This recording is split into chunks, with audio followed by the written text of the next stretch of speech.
Sacred Symbols is sponsored by BetterHelp. The human experience is endless, yes, but it's also full of so much commonality, too.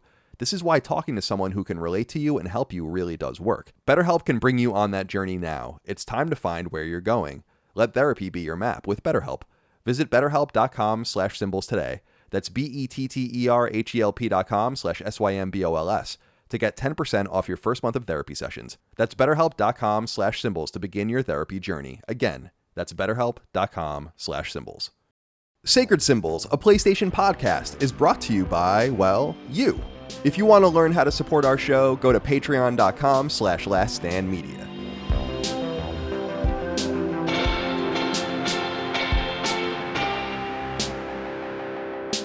Greetings and salutations. Welcome back to Sacred Symbols, a PlayStation podcast. This is episode number 266. My name is Colin Moriarty. I'm joined as always by my son, Chris Reagan. Chris, it's good to see you rubbing your bicep. How's it going, my friend? It's going good. I bought a bass. Oh, cool. I bought a bass yesterday, and so I'm trying to figure that out. It's very weird. I spent a lot of my day yesterday trying to figure out like just basics of it, and it's basics. The bass. Hey, little pun there. Where's my bass? Oh, it's over there, but I can't grab it. It's by my couch. It's funny you say that because did you get it on Sweetwater? Sweetwater. Yeah, the website Sweetwater. No, I just me and my friends were out just kind of out and about yesterday, and we just sort of happened to go by the I think it's the First Guitar Center or whatever on Sunset. Oh yeah. Nick Hexum of 311 worked there in the 80s. yeah. And because a friend of ours' brother is in town, he's a guitarist, so he wanted to check it out, and I was there, and I was like, you know what, I really should just get this over with. I've been thinking about this for years, and I should just do it while I'm here. What did you get? Serendipitous. It's just like a cheap, it was like a $200. It was like an Ibanez bass. I'm not looking for anything crazy. Cool. My electric guitar is an Ibanez. They're fine. Yeah. It's so funny you say that because I bought a bass I've had a bass for a long time. It's like a Yamaha bass, but Mike has really been interested because I'm a drummer by trade, and bass is something I picked up and I enjoy. And I'm actually pretty decent at bass considering I'm self-taught, but I play with the pick and everything. So it's strange, but Micah wanted to play bass and she expressed that, and her birthday was in July. So I actually bought her a bass and a bass amp for her birthday, which I think might be in the background of her shot on Punching Up, but I haven't really she's messing around with a little bit, but I love the bass. I think it's a wonderful instrument. And I asked you about Sweetwater because I was turned on to this website a couple of years ago and they're amazing.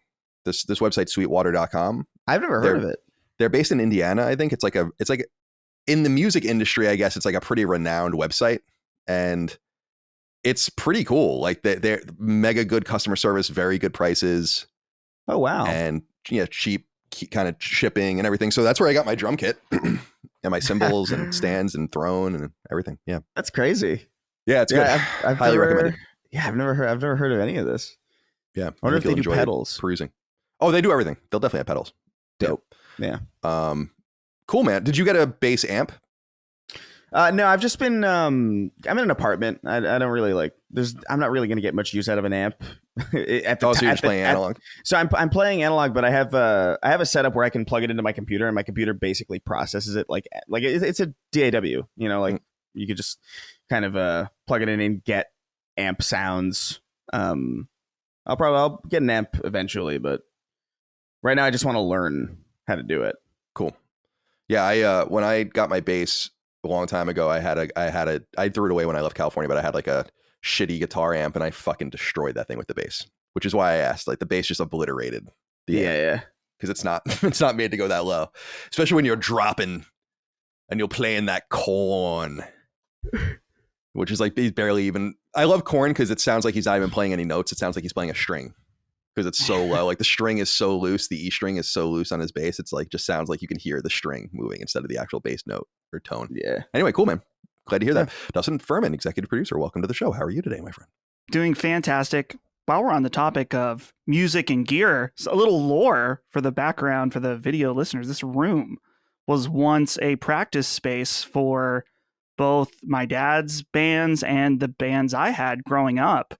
Since this house used to be my parents' house before I bought it for them. So it was designed for that. There used to, like, my half stack used to sit right over there, and the drums would be in this corner, and this is where all the bands would practice. And my dad, when he redid this room, put in special like soundproofing insulation and stuff like that. He had like a giant, wanted to like record and stuff like that. So now it's just been turned into a place where we make poop jokes on the internet here and I work, but it's nice because there's little markers around the room where you can see where the band once was.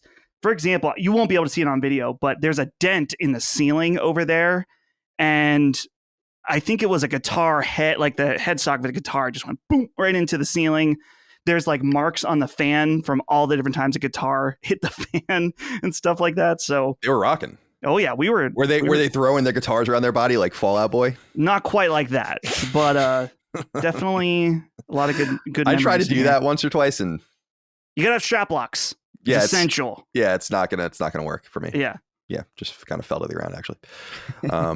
Especially the bass. My bass is so heavy. My guitar is a lot lighter, so I can see it being easier there. But yeah, it's that room is pretty cool. You guys gotta start rocking in there again.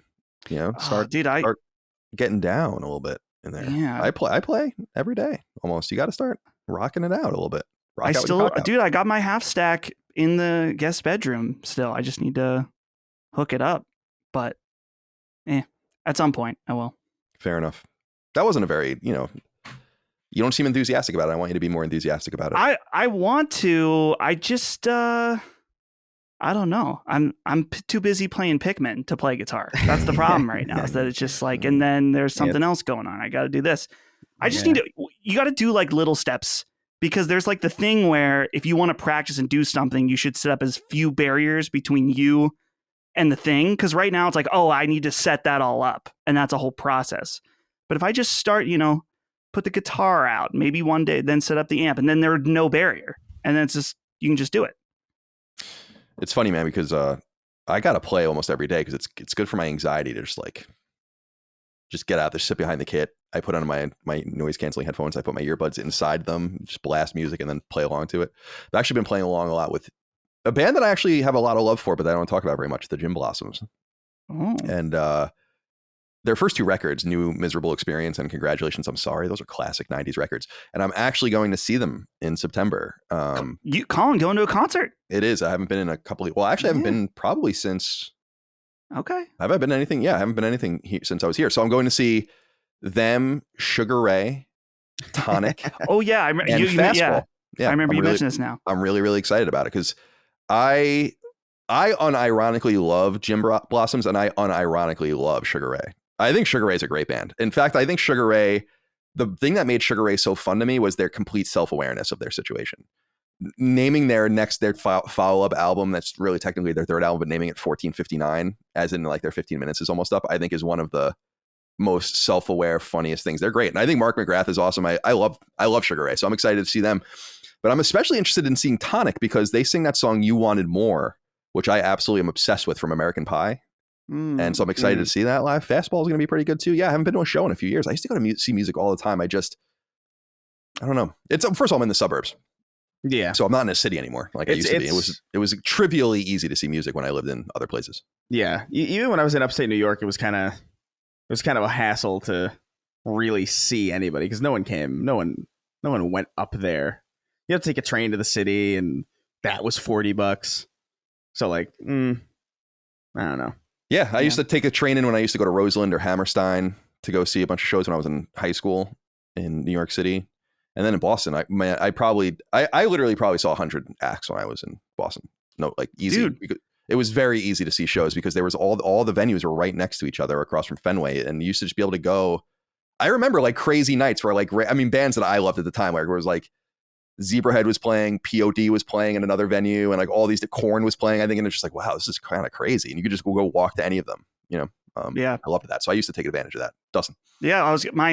Since my dad started living in DC, my dad, for people know if they've seen my dad at concert, at our shows, that like he always has like Iron Maiden or some other kind of band tee on. He's like a music fanatic. Since they moved to DC, he's just going everywhere all the time in the summer, just like constantly going to concerts. He just texted me today and he said, yeah, I just got a ticket. Someone gave me their ticket to see Metallica in New Jersey because they couldn't sell it online. It's a $500 ticket. Yeah, dude, that's the show. Is that the show they're doing back-to-back nights where they're playing totally different set lists? I think that's like a big thing they're doing. I don't know. I think that's where the Jets play, I think, is where they're doing it. Okay. Yeah.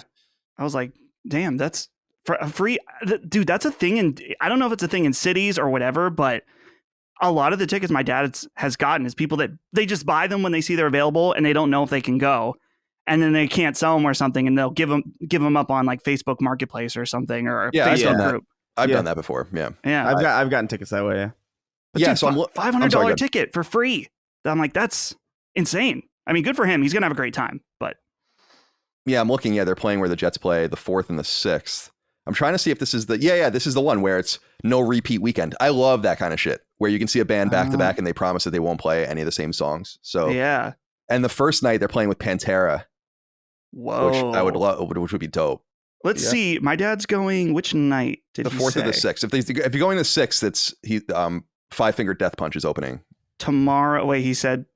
Oh, he's going tomorrow and Sunday night. I didn't realize that he's going to both days. Cool. Wow. Yeah, that's Pantera. That's gonna be awesome, man. I love Metallica. Metallica fucking rocks. Me too. Yeah. Oh yeah. I love Metallica probably right on through, and it's very unpopular, but Saint Anger, I even like that record. Like, really crazy drum tones on that record, which I totally get. Like, if you ever listen to Saint Anger, this song like this, you've never heard a snare drum like that in your entire life. I don't know what they were doing with the tuning on that album, but I actually I love the video for that song. I don't know if you guys remember it, where they went to San Quentin. They literally went there. Yeah. And they literally did sign a contract being like, if you get captured, we're not negotiating for your release, you know? And they play like in the penitentiary. There's like so many dope shots of them doing a concert there, or like surrounded by the mobsters or the criminals. And they're kind of like amped up and they respect them, you know, that they're there and there's like no issues. I loved that video. That video was really cool. After that, I don't really even know any of their stuff after that, to be honest. Yeah. It's mixed. Saint Anger. Yeah, people don't like that song. Yeah, but I think it's fun. Yeah. All right. Welcome to the Sacred Symbols PlayStation podcast. We go up live each and every week, and you can get us 3 days early and ad free over on Patreon. Patreon.com/laststandmedia. We really, really appreciate your love, kindness, and support over there. Could not do without you. Most popular tier by far is the $5 a month tier. This gives you early ad free access to every episode of this show and all the other shows that the network does as well, including Defining Duke, our Xbox podcast, Punching Up, our Nintendo podcast, Knockback, our retro and nostalgia podcast, Constellation, our conversational podcast, and of course, 2 episodes of Sacred Symbols Plus a week exclusive to Patreon. You can get that by supporting us over there as well. Recent topics include a review of Twisted Metal episode 1 and 2 on Peacock. We will get into that in a moment because I want to ask some more questions. I recorded a really great conversation with Cog that goes live this weekend for when we're recording and posting this on Patreon about our fitness regimens and kind of like taking care of yourself and so-called earning your game time, and hope that that's got a positive influence on people. Having our friends from Lethos back on, John Garvin, Michael Mumbauer, to talk about what's going on with their new game, which was called Ashfall, but of course got ripped out from underneath them and is now called Trace War. I think they've dodged a bullet there because I think Trace War is a much better name. Final Fantasy XVI review discussion and spoiler cast. Sacred Symbols Cross-Defining Duke, all about ABK, 3 hours, all about that if you want to check that out. I'm trying to think of what else is coming up. Okay, so first things first. I'll talk about it later, but I platinum Twisted Metal 1. And I'm going to do a review discussion, spoiler cast, and making of on the game with Jaffe. We were emailing about that yesterday. It's going to be fucking awesome. I cannot even... I'll leave my conversation from Twisted Metal a little bit later, but it's a time capsule in a good way. And I have so many questions about it. And so we're going to do that. But we also want to cover Twisted Metal, the TV show, and we're not going to do it, and we haven't done it so far, episode by episode. First of all, they released all the episodes at the same time on Peacock. So we're not going to do it like The Last of Us, where we did 1 episode per episode, but we're going to do 2 more episodes, one on episodes, I'm saying episode a lot, 3 through 6, and the other on episodes 7 through 10. What I wanted to ask, and Chris, I think I emailed this to you because we wanted to have you on the episode 1 and 2 one, but you were busy that day and we needed it for Wednesday. So we had to record that day, but you're welcome to jump in. Yeah. If you want to, for either of those episodes, if you'd like. So we'll get those out as well. So it's going to be a lot of Twisted Metal coming up, which is good, because I think we need something fun and interesting to talk about. So I just wanted to throw that out there. However, Meatball wrote in and said, "Good day, Sacred Boys. I can't help but notice a complete lack of Jaffe and LSM content since he made those picture comments." And he's talking about his appearance on Constellation a while ago. "Is this an intentional dial back on his appearances, or have there been schedule conflicts? While he certainly seems to be a polarizing addition, I thought it was refreshing to hear a new perspective and different personality on the shows. It would be really cool to see him on the next Twisted Metal show, spoiler cast. Just my 2 cents, as I've been curious. Have a great rest of your week, lads." That's just a coincidence. I didn't even realize people were reading into it like that. However, I emailed Jaffe in the middle of July and he never emailed me back. And then I emailed him back on that same thread and he emailed me saying, oh, I never even saw this. So he could have been on the content more recently, but he just didn't respond. So no, there's absolutely no problems with He's David scheduled Jaffe. for Constellation later this month too. Right. So yeah, it's just, so he's going to be back. Yeah. And but I don't want him to have. I want to use him on the Twisted Metal game podcast. I don't know. I don't want to have him like obligated to us for a bunch of different things. So the Twisted Metal show is less important, and I'd rather just deal with that. Now, Dustin, you have something to say here. You're going to Pittsburgh Gaming Expo, September 30th. 30 days have September, right? So 30th. So that's just 2 days. September 30th and October 1st. That's correct. I really have to do that, by the way, in my head all the time when I'm thinking about months. I understand. Yeah. So Ben and I went to this last year. We had a great time. This is a new-ish convention that's in the Pittsburgh area. We want to support local stuff. We had an awesome time and got to meet with a lot of you last year. We're doing it again this year. I don't know what day our thing is going to be, either on that September 30th or October 1st. Not sure yet. I'll keep you updated, but they have provided us with a special code where you can get 10% off your badge, or if you want to get merch or anything like that. The code is Last Stand 2023, all one word, Last Stand 2023. If you want to come out, I just want to give everybody an early heads up. We are going to be doing that again. And this year, the convention is supposed to be even bigger. They have like the entire expo center, whereas they kind of had just a side area before. And it's cool to see these retro conventions are popping up all over the place and just continuing to grow. And so we're really excited to be doing this with them again this year to support our local boys in Pittsburgh. So yeah, let us know if you're going to come out. I'll update you guys as I know more. Cool. Yeah, that sounds fun. Last Stand's, it's no big deal. It's my trademark, but you guys can go use it and have special you told codes us for we your shows could. if you want. So it's no big deal. Are we frozen? Oh, okay. Sorry, I lost you for a second. I was like frozen. All right, no, you're good. Oh, I thought you were being safe. extra awkward when I was. No, you around. like froze for a second. I was like, oh no, what happened? Oh man, now everyone's gonna be like, they have a new fight.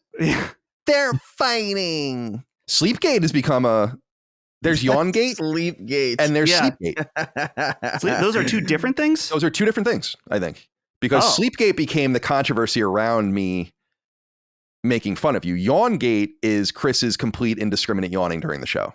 Yeah, right. Oh, That's Yawngate. So they're like Sleepgate sister is gates. Right. There's a Sister series of gates, gates. yeah. I hate how we put gate at the end of everything because there was a fucking conspiracy at a hotel once. It was called the Watergate. And that's why it's so annoying, but I love it nonetheless. Yeah. Yawngate's a thing, but Sleepgate. That's the real take right there. Dustin, are you getting good rest? Oh yeah, I had 3 shots of espresso before this show to make sure there wasn't any small yawns at all. I would not call. I would never want to make you think that I didn't care. So I made sure that I'm extra energized for you. I did the opposite. I took 40 milligram melatonins before the show started so I can make sure that I yawn as indiscriminately as possible. Very good. Oh man, good times. I wanted to get this guy in here. We know him. We know his name. Kurt, aka Big Juicy, wrote in. Interesting story. Hey, and of course you can write in on Patreon. That's one of your perks for supporting us there. Forgot to write in a few weeks ago after I went to Southeast Game Exchange 2023. I had my sacred shirt on, and before even entering the event, I was issued a stand down by a gentleman who passed by to get in line. I got a few great things, such as JSRF Sega GT for $10 and Kingsfield 2 for $60. That's actually a pretty good deal, I think, for Kingsfield. I regret not. A lot of you nerds don't even know what Kingsfield is. Yeah, you like Souls games. Sure you do. I regret not bringing any of you suitable Metal Gear games for Quentin, Flynn, Raiden to sign. Raiden. Gang, would any of you consider going to this event next year? There were tons of cool things, such as varied 3D printed gaming signs, custom Lego minifigs, and tons of other booths with lots of games. Check it out. Sounds like something for you, not for me, certainly. Yeah. I would love to go to something like this. The thing is just it's expensive to fly out and then stay somewhere. And if the intent is to shop for more games, that's just not necessarily a very cost effective. If anyone ever wanted to have us out for something like this, then let us know. But I try to mainly keep things local just from a cost perspective. But like I said, these conventions, there's like awesome ones popping up all over the place in the country. So I've heard specifically about Southeast Game Exchange being a really awesome one. So yeah, that's one I'll have to keep my eye on. Cool. The Jet Set Radio Future, he says JSRF. That's obviously what that means. Sega GT, that's Xbox, the original Xbox, right? Yeah, I think that was a pack-in that came in with it for a while. Yeah, and then Kingsfield 2. Yeah, that's an early PS1 game. Cool. Good to hear from you. Glad that you got recognized. We got a letter in, although I don't think I put it in here. Did I? No, from a guy saying that he went to the bunker to get a sandwich. And when he arrived, there was a sign on the door saying that they were closed early because they had some event to go to or something like that. So he struck out. Damn. He struck out. Everyone lost that day. Way to go. Merch. Laststandmedia.store. Selling briskly. Sold out of some things. We're getting everything back, so we're working on that. So keep an eye out. Free shipping domestically here in these United States on all stickers. Real proud of everyone's hard work on this, from the design, the ordering, the shipping. Everything's working out wonderfully. So thank you for allowing us to do something cool like that. We'll have more soon. When is the big thing that we're going to sell? When are we going to be ready for that? That's not up to me. That's up to some manufacturing that's going on in your house. Yeah. Oh, are you guys talking about the blow up dolls? Yeah, the blow up. Oh, sex dolls. Yeah. Yeah. The Chris sex dolls. Yeah. To scale. With anal and mouth holes. Whoa. Yeah. There's armpit holes too for free adventurous. Yeah. Love that. For the adventure. On that note, please leave us nice reviews on podcast services. Leave a comment on the video, like whatever. Do those things for us. We appreciate it very much. What was I going to say? Oh, I saw that you appeared on a podcast, Dustin. Yeah. Do you want to promote that? You gave an interview? Yeah. Well, you know what's funny is that you removed the question of the guy. Oh yeah, no, I know. We were getting to it. It's too much. Yeah. Yeah, no, but I was unintentional that he was selected because I didn't see that until afterwards. But he's gone now. Yeah. Sorry, Radic. But I was on one of our community members, Radic, who has a lot of amazing, delightful memes about PlayStation productions and stuff like that. You may know him in the Discord for that. But I was on his show, which was pretty cool. And I just I posted a few weeks ago that I was opening up. I wanted to do some guest spots, so I'm going to be appearing a few different places over the next week and a half. So keep an eye out. But yeah, check out Radic. I want to say his YouTube channel. If you search Real Radic, you should find it. But I can link it in the description for anyone who wants to check it out. Cool. Yeah, congratulations on that. That sounds fun. I've actually been doing the rounds recently too, specifically to talk about Xbox, which is fun, like just about what's going on with Activision and my perspective on the industry or whatever. So we talked about a podcast I did the other day, but I more recently did a couple of more appearances, including one on Stuttering Craig from Screw Attack or fame, his podcast called Side Scrollers, and we had a really cool conversation there. And then over on, so I did that first, I want to say, or did I do that? No, I think I did that first. And then I was on Destin Legary's YouTube channel. Yeah. And Destin, of course, is one of the video directors of IGN, and he does his stuff on the side. And we talked 2 hours about the ABK deal. And what I love about these conversations about my opinions on how subscription services are deleterious to gaming, how value propositions are being eroded, how and all of these different things is that because people on that Destin video were like, someone reached out and was like, the comments are like really crazy on that video. And I went and read it and I'm like, yeah, and I went and actually looked at the comments and they were crazy. But what I'm so heartened by is that none of them had anything to say about what I said. They never did. So that's another W for Colin. And now I'm moving on and doing an even bigger Xbox podcast in the coming days or weeks, which will be fun. And yeah, I love making my arguments and sharpening my arguments. It's cool because people have told me they disagreed and I've learned other perspectives, but no one has told me why I'm wrong so far, which is interesting. So I'm running through I'm voluntarily running my ideas through the gauntlet with great success. And I hope you continue to find me on those shows and support those other channels as well. Thank you for that. Is there anything else to say before we move into this conversational topics here? I don't think so. No. I think that's it. Alexander at Prime wrote in us on Patreon. Remember, I put a post in the news feed every week on Patreon for Sacred Symbols. The other shows get their own. You respond to that in the thread, and we go through your inquiries. We put them in the show. Alexander at Prime. Chris. Yep. Chris. Yeah. You just tried to hide the yawn. I did. I woke up 10 minutes ago. I don't care. It doesn't matter. I woke up an hour in the ago. middle of this podcast. In the middle of this podcast, I woke up. Yeah. Sure. You sure about that? You sure about that? It's my favorite. Alexander at Prime wrote in and said, hello. The tirade Chris went on last week about the gray man was hard R levels of spacist. All right, let's chill. On behalf of all sentient life in this galaxy and others, I'm issuing an intergalactic stand down. Chris, thoughts? I don't think. What did I say? I remember. I feel like I remember specifically. I feel like I remember specifically complimenting the Gray Men. Like I remember being like, I want it to be the Gray Men. Like if it's not the Gray Men, I don't care. That's what I said. Maybe it's like it's like one of those benevolent racisms. You know what I mean? Where like you kind of like hold something highly despite there's no real basis for it. But like I don't know what the hell you're talking about. I think if the Gray Men came down and they heard what I had to say, they would appreciate me. Yeah, I think so too. I think they'd have I was watching a video last night, as I sometimes do, on xenopsychology. And how and basically what it is, it's the idea, it was like an astronomer talking about how every assumption we make about our interaction with aliens assumes a million different things. Yeah. About just everything. About, in other words, like there's just no, because it was about SETI and METI. METI is this idea of like of trying to contact extraterrestrials. Oh yeah. SETI is the idea of trying to listen for extraterrestrials. And so there was this guy talking about METI and saying like all the different risks. They were actually doing a game theoretical thing that was way more complicated than I could probably handle with mathematics. Going through all the different things about like they carrier here, they have nefarious designs. They don't carrier here, they have nefarious designs. They carrier here, they're friendly. Like all these different grids. And I was like, wow, this is crazy. But what I realized is that all these things can obliterate us anyway. And I have no idea what you said last week to Alexander at Prime. I just thought it was a funny comment. And I wanted to read it. It's a good write-in, but also like let's relax a little bit. Yeah, I remember being very gracious to the aliens. My concern was that my only problem last week was that we didn't see anything. You know, it was all about the same stuff we've been hearing for a long time, and I want to see him. And I would be very, very excited if they were the Gray Men, because that would mean there's a lot of lore.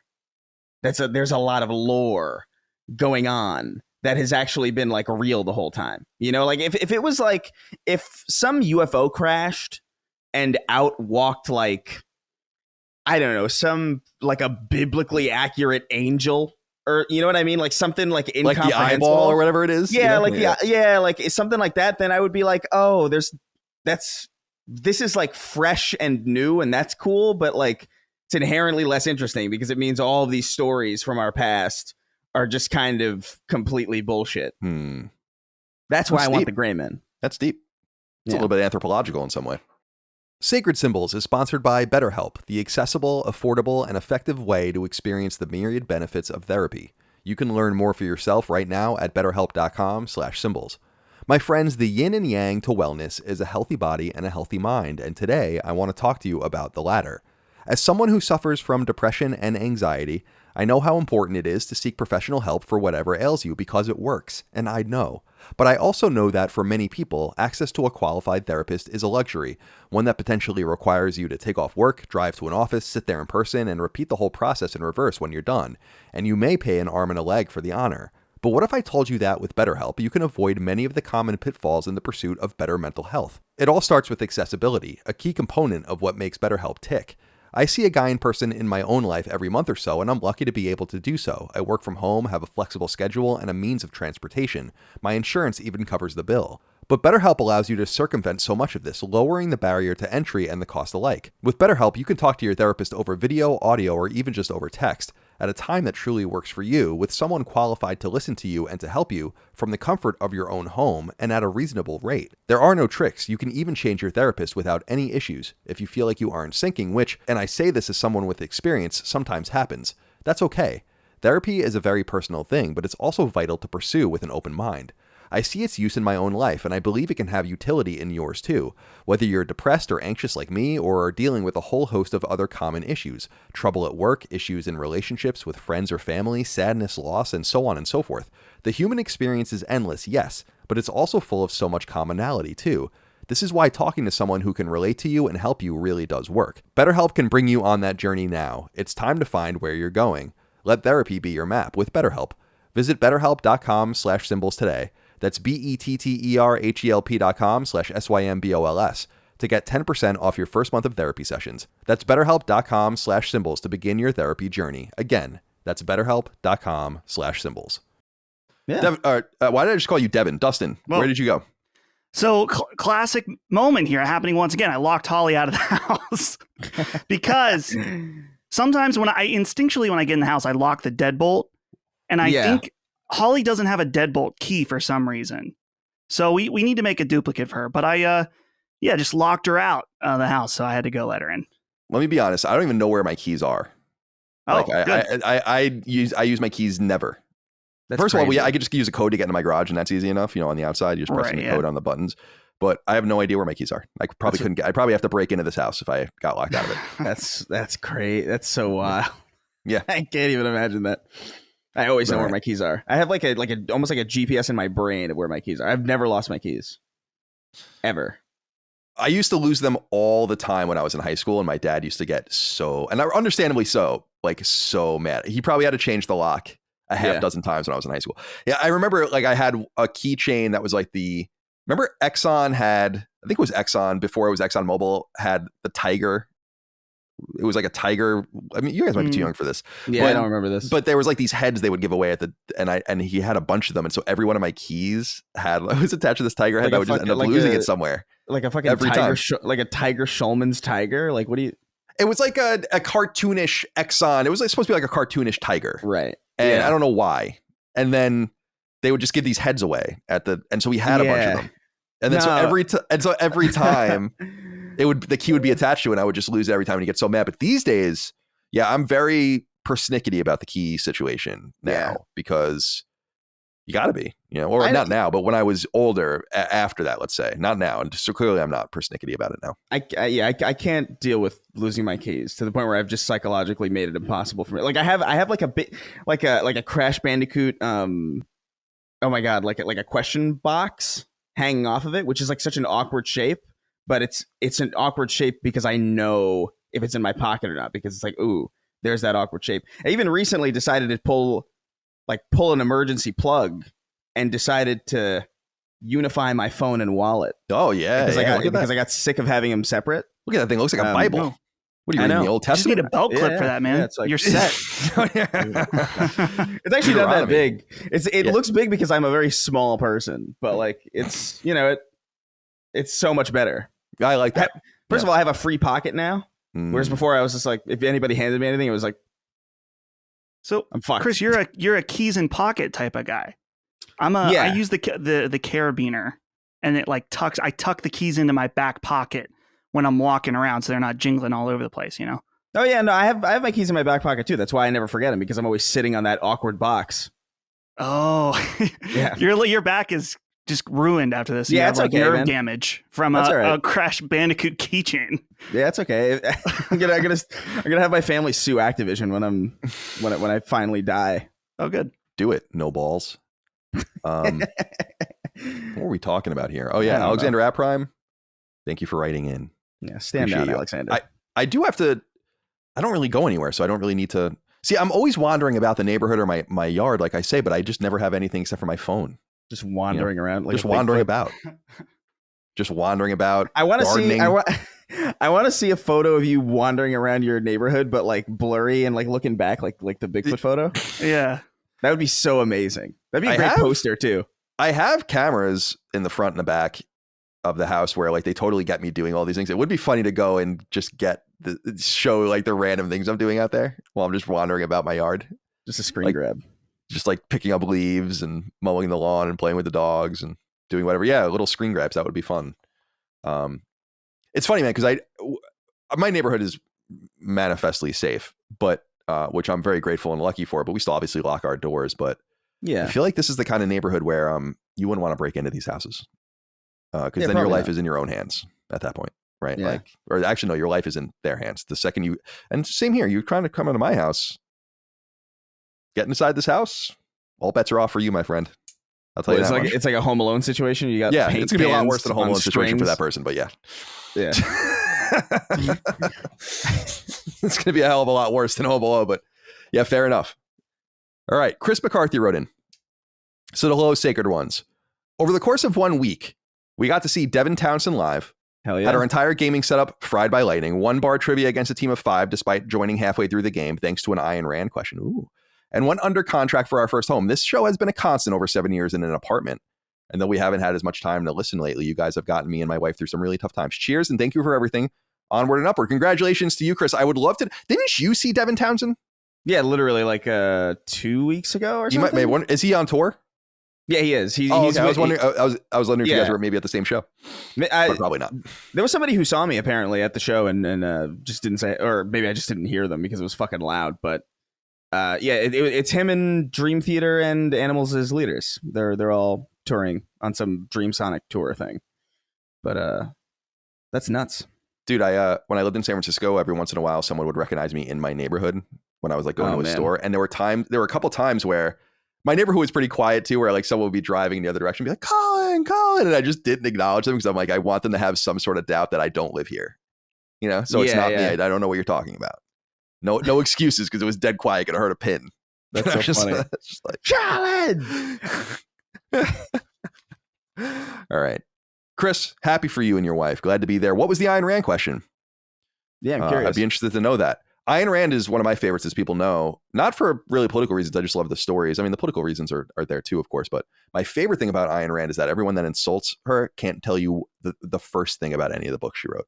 That's always my favorite comeback. When someone makes fun of Atlas Shrugged, my favorite question is, oh, what is it about? Yeah. Since you have such strong opinions. Chris Murray wrote in, said, good day, gents. Here we go. I just wanted to say that I spotted the illustrious Chris Ray Gun in the wild. I've seen him around Burbank in the past with headphones in, but decided against interruptions and just admired the rare sighting from a distance, as one would seeing a cheetah run majestically through a plane.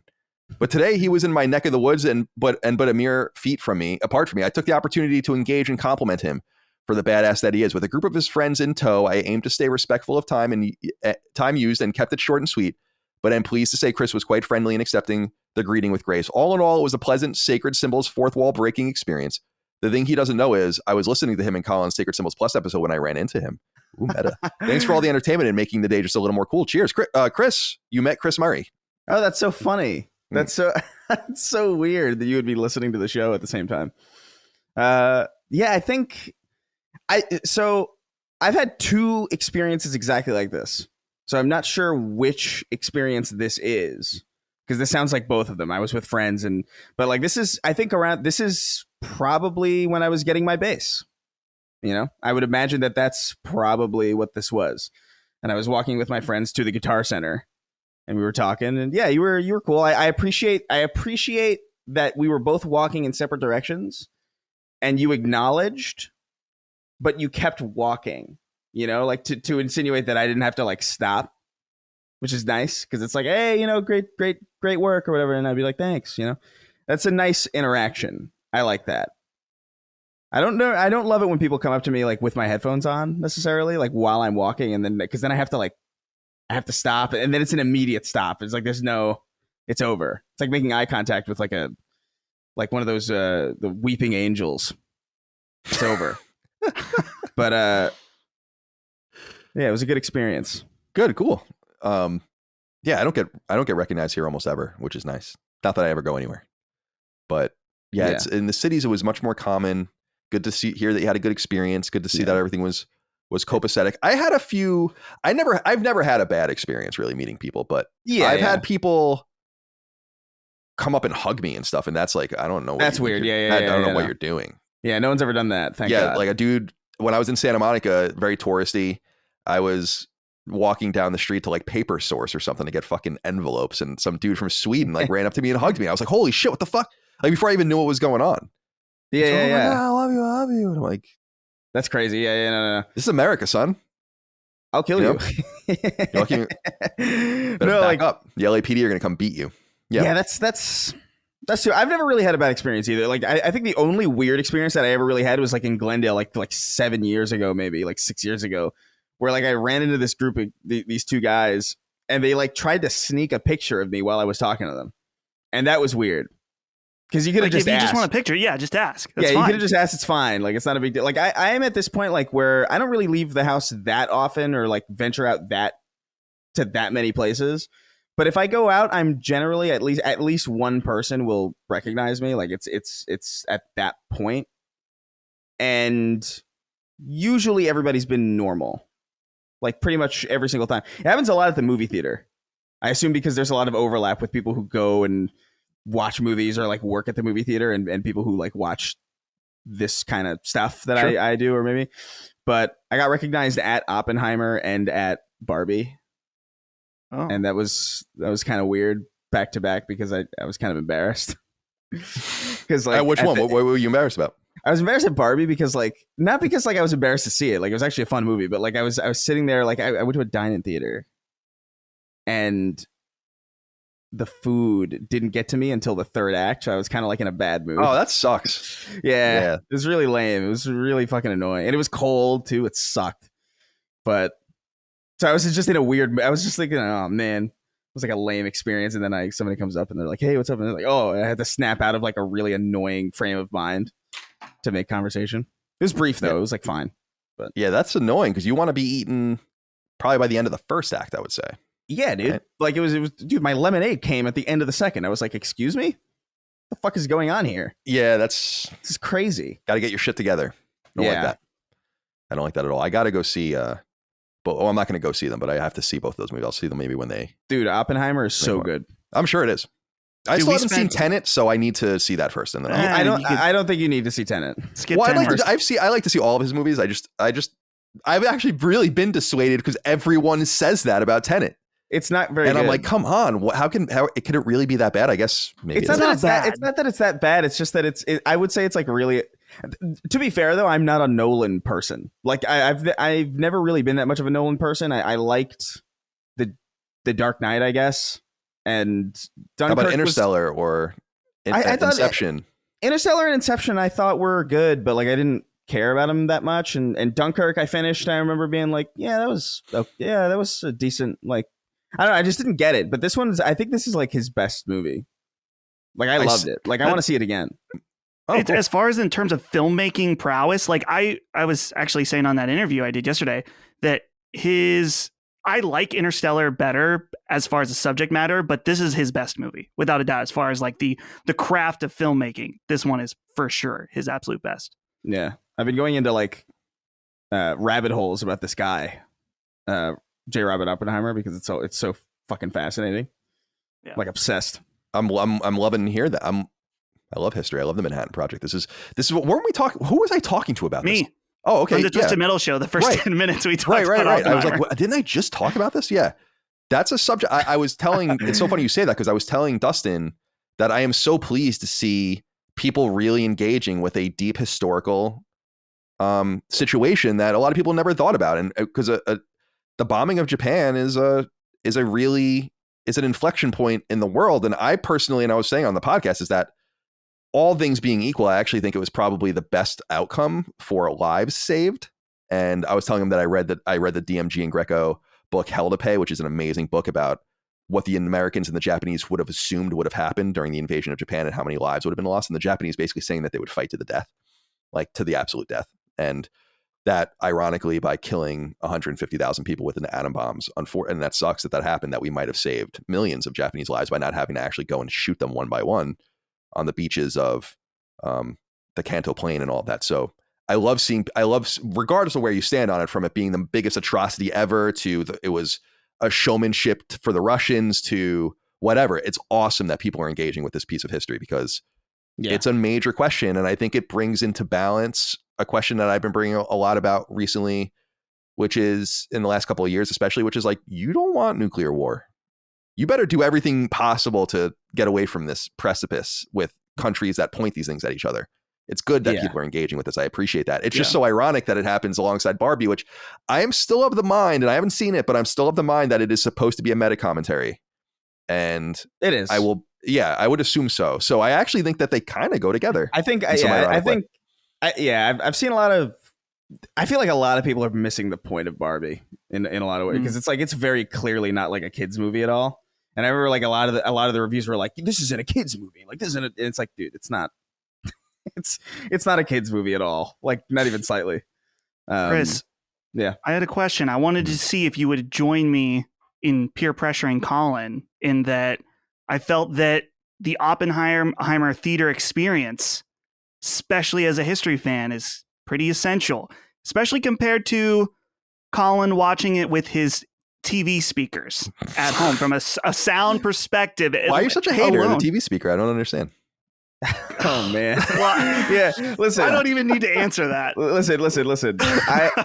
I would seriously recommend seeing it in a theater. Like, actually, I don't normally care about that stuff, but I saw it in IMAX specifically because I had heard like, oh, you should see this movie in IMAX. It's like, all right, yeah, and I did, and I it was one of the first times that I saw a movie in IMAX where I was like, oh yeah, I would have probably.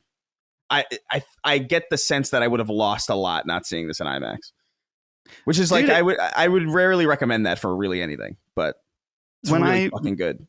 When I mentioned to Micah that I was going to go see it during the day, so I'd be unavailable, she said she wanted to see it too. Yeah, sounds she does. like Cracker Barrel, Oppenheimer, The American Dream, right in one night. Bring up the Cracker Barrel stuff is so obnoxious because I've offered so many times to go, like straight up earnestly, let's do it. To go to Cracker Barrel? Yeah, because she loves Cracker Barrel. Were you on that podcast, the Constellation episode? I don't think so, no. Oh, yeah. I've never been on a Constellation with Micah, I don't think. Oh, yeah. That's happening soon, I think. Yeah. I think that's this month, I think. But, yeah. Oh, yeah, that's right. Because that was a topic of conversation where we made that happen. Yeah. So, but she was talking about how she loves Cracker Barrel, and we have this real consternation about Cracker Barrel behind the scenes because I don't really want to go. But then because my whole argument is I only eat once a day, so I really want to enjoy my meal to the maximum of extent. Like a lost meal for me is kind of a bummer, you know? Yeah. Because I got to wait a whole day to like try again. But then I know it's important to her. I also don't think Cracker Barrel is bad. I just don't want to go. I haven't been to Cracker Barrel in 20 years probably, but and I could hear her laughing in the background. But then but every time I'm like, so let's go, and she's like, oh, you don't want to go, or like, oh, we don't. It's just common woman tactics being deployed. You know, yeah. She just said no dude. Oh, you want to come here? Come here. She can defend herself. You don't want to go to Cracker Barrel. I know you don't want to go, and then you're going to complain about it later, like it was a wasted meal. You look pretty. Oppen Barrel. Let's make it happen. Hashtag Oppen Barrel. Well, we're going to go to the theater for Gran Turismo. That's a way better name than Crackerheimer. I was Crackerheimer. We were saying that we were going to go for Gran Turismo because we want to do a podcast about it. Oh, so yeah. Maybe we can go to Cracker Barrel before, and that would probably annoy the shit out of people that I'm going to go for that. I did say on that podcast though that I had never seen a Nolan. I love Nolan. Christopher Nolan's my favorite director. And I'm not a movie guy. I'm not really a huge movie guy. Just for me personally, I love his movies. I think the Batman movies are so fucking good. But I had said erroneously on that podcast that I had never seen a Nolan movie in the theater. I've always seen him at home. But there are two exceptions, actually. I saw the third Batman movie in the theater, and I remember that because I was so fucked up when I went and saw it. I was so into it, dude. I was making Michael laugh because I was in the theater like almost like with the person's head in front of me, like I was like leaning forward that much. It was amazing. Like the beginning with Bane. I love that movie. Brothers. I fucking love that movie. Yes, brother. Yes, brother. The beginning of that movie is one of my favorite pieces of film ever. Unironically, love it. Just absolutely love it. And that's a good movie overall. People that shit on Dark Knight Rises. Yeah, they don't know shit. I don't agree. Bane rules. Bane rules. And it was supposed to be a commentary on Occupy Wall Street. You have to go back to when it was released. You know? Maybe, yeah. I don't know. I mean, definitely. Dark Knight was the only one that I liked. Truthfully, like I didn't like the first or the third one, honestly. Like I thought they were, not that I didn't like them, but they were just kind of like, yeah, it's fine. Dark Knight I think was great, although I watched it several times since then, and kind of like, I don't know, I've kind of fallen. Most of his movies just seem to just kind of disinterest me after I've seen them. Like I have no interest in seeing them again. Then when I see them again, I don't like them as much. This is the exact polar opposite. And I honestly think it's because he has to stick to, because it's so historical and he has to stick to reality that it's impossible for it to get confusing. Because like when it jumps forward and back in time, you know where you are just based on like what's being talked about. And I think that alone kind of like does a lot for it. But yeah, no, I see it in theaters, Colin, please. Like yeah, maybe I will. I recommend it. Because my erroneousness went even further because I also saw Dunkirk in the theater. Which that's a good theater experience. Yeah. I thought that movie was excellent. Yeah. Not in my, so Interstellar is arguably my favorite movie ever. And then his other movies, like the third Batman movie is probably in my top 10. Oh, wow. Which is pretty, I think that movie is so powerful and so interesting. And I think Bane is I love Bane so much. Like I love that, not Bane from the cartoons or the comics. I remember him from the cartoons, obviously, but that Bane, I loved that Bane. Just, do you feel in charge? Anyway, thank you for writing it. Thank you for writing in. Who was that? I already lost track of this. Where did we even get off on this? I have no idea. Chris McCarthy? No. Chris Murray. Yes, Chris Murray. Chris Murray. That was the last person we talked about, but I think Wow. I don't know what the fuck, how we got off on this. Thank you, Chris's, for writing in. Okay. Be interested to see what you guys have to say about this. Actually, we'll do this next one first, and then we'll do. Actually, after that, we'll do the one I'm more interested in. But Jose, I'm sorry. Jose Vera wrote in and said, "Hello, Sacred Crew. After beating Final Fantasy XIV and still feeling nostalgic for more Final Fantasy, I decided to beat Final Fantasy XIII. Was stuck on a boss and went through some walkthroughs online. Stumbled upon IGNs, and what do I find to my surprise? Colin was doing the guide and voiceover work for the walkthrough vids. Colin, it was weird hearing your younger voice since it sounded so different to you now. It was also hilarious since you sounded so indifferent to the game and gameplay. Just a fun post going down memory lane." So I thought you'd find this funny because I bobbed and weaved around Final Fantasy XIII so hard to not have to play it at work. And then they got me at the guides team because they knew I didn't want to play it. And then we had someone outside doing the guide. And I'm like, I don't want to play this game. And so we found the game was doing so well and video. This is what was Final Fantasy? That was like 2010, I want to say.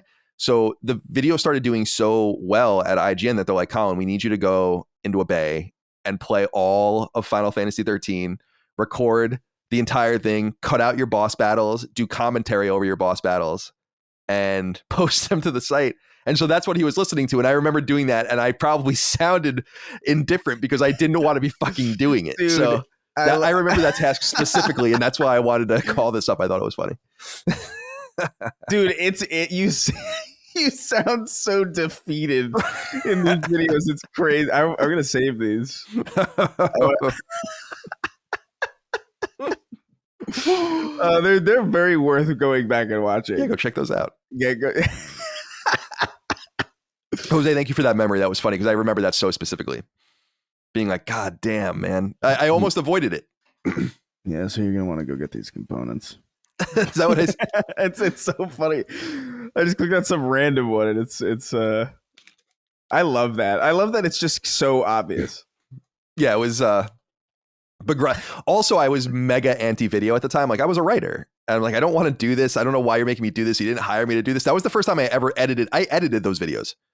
Oh man, yeah. And on some random, I don't know what the fuck I was doing. I'm not good at that stuff at all. All right. And then I thought this was an interesting question to kind of begin stretching out as we get into the news, the smaller news items of the week. Dr. Mo wrote in, said, "Hey, CDC, wanted to get your take on developer names.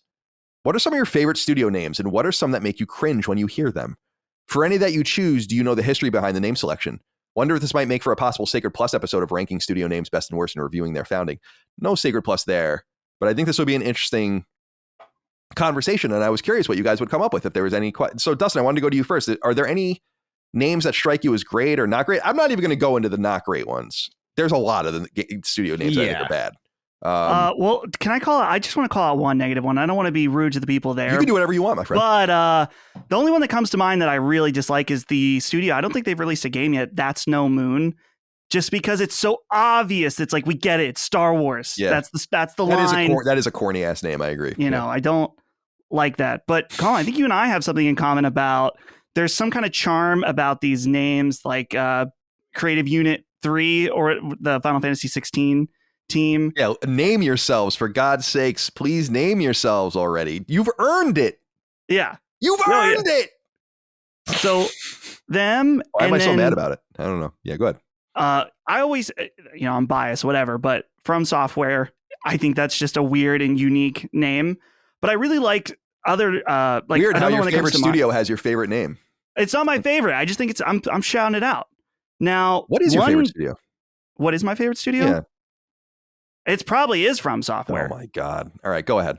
Who is more influential than From Software? Name it. No. I'm not saying that that's a bad choice. I'm just saying that 10 seconds ago you said that they weren't your Sonic favorite team. No, I said that wasn't my favorite name, Colin. Oh, no, but then I said it's weird that your favorite team would have your favorite name, and then you said that that's not my favorite team. Am I crazy? That's not my favorite name. I meant to say favorite name if that's what I said. Okay. Roll back the clip. Roll the tape. No, don't. It's not, because now we're going to have fucking, what is this going to be? Namegate? Namegate. Oh man, We can't afford it. We just can't afford it. It's gonna be fucking gate here in a second. There's so many Gate. goddamn Wow. gates. I really like the name BioWare just because I like that those guys were doctors. I think that's a cool aspect of their history. But I think overall, I like that in game studios, there are a lot of really cool, unique names to the point where it's not often that I find a name I don't like a team like Bungie. That's just a strange, weird name, something like, or, Capcom, whatever, like, which is the mix of Capcom's two. an awesome name. Capcom's great. Because I don't know about the name Capcom, but Capcom was Capsule Command. And I always assume that's where they got it from. Like in NASA, when you see like videos of them during like in the command room during Apollo missions and stuff, you'll see the little name tags on top. And it's like, this is this. And one of them was Capcom. And I always assumed that's where they got it from, but I don't know for sure. Yeah, there's so many good ones, dude. Like I think Infinity Ward is honestly a great name. I love Bungie as well. Like Striking Distance, which is like a more modern kind of like Splash Damage. We're gonna talk about them soon. Fucking Splash Damage is an awesome name. I agree with you. Splash Damage is great. I really like People Can Fly as well. Like that's on my list actually. It's there's I don't know. I feel like there's more good ones, honestly. That because I feel like the bad ones are just sort of like, I don't know, like you get the corny ones like That's No Moon, but then I feel like really the only bad ones are the ones that aren't necessarily bad. It's just that they're kind of boring. It's like, Bethesda, which is just a place. Which is where they are. or like, Santa Monica. It's like, okay, it's not bad, but it's definitely not interesting. Somebody texting me? Who's texting you? Who is this? What is this? Tell me who it is. It's the police. I want to know. They've got me It's surrounded. the cops. Imagine if the police could text you. It's like, we have you surrounded. Get out. I'm too shy to talk.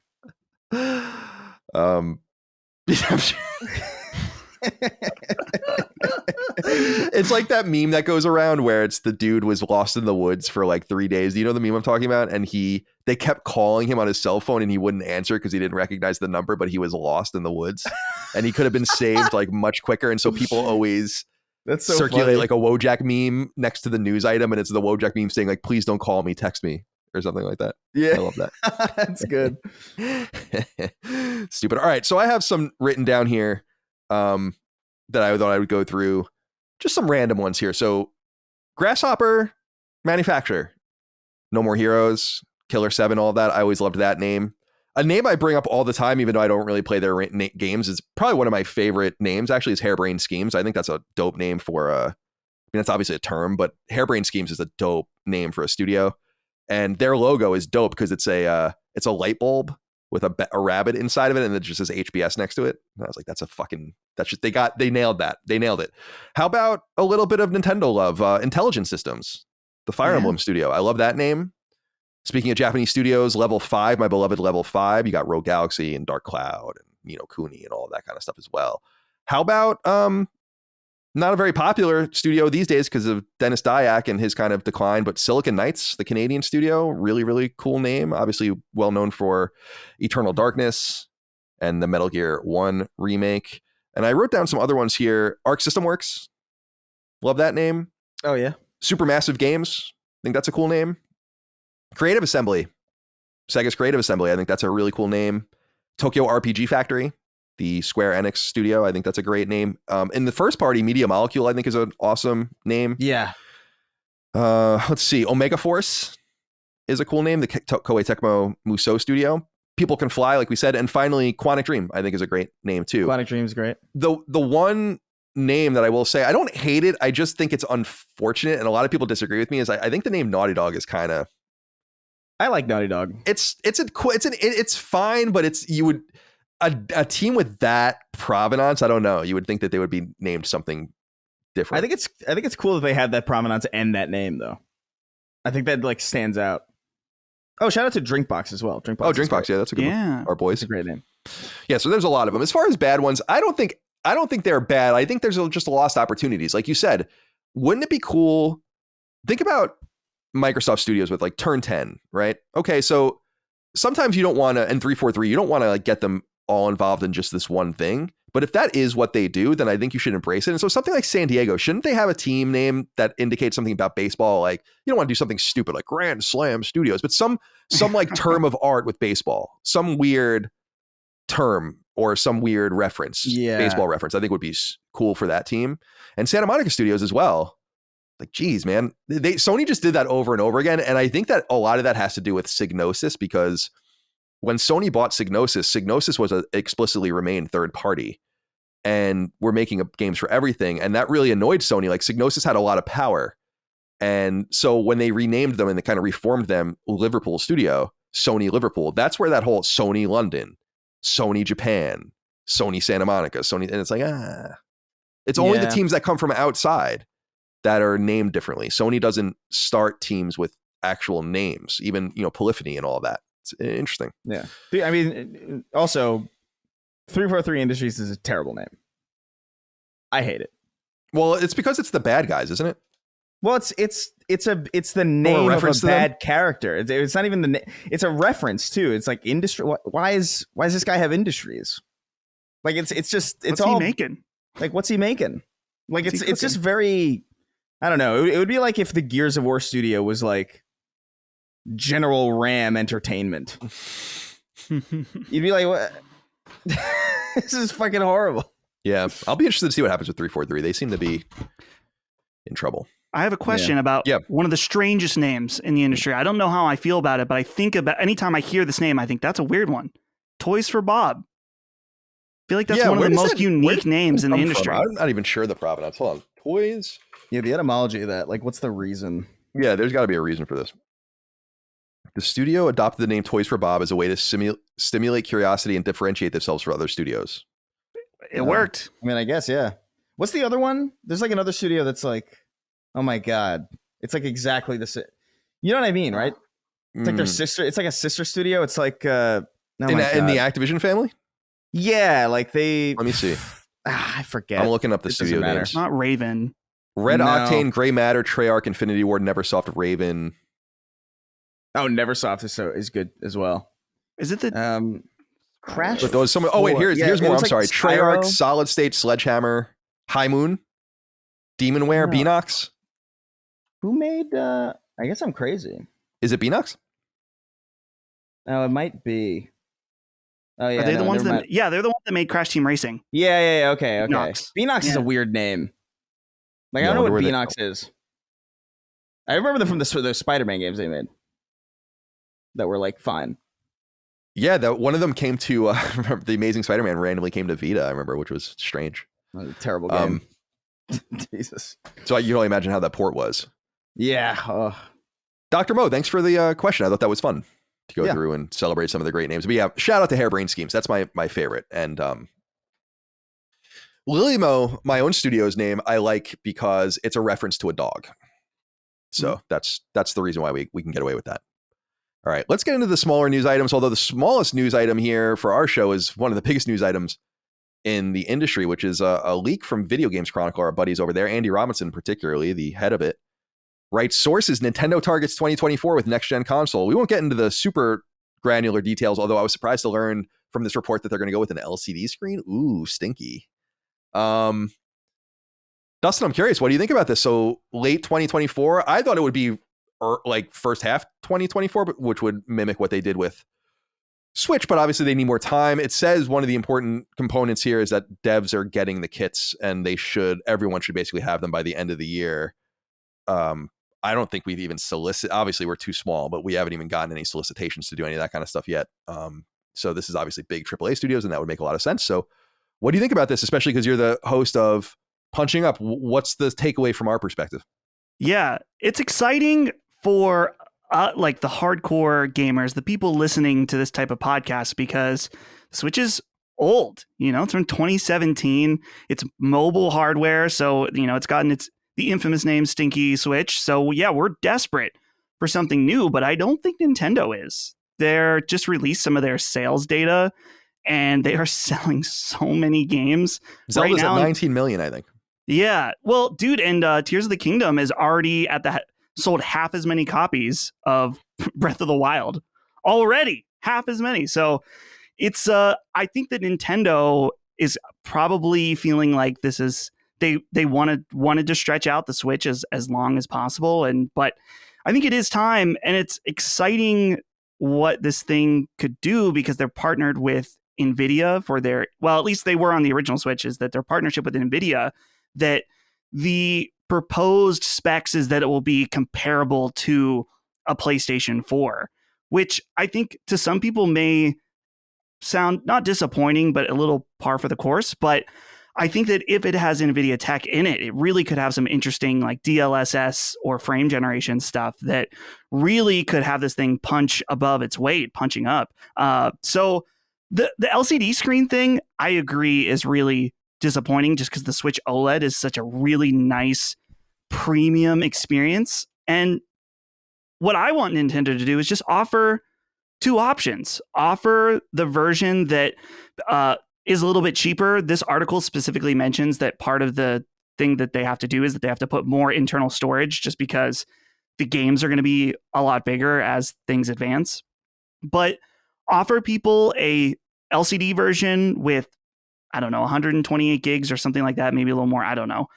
Offer that base version. I would imagine it would be around $400. That's $50 more than the launch of the Switch. Offer a premium version that's $500. People have no problem spending $500 on a PS5 or a Series X, and people spend money all over the place for technology. Just give people the option to get that nicer version. I think people will go for it. You saw with the Steam Deck, the most popular version wasn't the $400 version. It was the $650 version. And all that did was get you a better glass and more storage. So I think it would be in Nintendo's best interest to do something like that. But the biggest thing too, and you mentioned this, Colin, is just when, because it seems a little up in the air that they could be waiting until next holiday, but it could be a little earlier than that too. So I'm curious. Nintendo's launch lineups are kind of all over the place. You look at the Wii U, which gave people practically zero reason to buy at launch. But then the Switch, I mean, it had Breath of the Wild, which was the immediate system seller that you didn't really need any other justification. So I'm curious now with Mario, the Mario movie, if that's a target for launch, there'll be a new Mario game, something like that, maybe an enhanced version of Tears of the Kingdom or DLC or something like that. So it's in a world now where Nintendo created really this fervor around handhelds, really with the Switch, this idea of a really powerful handheld. They kind of set this all in motion. And now we're in a very different world where we have, Steam Deck and a bunch of other PC-like competitors. And so now they're going to be stepping back in the ring. So I'm excited. I love Nintendo, obviously hosting the Nintendo show, but hardware from them is like really exciting or really disappointing.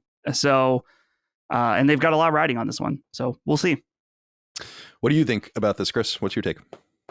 I mean, I think it would behoove them to maybe have two separate SKUs because OLED is clearly, that's where my concern is. I would imagine they would understand that, in-unit storage probably needs to be bigger. I'm always surprised whenever a new generation of consoles kind of kicks off because it always feels like they don't quite understand how big the hard drive should be. Because it always feels like they undershoot it. Yeah. Always. And it's bizarre. But, I would imagine that's probably... I don't know what else a Switch could really do, though. I guess that's kind of where I'm at, because I think that the thing that makes the Steam Deck so attractive to me is that it's got that whole library already, right? And I guess Switch could probably benefit from that, too. Maybe, like, the new Switch plays old Switch games better. That's probably a possibility. I would imagine I saw a rumor that was like it might not be backwards compatible at all, which would be. Can you imagine? That can't be. Mike and I were talking about this on one of our walks. No, of course that would be ridiculous. They can't. It has to be. This is Nintendo. That would be so. No, that would be. That'd be catastrophic. That would be so stupid. There's just no. I would be absolutely blown away if it was not backwards compatible. That seems trivial in some sense. I know, yeah. Like, who gives a shit? But you know what's wild, though, is that, like, I do believe that, but I also don't feel like it's 100% impossible. Like That's what I'm saying. I think it's 90 something percent impossible that they make it not backwards compatible, but like there's always that glimmer of, I guess, anti-hope that always seeps in. Yeah. I think with this Nintendo thing, I was looking up some of the information that I read yesterday, and it just sounds like it's time. It is time. I think clearly what I will say is this, and I say this with my whole chest, as it were. Completely underestimate Nintendo at your own peril at this point. The Switch is going to go on as being the best-selling piece of gaming hardware ever, whether handheld or console. It's only 20 million right now away from the goal. And there are so many sales still to be made on that machine. They're going to drop the price of that machine. It's going to continue to do well in burgeoning markets, in smaller markets, in poorer markets where, hardware, where they don't move on as quickly. The Switch is a complete behemoth powerhouse. And I just didn't see it coming. I loved the idea of, and we had long predicted, and of course the Wii U is the evolutionary step towards a true hybrid console. That they managed to do what they did with the Switch, I think, is impressive from many different angles. But I think the most specific angle is that, and this is what I think is so strange, is that Nintendo makes substantially less money in video games than PlayStation. And they have games that sell 20 and 30 million copies when they come out. And they've shown that you actually don't need to go balls to the wall to sell your hardware. You have to go high quality game after high quality game after high quality game until people, and you beat it into people. And you teach them certain things about being a consumer. We don't drop the prices of our games, so buy them now. Right? You get great value because the games aren't broken and they're well made, and really Nintendo's the only one that really does that still. And I just think that it's an incredibly impressive thing how they've carved out this space with this mega popular console by just selling fewer games and having a totally different market approach, which is why it's smart that I guess the different companies are going after different angles to see where they can make their money. I'm completely manifestly impressed with Nintendo. And I love their whole, I think they said this during I remember we talked about it, I think at the time, they said during like one of their financial calls a year or two ago, when people, because of mergers and acquisitions, where you just know that they have no interest in buying anything, and or very much, and that they say as much, that what's important to them is the genetic code of those that work at the studios and their connection to Nintendo as a product, and that you can't just go and get that off of a shelf. You can't just go and get that off of a market. You can't just go and make a Nintendo studio. It just doesn't work like that. And that's different and interesting and high quality. You can't complain about that. If you're a fan of Nintendo and they have you in their thrall, I get it. But it was too little too late for me personally. But I know that it's not the case for everybody. So I'm very interested to see what happens with this. I think price is a major component because they're obviously aiming for a younger and less sophisticated market with their games. But I think making a sophisticated machine does sound like a nice idea. And multiple SKUs are becoming more common. If you don't hamstring yourself, like Series S, for instance, with Xbox is clearly turning into a boondoggle, and will continue to until they finally sever the two. Although I don't know if they're ever going to be able to sever S from X. I think there are more S's than there are X's, which is crazy. And it's an advertising problem. Right, exactly. They really sold it saying like, hey, this is going to play both. So if they don't, then could they be they sued have a for big that? problem. It's the same thing we were saying with Game Pass, where you can't, people are like, oh, what if they just stop doing day one? I'm like, you can't stop doing that. That's the whole. So I say that only because they've made a power differential. That's the difference in the SKU. But if you're making a SKU where it's just better innards, higher quality screen and all of that, and it doesn't really make a difference to the developer, then there's really no downside. And there's going to be the boutique Nintendo fan that buys all this shit anyway. So Me. it's like, yeah, exactly. Well, I just think there's no losing for them. Right. Yeah. I'll really be interested. And also I think it's not always been advantageous. You saw what happened with the Dreamcast, for instance, and others, but launching kind of early matters sometimes. Xbox 360 getting ahead of the PS3 by a year was the entire difference for that machine, I think. And obviously we saw what happened with Switch coming out years after, 4 years, 3.5 years after the last consoles. So they have this middle space where they just kind of have their own market, and it's fascinating. They're a fascinating company. So we'll be interested to track that. I don't know if you guys saw this. Eurogamer wrote about this game called The Last Hope, which was on Switch. And this game, according to GamesIndustry.biz, has been removed from Nintendo's digital store. The reason that this is relevant to us is because The Last Hope Dead Zone Survival on the eShop is a low quality, clearly copied The Last of Us. And even the images they have on the Eurogamer article are so funny. The top image of them, like the characters next to each other, is just so good. This game actually, I think, survived like a few weeks on the eShop before it being taken down. And I think I saw Hogue saying that there isn't necessarily it's like you can do look and feel. Look and feel is not, as we know from the 80s with Apple and Microsoft going after each other, is like look and feel is its own thing that actually can be replicated.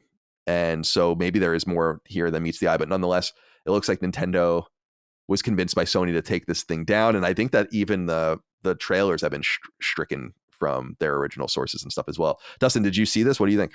Yeah, I saw Digital Foundry did a video about this. And Colin, I've always agreed with you on the junk in the PlayStation Network.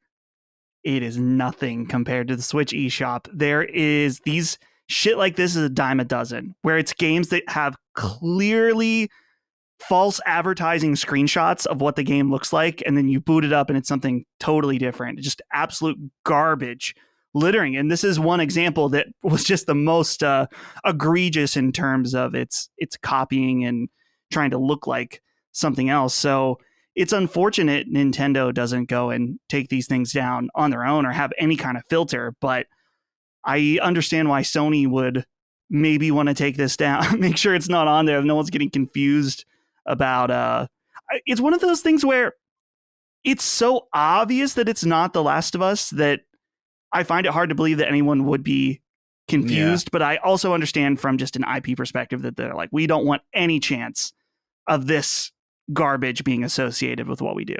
So, but yeah, it's definitely check out Digital Foundry's video on it. It is really funny. Chris, did you see this game? Have any thoughts?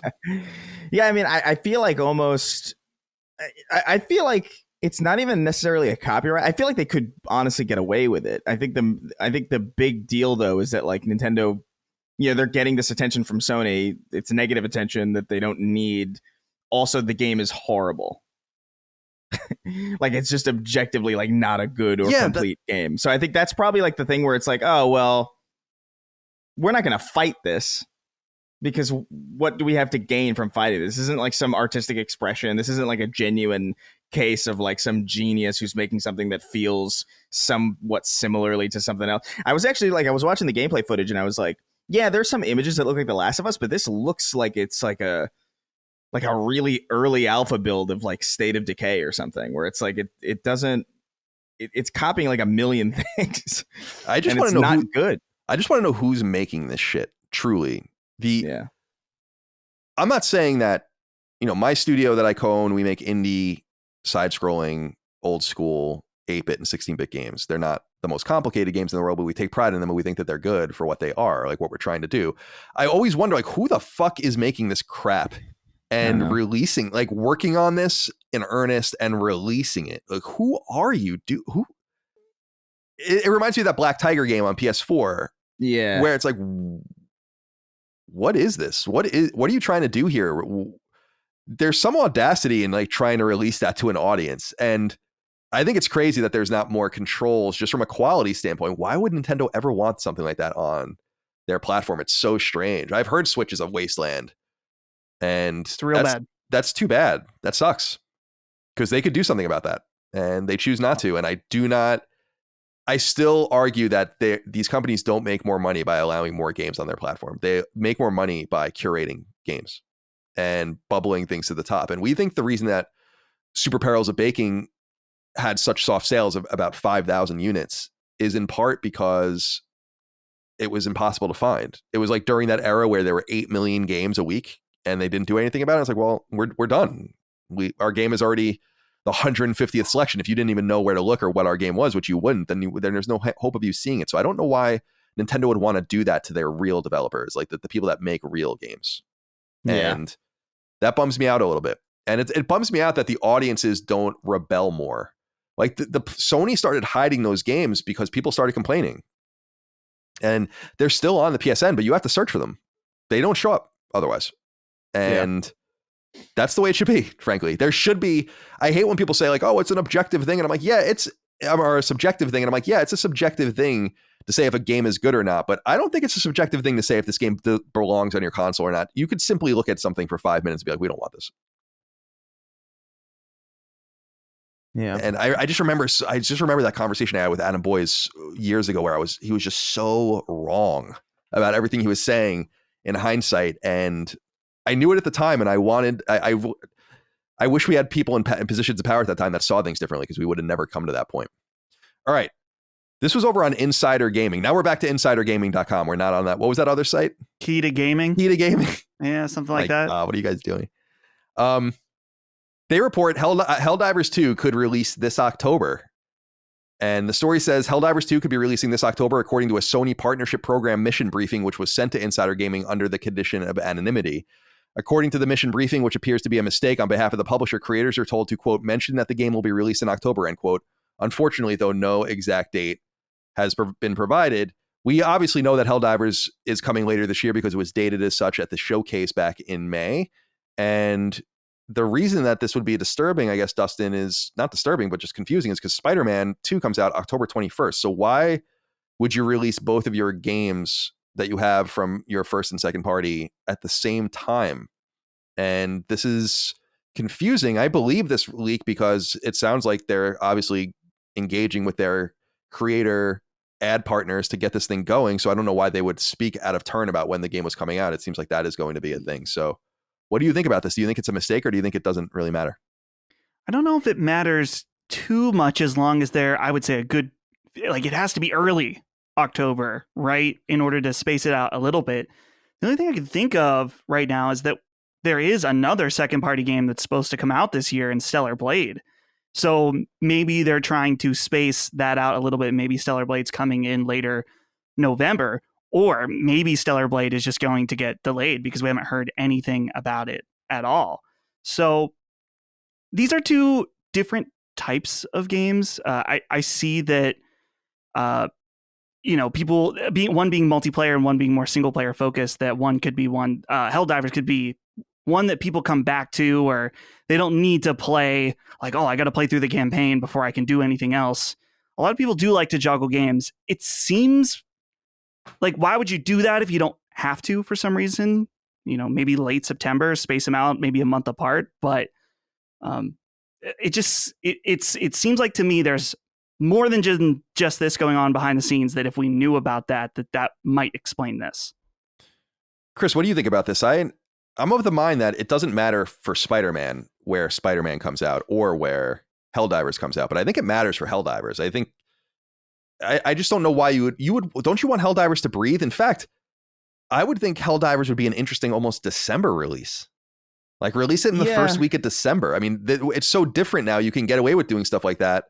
Give Spider-Man room to breathe and don't put them on top of each other, or get Helldivers out. I would think Helldivers would have come out in August or October or September. Personally, it's probably not ready. Well, what do you think about this? Do you think this matters? I don't know. I don't necessarily think it does, because I do think that they're somewhat separate audiences. I think Spider-Man is obviously, it's hard to determine what Spider-Man's audience is because Spider-Man is so ubiquitous, and I'm sure like there are probably millions of people who are going to play Spider-Man who don't play multiplayer games at all. Right. And Helldivers being this kind of, I don't think, is it like, as far as I've seen, I could be wrong, there's no single player in Helldivers 2, is there? I'm pretty sure it's just like a multiplayer game that you could play by yourself. Yeah, that was the way the first Helldivers was, and I think that's the way this one is. Right. Too. Okay. So yeah, I mean, I feel like there's almost like a companion piece argument in some way, where it's like, yeah, you can play Spider-Man, and people who are like really into the ecosystem might be able to play Spider-Man, and then when they've gotten their fill, they can kind of switch gears into this multiplayer thing with their friends. And I think that's potentially interesting. I don't think that's necessarily cannibalizing. The only issue is obviously these are games that presumably are going to be. Well, is Helldivers free to play? It's not, right? No, well, we don't know yet, but I doubt it. Yeah. So that's kind of the thing where it's like if it was free to play, I would understand it a little bit more. If it's something that is, that will cost you money to get into, which is probably the case, then that has the potential to cannibalize some buying power, and that might run into a problem. I think a December release would be pretty perfect for Helldivers, honestly, but I don't know necessarily if this is all that cannibalizing. They're just because they're such different games that cater to such different audiences, and on the off chance that they do cater to the same audience, they don't necessarily cannibalize each other's experiential kind of they don't cannibalize what each other is going for in enough of a way that you could argue that like they would need to give each other space. It wouldn't be like, I don't know, like a Titanfall 2 Call of Duty Battlefield situation. You know what I mean? Where it's like those are very, granularly those are different experiences, but ultimately those are both like, real-time combat FPSs in a very, very similar style, releasing in like within 2 weeks of each other. That was a very different thing. So I don't know. I mean, I think a December release would be perfect though. Like early December leading into like Christmas, and you'd have something to play over the holiday. That'd be good. Yeah, I love the daringness. That's not a word. The daring, I should just say, I love the daring of releasing a game in December in this environment, because I felt like it was way close to Christmas, but when they released Crisis Core, like, wow, man, this actually kind of makes a lot of sense right now. I'm feeling this. It seemed like it sold well. I don't know. I'd be curious to know what they think about that. I just think from a marketing and attention standpoint, you just want first and second party to be focusing on one thing at a time, in my opinion. I don't know. That seems to be a mismanagement of your resources, especially because you have so few games. Like, why are they both coming out at the same time? It's just, I don't know. It just, that you shouldn't be lining things up like that when you only have a few of them a year. That's the weird part. Anyway. Yeah, no, I agree. I don't think it's catastrophic for it, but it is weird. It's just a weird strategy. But I was watching some of the Helldivers footage that they've released, and the game looks fucking awesome. I gotta be totally honest with you. Like, it looks super awesome. I'm definitely gonna play Helldivers. Definitely. And I'm really excited to see what they have in store over at Arrowhead. And I'm also curious, as we talk about the expansion of studios and buying things and how little makes sense for Sony, like Arrowhead is really one of the only teams that would make any semblance of sense based on their prior behavior. But I wonder if they'd even be interested. Do we think Dustin, do we think Helldivers 2 is going to be good? I think it looks awesome. It looks like the evolution that could take it to being a more mainstream, third person shooter experience. And I don't know. It looks like it's I hope that it's not a lifestyle type game. It doesn't appear that way. That this, for me, looks like a game you just hop in with some friends, play through the missions, and then it's a nice experience. You move on. So I'm excited to see it. I am so excited for people to experience. I feel like it'll have a larger audience and experience what Helldivers is like with its friendly fire and pods landing on people and crushing them. I think it looks really fun. Yeah, I think it's gonna be good too. Chris, are you in agreement? Yeah, I think so. All right, let's move on. James Walker wrote into us. Said, greetings, leaders of the gamer battalion. The evil has been vanquished. Feminist Frequency is shutting down after only a decade of nonsense. Chris, how do you feel about being on the front lines of this conflict back in the day? To the team, what is your overall feeling on the matter? In my mind, it is a mostly hollow victory, as Anita Sarkeesian has wormed her way into the minds of many higher-ups in the video game industry, but I can't help but take some joy in seeing an enterprise founded on faulty logic and reasoning crumble before us. I got to say, James, I appreciate you writing in, but I think that your question kind of, the way you pose your inquiry represents what I think the problem was the entire time, which is that everyone was kind of talking, past each other and insulting each other, and there was never any interest in anyone coming to terms on this, in my opinion. Yeah. And so you said like the evil has been vanquished. Like, I don't think she was evil. I think that's like outrageous, but I do think it is somewhat of a hollow victory if you wanted to kind of excise Anita and her mentality from the industry, because she definitely proliferated and spread what she believed with some success. But I am curious what you guys think of her now that she's going. So Feminist Frequency, for people that don't know, is a kickstarted YouTube show written in the most part by a guy named, what was his name? Jonathan McIntosh. Yeah. And what's ironic about that is that Jonathan McIntosh and Anita split up as like a creative duo. He went on to create something called Pop Culture Detective, which is really popular. And she really languished without him and became less and less popular. Yeah. It seemed to me surprising, and I have some things I was looking through. So they're a nonprofit, so I was looking through their reports and they made a lot of money. So there is some interesting stuff to say here, but I am curious what you guys think of that whole period and Anita. I've reached out to Anita a couple of times personally to try to get her on the show on Sacred Plus, but she never answered me. And that's not a huge surprise. Most people don't answer me when I reach out, but I wanted to try to talk to her because I have so many interesting questions that I think could come to the fore. But nonetheless, Chris, let's go to you first. What do you think about this? Yeah, I mean, I didn't even realize they were still operational. So, like, I mean, it's not really. It's almost like anti-news hearing this, where it's like, okay, I guess that's official now. Even like I can't remember the last time Feminist Frequency was like brought up in a mainstream capacity, really, in any way at all, outside of people referencing things from the, at this point, distant past.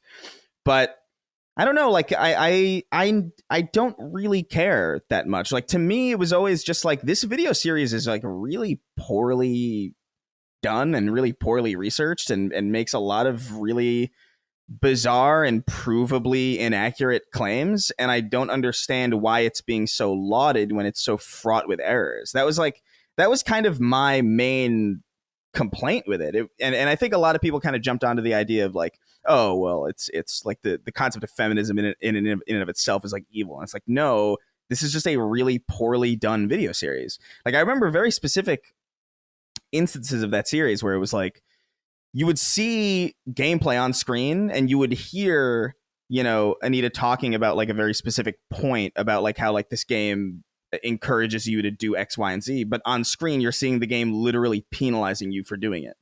Like, I remember specifically with Hitman, I think Absolution, where like, oh, this is a game that like really loves letting the player, you know, assault hookers or whatever. But like, the second the player does it, you literally see like a penalty on screen, and it's just it's fraught with that stuff. And I remember just being so confused seeing it promoted so heavily from like the games industry, because it just seemed so amateur. Like, it just didn't seem like real analysis. It didn't feel like genuine. It didn't feel like it was coming from a genuine place either, because there were videos of her circulating off, I think probably not on the record, but like videos of her circulating that were talking about like how like, yeah, I never really got into games. Yeah, that was always the big thing. That was the big thing to me, where it's like, you're presenting yourself as something you're not, which is like, I don't even think you needed to do that. Like, I don't even think you needed to be like, hey, you know, I'm a gamer. I think you probably could have come into the industry with these perspectives and just said, hey, look, I'm not from here at all, but this is what I see from the outside. And that would have been probably a way more valid perspective if you didn't lie about your relationship with the industry. So it's like all these like weird little things. I don't think she's like an evil person. I think she just made like kind of a lazy series that got like way, way more popular than I think they really anticipated it getting. And it probably got a lot more. It probably got a lot more flack than it necessarily deserved, but I also think it got a lot more credit than it deserved. And I feel like it's just one of these things that probably should have just sort of languished in obscurity. It probably should have just been left alone and not picked up by like Kotaku and not been made fun of by every single content creator, me included, under the sun. But it was just there and so prevalent for so long. And it was kind of the biggest crime really that it committed really was just being kind of incessantly annoying. And so it was put on this pedestal that I really don't think it deserved to be on. And it's not necessarily about the perspective of the people making it. It's about the quality of the research being done and the the obvious mischaracterization of certain games and certain companies. I remember there was I remember specifically an article from a long time ago. This might have been like 2015, maybe 2016, oldest, of her going around to different studios, and she ended up at Bungie somehow and giving a presentation on sexism. And, you know, that in and of itself is fine, but like one of the examples that was used was that the male characters and the female characters had slightly different sitting animations, and that was like a big deal. And I don't know, man. It just seems like I really do think pop culture politics have really irreparably damaged really like swaths and swaths of the population in ways that probably can't really ever be undone, because it just really, it boiled down these really complicated academic concepts that were never really meant to leave academia in the first place into these really trite and easily digestible mischaracterizations of what their initial concepts actually mean. Like, my favorite example of that is the whole racism equals prejudice plus power, which means that minorities can't be racist, which is like, that's a definition for systemic, like the definition for systemic racism, not interpersonal, which is anybody can be interpersonally racist. But like BuzzFeed got a hold of it and completely like diluted the meaning of it and just poisoned a bunch of people's fucking brains with it. And it sucks, because there are a lot of really interesting conversations to have around this space and around these topics that don't get to be had because we're working with an incomplete lexicon, or worse than that, a misdirected lexicon, which again circles back to the beginning of this conversation, where it just means that everybody talks past each other. Nobody can disagree with something without it being evil. You know, B. Sarkeesian isn't evil, just a person who made kind of a shitty web series. Yeah, I think is a shitty web series. Well, from my perspective, I mean, you said a lot of interesting stuff there, and we'll go to Unisec Dusted. I think, how do I put this? Anita had the advantage of not being held to account for her content by the powers that be, which proliferated, as you said, her fame. Because when she stopped getting that attention, and you could just go look on her YouTube channel yourself, like there's no audience for this stuff, none. And it's not an insult to content creators. It's an insult to someone with 215,000 subscribers that your videos get 1,000 views. Yeah, that's an insult. And it's an insult that I went through their financials. I don't know if you guys looked at these, but they went into 2020. So there'll be one more so I should back up. In the United States, as a tax exempt charity, which is basically what this is, or a tax exempt, organization, they have to release publicly their financials, which a privately held company like LSM doesn't. So we get to read granular information about the money they make. They have to report it since they're not paying taxes. And that's the funniest part, is that Anita Sarkeesian is obviously paying income taxes on her income, but she's not paying taxes on her company for this fucking tripe. But in 2022, retained money from previous years. So they went into 2022 with $353,000 in the bank. And then in 2022, they made $246,500 from corporations, $169,000 from individual donations, $126,000 from grants, which is embarrassing, $634 in merch, which is funny, work for hire, who the fuck, $25,000, and then other income like ads, $2,300. So their total revenue for last year was $569,000. And their total expenditure was $356,000. Now, I'm not going to get deep into Last Stand's money situation, but we both make more money than that and spend more money on our programming. And I say that because you're spending $350,000 a year on videos that do 900 views. That is a broken, completely busted system.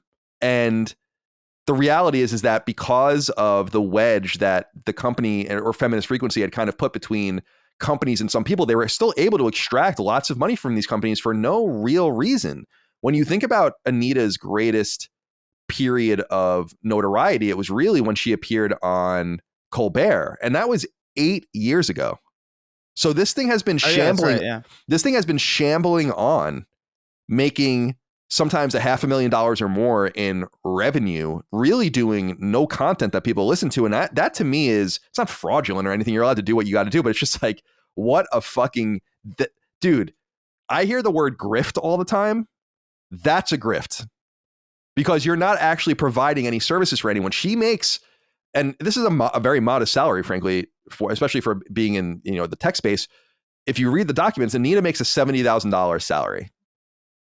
The rest of the money goes into presumably other people's pockets. Their board of directors don't make any money. I went through every one of their financial reports. They never made any money, which I thought was pretty interesting. But they close 2022 with $450,000 in the bank, which is pretty interesting. Now, in their piece, and you guys can go to feministfrequency.com and read the piece shutting down Feminist Frequency, she notes that all leftover money after they settle will go into donations for like-minded charities, which I think is great. That's good. But that's the thing that makes no sense to me, is that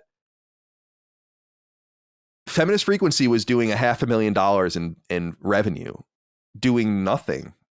Yeah. That people were watching. It just, like I said, that's my major takeaway too, Chris, is not that it's evil. It was wrong. I do think that she is a grifter by definition, and that video, like you brought up, is really it's so fucking annoying to me that everyone's like, oh no, that's nothing. I'm like, there's a lot of revisionist history going around with it, which is kind of annoying, where it's like, dude, it's clearly a grift.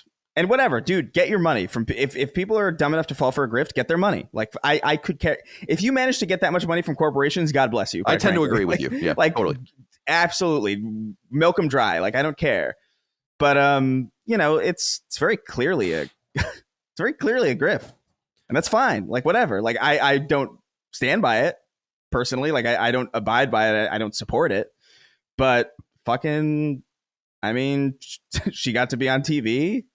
You know, she did what she wanted to do. So like, yeah, and it's important to note that one thing that would not be in here is the undoubted. And this is fine. I mean, again, get your money. I do consulting too, but I know she consults, and that's a lucrative thing. So yeah. She's found her, you know, I know people that just consult, you know, and make a shit ton of money doing that. I try to consult as little as possible, to be honest, because I don't really find the corporate shit enjoyable, but it is good money. And so I just think about that's $70,000, which is fine, whatever, plus whatever she makes there. She's doing quite well for herself, which again is great. Good for you. That's Dustin, and I want to go to you, get your thoughts on this. That's my only parting disconnect with it, is just, it's like no traffic, no interest. Even when I was, and it's a kind of sad and embarrassing, I guess. I went to their video where they do it's like a goodbye podcast, 4-to-1 dislikes to likes with comments shut off. Went to the, when I saw that this was announced, I was like, oh, there's got to be a tweet about this or something. So I went, read all of the Feminist Frequency tweets and Anita's quote tweets and all this. I'm like, man, this is a pretty ignominious fall from grace. Like no one gives a shit. And in fact, it seems like everyone's just like, don't let the door hit you on the ass on the way out. Reminds me a little bit of G4. And I think people are conflating that feeling for a want of a lack of feminism or a lack of feminist analysis of games, which, like Chris was saying, it's not true. There's so much space for people that really know what they're talking about to do that. Yeah. I know for me, thinking about, you know, when she was blowing up 8 to 10 years ago, whatever, I knew about her as a controversial figure or whatever you want to say. But honestly, never really paid attention to her or the drama around it, just because I simply did not care, but obviously knew about it.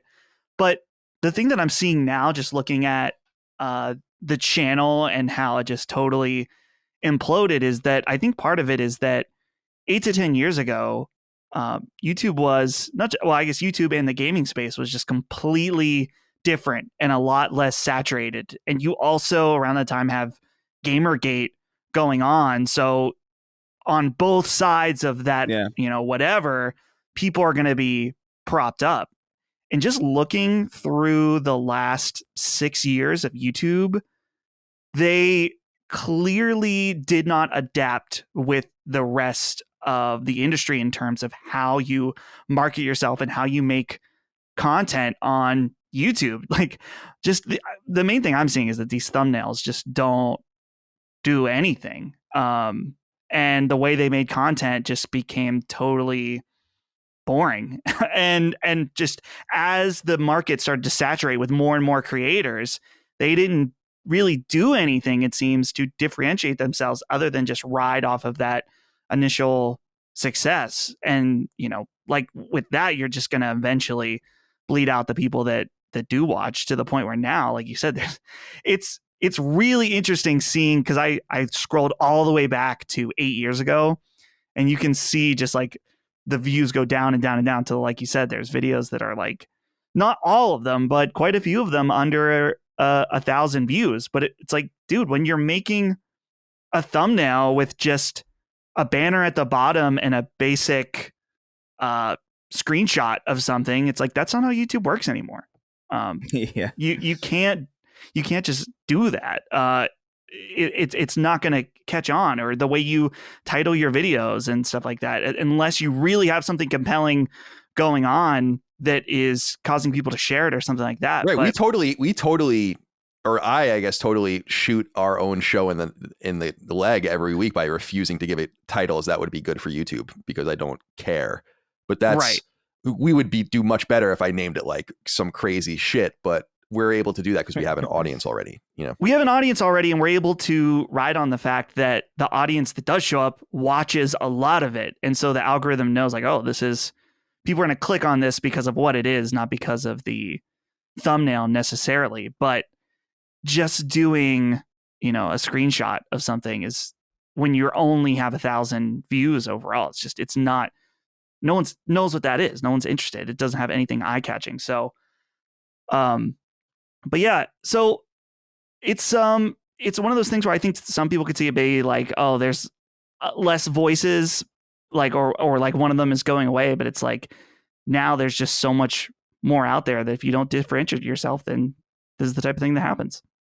Yeah. I do think that there was in reading some of the feedback that she was getting, a lot of it negative, and I feel bad for her having to see that. I don't want her to have that kind of pain that I'm sure comes with that. People go really overboard. Yeah, they do. It's really bizarre, and I think that didn't help either. I feel like that just like further painted like kind of an air of genuine legitimacy over the videos that she was making, because it's like, well, why are people so angry? It's almost like, well, people are only angry because you're telling the truth. You know what I mean? But it's like, in reality, it's just kind of like the videos are just kind of poorly made and not really well argued or articulated. And so many people were like, oh, kill yourself or whatever. And it's like, let's relax. Yeah, I just don't. It doesn't need to go that far. It doesn't need. It doesn't need to be this serious. And it's a shame too, because I feel like it's poisoned a lot of, and not only her specifically. I think there are people in the space that even reacted, myself included, that probably like didn't do all that good of a job not poisoning the well of discussions with this, because just the nature of talking about these things inherently means that you're talking past each other. You're arguing about words that don't really have explicit or not explicit, but or a common understanding of like what you're even speaking about. Almost like you're arguing about the same thing, but you're talking about two separate things at the same time. And so I feel like it just sort of ruined any chance for any future genuine people to actually come into the space with that lens and with that critique, because it's always going to be viewed through the lens of feminist frequency. It's going to be reviewed like, oh, well, what's this grifter doing now? Instead of if it's like a genuine person with like because dude, the Barbie movie is a feminist movie. Like, and it's got all those themes, and you know what? It's funny and it's good. And that's kind of the difference. And it's a shame that people conflate the fact that it's like, oh, this is centered around. It's almost like Ayn Rand in that way. You know what I mean? Like, where people will be like, I know people who don't like BioShock purely because it's based on Ayn Rand. It's like, that's insane. Like, you've really got to. And it's not. Really, it is, but it also isn't really. It's like I know. It's just the veneer, but even just the, you know what I mean, right? Where it's like the veneer of just like even the association alone, and so it just sort of tarnishes it. And it's. I feel bad that the well has been poisoned so thoroughly, because there's really no room for that critique now. Like a genuine feminist, like an actual feminist, like academic, like from actual academia, not from like fucking BuzzFeed or whatever, actually doing content, like analyzing games, I think would be interesting. Yeah, but now it's just fucked. It's I just can't get over that they spend $350,000 a year on their content. Dude, That's really fucking wild, dude. I mean, again, I'm not saying that that's a lot of money to spend on content. We spend more money than that on content every year. I'm not saying that at all. What I'm saying is that there's a better return on the spending of that. That's so much money to spend on a 1,000 view video. That's like a hobby for someone in the background. Dustin, I'm sorry, I didn't mean to interrupt. Their videos for the last 9 months are not videos. They're just podcasts that have a still image. Because I was talking about the thumbnails initially, I didn't realize that is some. They're not even. They stopped doing face cam. That's very 2012.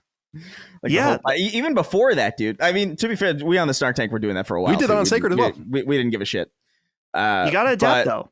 Yeah, you do. And I do think the shows are better for it. I think there's like, especially on the Star Tank, there's so many visual things that like we would have totally missed if we didn't switch to video. But yeah, I don't know. It's a rest in peace, I guess. I don't know. Yeah, I have this in my mind. It's you're right, Dustin, that, and Chris, you said this too, that, and you were just saying this, that the, we could have had like really good commentary that would have been taken more seriously. And when people react in this way, this really overwhelmingly negative way to something, it's either because it's right on the nose or it really is off base and being misrepresentative. Yeah. It's like Jack Thompson. Right. That's actually it's an interesting point. And so for me, I look at it and I'm like, well, it was just off because I never took her seriously simply because of the video you cited. And that was the end of that for me. It was just, I saw that and I'm like, well, you're either just, I don't know why you would say this and then try to take it back. Like, you don't play games, or at least you are a newer gamer and I have no interest in what you have to say about games. If you're a newer person, newer gamer, no offense, so to me, that was what bothered me. She had no legitimacy, as opposed to, like you said, it could have been anyone. It could have just been who's someone I really, really like is that the trans political content creator ContraPoints. Yeah. Those videos are fucking awesome. Even if I don't agree with them, there's thought, there's clearly mega research, lots of intent.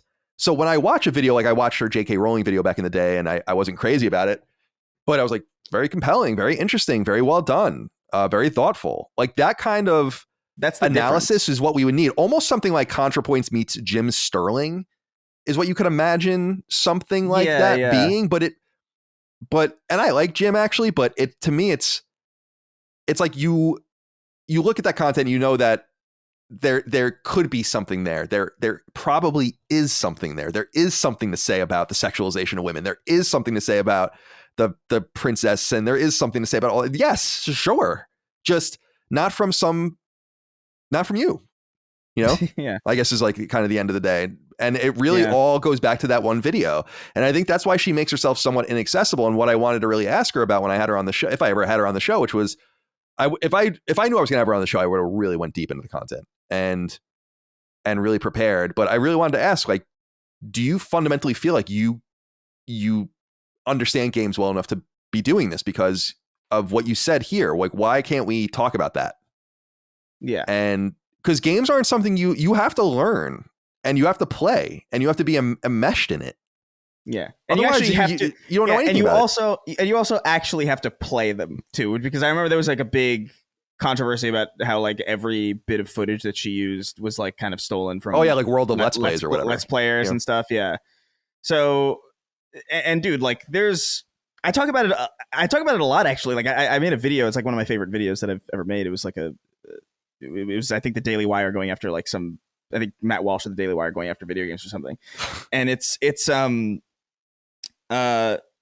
experience of watching somebody play a game and playing a game are two vastly different experiences, and it's even bigger than you would even assume, based purely on just what each person is thinking. And I think to myself about like my experience playing something like Gears of War, something that's like really violent and bloody, and somebody just sitting there watching it, where they're just watching like carnage. They're just watching like limbs explode, cutting people in half. It's like, this is just senseless violence.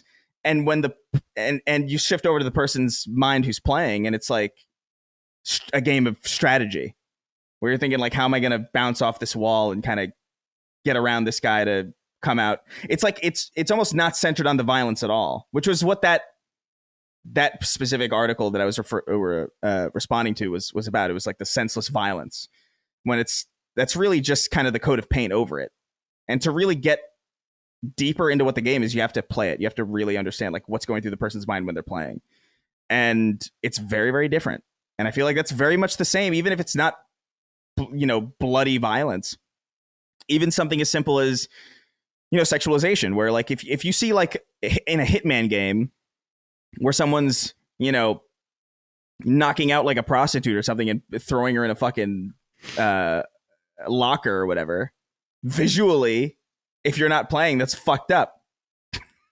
But if you're playing and you're like understanding that you're being penalized for what you're doing, and that this is actually isn't the smartest way to play this, and like this is actually making your run harder as you do this, that's an experience that other person isn't getting. That's why you have to play to critique these things. And I don't know. I probably just rambled a little bit. No, that's like, great. I think no, not at all. I also think, Chris, things are lost on people, like just the satire of that situation. What I always realized with Jack Thompson, who you brought up earlier, what I feel was really lost on him was the satire of the situation. Grand Theft Auto is not serious. And if it would still be protected by the First Amendment, as we now know, thanks to SCOTUS years ago. But it just was totally like, don't you understand this is supposed to be funny? Yeah. Don't you get that? Like, I think that a lot of people intellectually do, but refuse to go any deeper than the primitive understanding of video games that they have. And I remember that picture of Anita that used to go around. I don't know if you guys remember. It was like a still, I guess, she used for promotion. It was her on a couch with all the games stacked up in front of her. You know what I'm talking about? It had like a bunch of Xbox 360 and PS3 games stacked up in front of her. Maybe Wii games. And I was like, you didn't play those. No way. No, because that's so many since in 2005 or whatever that video was from. You said you didn't really get into video games then. How did you find the time to play all of this? Yeah, in that time since I'm sure she played a little bit. I'm not denouncing the fact that she played it. I'm sure she's played a video game. Anita, show me the trophies. That would be interesting. Show me the trophies. That would be fucking fascinating. But anyway, she made good money. She did make an impact, and can't deny that. But I think the anger and the indifference and all of the rest of her leaving is I was surprised when I went through the quote tweets. You know, when you see that unbalanced quote tweet, I was like, oh my God. Yeah. So I went into that, and I was expecting to see at least some people being like, oh, you'll be missed. Like, there was almost none of that. Like, even developers and publishers were just like, see ya. Yeah. And they're the ones that are really responsible for keeping her around so long and listening to her at all. But I know people that work at studios where that stuff, either she spoke or that kind of mentality was taken. And I think people really took it as shallow as it was. I truly don't. Yeah. It's easy for people to pay lip service and be like, yeah. We did this, and this. It was great to have her. I don't know that they really felt that way. And I've talked to people where I know that that's a fact in some places. So yeah, you have to kind of do what you have to do in that corporate pressure zone that was created 10 years ago and more around all this shit, you know? Reminds me a little bit of like The Boys when they have all the heroes do those like. Have you seen The Boys? No, I haven't seen it. Never mind. I won't say it. It's very much a corporate satire, and it reminded me of a lot of stuff that you were saying. Yeah, sorry, no, I'm not up on that. I'm too old for. It's good, dude. For being up on TV. No, it actually does look good. I haven't watched the show on Amazon in a long time for some reason. The Expanse was like the last thing I. So yeah, it looks funny. I always see the meme of that one superhero guy. I don't know if he's a supervillain or whatever. It just makes you laugh. I don't know what he is or who he is, but he just seems like that one where he's like upset, but then he starts laughing or whatever or nervous. And that one is funny Classic. to me. But I have no context for it at all. Well, R.I.P. Feminist Frequency, Anita. Be well. You're always welcome on this show, although I doubt you'll accept. Yeah. Also, don't send death threats to people. Yeah, I mean, isn't that easy? Why can't people just... All right, let me give you an example. And I talked about this when it happened, but I really fell off with Sam Harris, who I used to love. I used to love Sam Harris. And people know that because I used to talk about him on the show all the time. And I really feel like he became just something else. And I just can't take him seriously anymore for a number of different reasons. I say that on the show because I have an outlet and we're talking about it now, but I never told Sam Harris that. I never said a goddamn word anywhere about it. And if I was just a normal person, I just stopped listening. Yeah. I ended my subscription to his podcast and I stopped listening to it. And that was the beginning and the end of the transaction. And that is, he sees that and that's enough. Like, I see when people leave and come and, and it's like, that's, people got to do what they have to do. But why do you always have to swing at people and be mean? Yeah. Why do people feel like they need to be mean? That is a mystery to me. And I don't like that instinct that some people have. All right. Let's see. We can get through these last few things more quickly. I don't know if you guys saw, I was going to talk about it last week, but I was thinking, we'll wait for it to launch and see what happens. But a game called Ratatan is on Kickstarter. This is a spiritual successor made by many of the people that used to work at the developer Pyramid on a series on PSP called Patapon. And of course, Patapon first came out in Japan in 2007 and in the West in 2008 on PSP. It's a rhythm game where you use like rhythmic commands and the beats of drums and all this kind of stuff to attack enemies. And there ended up being 3 of them. And the first 2, I want to say, came to PS4 actually in ports later, which is cool. But Patapon kind of just went away. And this is in the pocket of so Sony owns the Patapon IP. It was depending, it's like a first party and a second party game. Pyramid is one of those teams that worked very intimately with Japan Studio, much like many other teams, but it was also kind of an XDev initiative. So technically it's a second party game, although Pyramid it's kind of like Hot Shots Golf. Let's call it for 1.5 party games, first 0.5 party games. And so Patapon is owned by Sony, but Sony's not interested in those games anymore. We all know that. They're not interested in the smaller games, the Sound Shapes, Fat Princess, whatever. They don't care about any of that anymore. So probably with Sony's blessing, although again, this is a look and feel kind of thing where you really can't get mad at them. They make a game that is a blatant copy of Patapon, do it themselves, Ratatan. Dustin, I don't know if you have any love for Patapon, but I will say that this game was funded fully in one day. And I wonder what you think of that. Yeah, I have played Patapon before. It was a long time ago. It didn't really hit for me at the time. I've wanted to go and check out those PS4 versions, though, just to check it out again and see. But I love to see where there's clearly a desire for something and then there's a huge success behind it, because this doesn't always happen. I think there was that spiritual successor for Parappa a few years ago that did not get funded. I think it was like a rabbit type character or something. I don't even remember that. That's so interesting. I don't remember that for some reason. I'm going to look it up. Yeah, I'll have to look that up. Look it up. Keep going. Yeah. So it's not always a surefire success, but I was glad to see they fully funded. I do think it's funny. When I saw this, I saw that it was called Ratatan or Rattan, whatever. But their logo, you can totally read Patapon. Ratatan. You can totally see Patapon in that logo. And initially I was like, did they get the name Patapon? Because this logo looks like that. But it's one of those things where I think, hey, Sony, you're not doing anything. Why not just license that name out to them or something, or do make a deal where they can make another game? And I just don't understand why. If Sony's not going to do anything, I don't know. I guess there's an idea where it's like, hey, we should hold on to any kind of IP we think is valuable. But these are the guys that made it good. So why not work something out with them? Just seems weird. Yeah. And sorry, I was muted. And the Hot Shots Golf situation, it being it's just all out of Japan Studio, a lot of that stuff. Because there are games that, I don't even want to get into it. There's so many games that can be returned from that era. But I looked it up. Project Rap Rabbit. I was going to say, I thought it was a rabbit. Yeah. And on Wikipedia, it says Project Rap Rabbit was first revealed through an article, blah, blah, blah. The game was officially announced on May 12th, 2017, and the Kickstarter launched on May 15th. The campaign was criticized for featuring no gameplay footage and setting stretch goals at unreasonable levels. The campaign ultimately failed, with pledges only reaching £161,000 of the £855,000 required. So $1 million, I would assume. 1.3 million, maybe something like that. I will say this. I'm confused about this. I don't know how people feel about this. Why do companies announce that they're going to do a Kickstarter?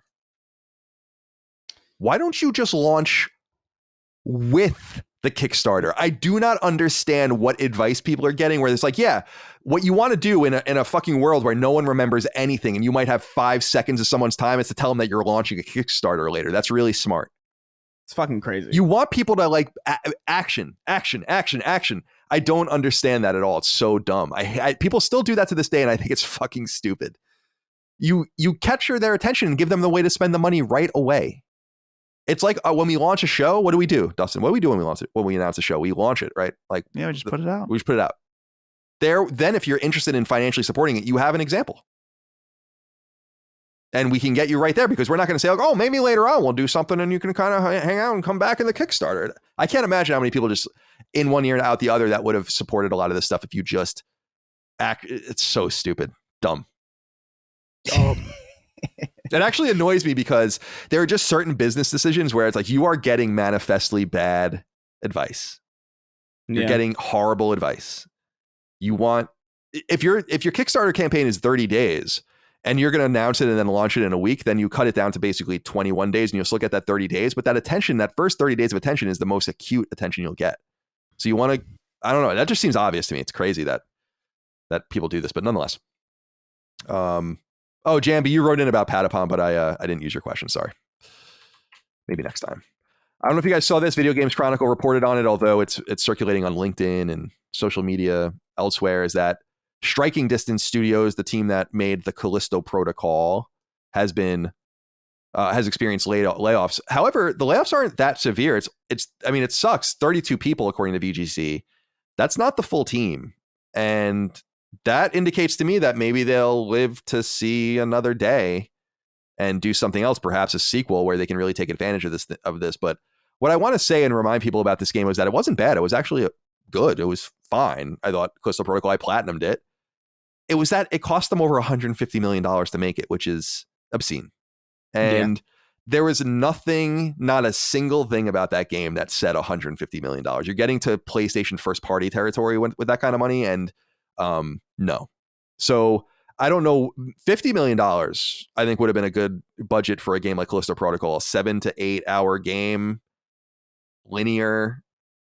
I don't know how you spend that much money on this thing. It was just complete, utter mismanagement. I imagine they lost quite a bit of money, but they'll still, hopefully truck on. Chris, what do you think? Yeah, I mean, it's obviously sad, but I'm in agreement in the sense that I didn't hate the Callisto Protocol at all. I actually kind of enjoyed it. I thought it was a decent, a solidly decent game. The real problem is, like you said, just like the sheer mismanagement of how it got to market that really kind of left me baffled. So like if they can just get a handle on maybe budgetary management, if they can figure that stuff out, then hopefully they can continue and make something. I don't know if I'd need another Callisto Protocol necessarily, but I'd be curious to see like what else they would do. Like, because I think if I'm not mistaken, they just came out with like a Callisto Protocol DLC, and like it has an ending that everybody hates, or like it almost like completely upends everything. So it almost kind of feels like they're like, yeah, we're done with this. From what I've heard, or from what I've heard of people's interpretations of that ending in the DLC. So interesting. Yeah. So I mean, I would hope. I would hope that they continue to fight another day, make something else at the very least. Yeah, I don't. It's a shame. I'm not. It's unclear to me. I don't know if they say in here how big the team is, but I would assume it's more than 100 people to make a game like that. But they did do a lot of outsourcing too. Do you think, Dustin, that they would have benefited from keeping the PUBG connection more closely aligned with the game? I don't think so. My gut says no on that, just because PUBG is already kind of waning as well. So I think it kind of would have felt like you're attaching yourself to a brand that's already kind of on the way out. Not that PUBG's totally a failure or anything like that, just not in the zeitgeist like when it was nominated for Game of the Year and stuff like that. So I think it was maybe smart to distance themselves, but at the same time, when you just have a game that is that expensive and ends up being just fine, that you can't have your game be just fine when you spend that much money on it. I understand that a lot of people played it, thought it was fine, not good, not bad. It was a little bit hyperbolic as far as people saying it was terrible, but it was not good enough that for someone like me, who I like those types of games, but they're not really the thing that I'm going for the most. It's just a total skip for me. Like, I just don't feel compelled to play it at all. And I'm sure there's a lot of people that were in the same boat as me. So hopefully they can do better next time. Yeah, I was happy to buy it at full price and show them support for hopefully trying something new. I mean, that's different. Severing it from PUBG, I think, while the story probably demanded it, I like I said at the time, I'd wonder how it was supposed to be connected and what the connection would have been, because I doubt that they really changed very much about it. But hopefully they do get to do something new. Remember, Krafton owns them, so they are a first party team within that family, and so maybe they're just going to be moved on to support work on PUBG or do something else. I have no idea, but I don't think they're all gone yet. But sorry to those guys at striking distance that got laid off. We tried your game, and a lot of people did, and I know it wasn't necessarily your fault. Too much money spent. Dawn Trail, the new Final Fantasy XIV online MMO expansion has been announced. That's the final piece of news here. Comes summer 2024. I don't really have anything more to say about this. I just wanted to throw that out there. Are you going to play it? Are you going to ever play this game? I'm never going to play. I was looking at gameplay of it because I really have been thinking, or was thinking about it. I'm like, I just can't play. Like, this is not for me. I don't think. There's just too many other games that I want to play more. Maybe, I don't know. I'm never going to say never, but the time that I did check it out, I was not all about it. It was just, I'm over MMOs, I think, at this point. That was a time and place in my life, and now, I don't know, moved on. All right. Let's get into the games we're playing. And I'll just go first and get this over with real quick, because there's not too much to say. Final Fantasy III I platinumed, and Dagan and I are that's my 144th platinum trophy. Dagan and I are going to do a knockback episode all about this. Actually, we already recorded it. It'll be live for you on, let me think here, Monday, I guess? Something like that. Sunday? Something. I don't know. And then Twisted Metal, as I had mentioned earlier in the show, on PS1. I was kind of just dicking around, and then we watched the show, and I was like, you know what? I was messing with the game, and I'm like, I want just more context.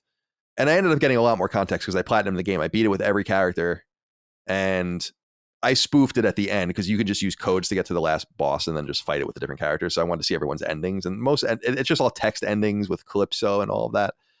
And it's funny, Dustin, there are some things even in the first two episodes that I now understand from playing the game.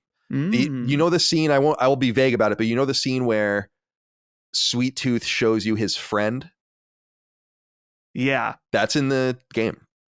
Like that whole thing. I was like, what? That like random thing is in the game, and obviously a lot of the names and stuff and all of the rest. So I understand it a little bit better. But like I said earlier in the show, if you missed it, I'm going to sit down with David Jaffe to do a Twisted Metal spoiler cast and review discussion and making of the first game.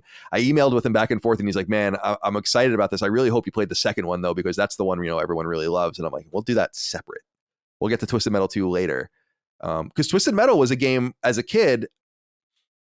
You guys were kind of young, but maybe you'll remember this, but being in the video store, I was really intrigued by PS1's change in case.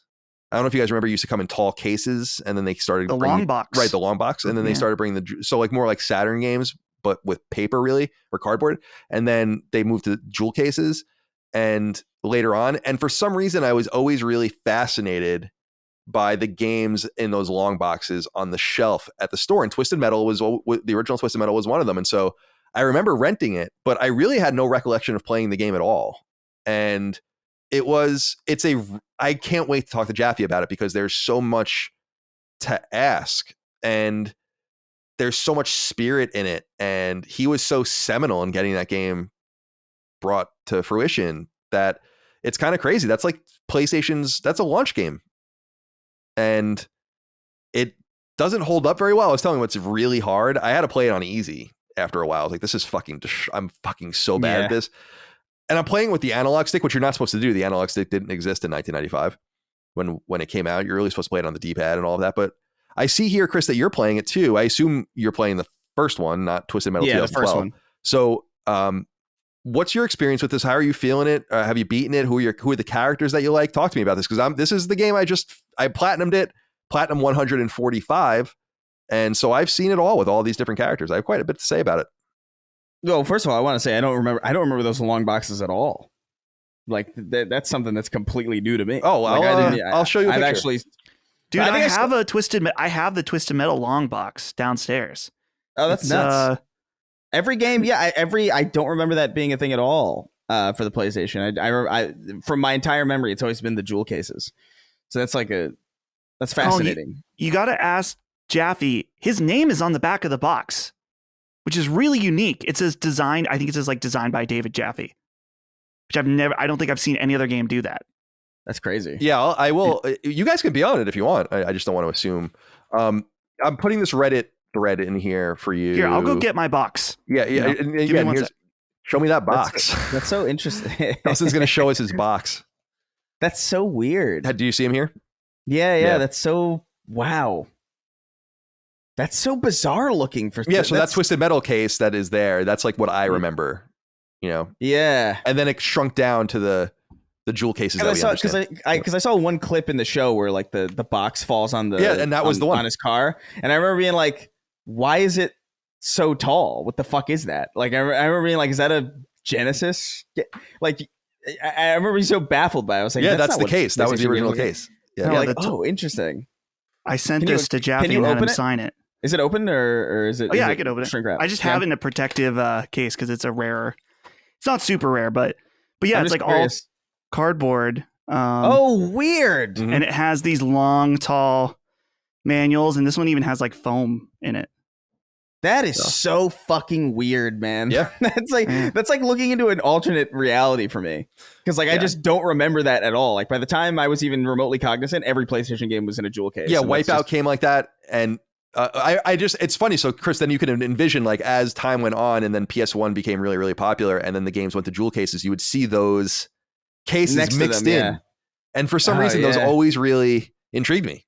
And Twisted Metal was like the king of that. I think Resident Evil was one of them too. The original Resident Evil was one of those boxes. That's so wild. It says designed by David Jaffe on the back. Love it. That's so cool. Get your money, David. But yeah, I mean, I've only been messing around with it a little bit. Honestly, I cannot grasp what the fuck I'm doing right now in Twisted Metal. Because I don't think Twisted Metal 1 was the one that I played. I think it was 2 or 3 that I remember having specific nostalgia over, or that I remember specifically playing a lot. I know I played a shit ton of Twisted Metal Head on the PSP. Oh, PSP. Like I really loved that one. Jaffe did that game too. Yeah, that's I think honestly, if I'm remembering correctly, that was my favorite. But I also haven't played Twisted Metal 2 or 3, whichever one. I'll know when I play it, I guess, since maybe 1999 or no, maybe 2000. No, it might have been 2001 or 2002, something like that. I remember playing in Arizona at like my sister's house, which is very bizarre. I remember, there's a very vivid memory of playing Twisted Metal in the living room in that apartment. But I'm playing I don't remember the name of the character, the police car. Oh yeah, with like the electric kind of. Yeah, I'll look up the name for you. Yeah. Yeah, I'm really bad at remembering the names. Oh, is it Outlaw or something?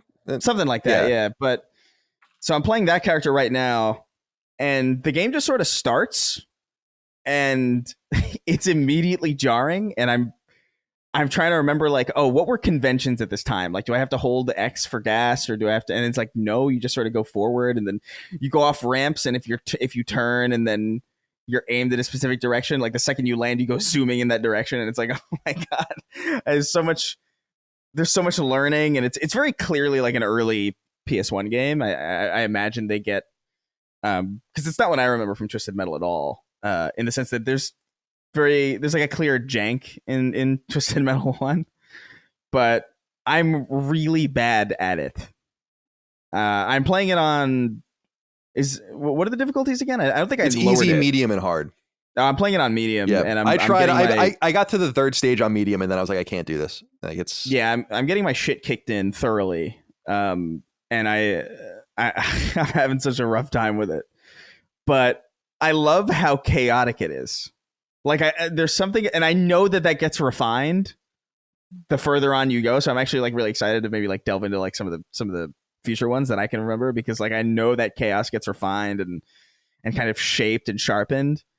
But as of right now, I'm a little frustrated with Twisted Metal because I'm so bad at it, and I remember being really good at Twisted Metal, and it bothers me that those skills. It's hard, dude.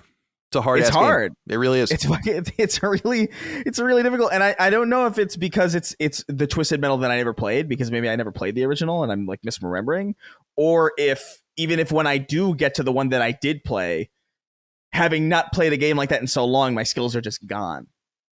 Because I used to kick ass in Twisted Metal. Like it was like a really like a point of pride for me that I was like really good at that game, and like no one could fucking touch me.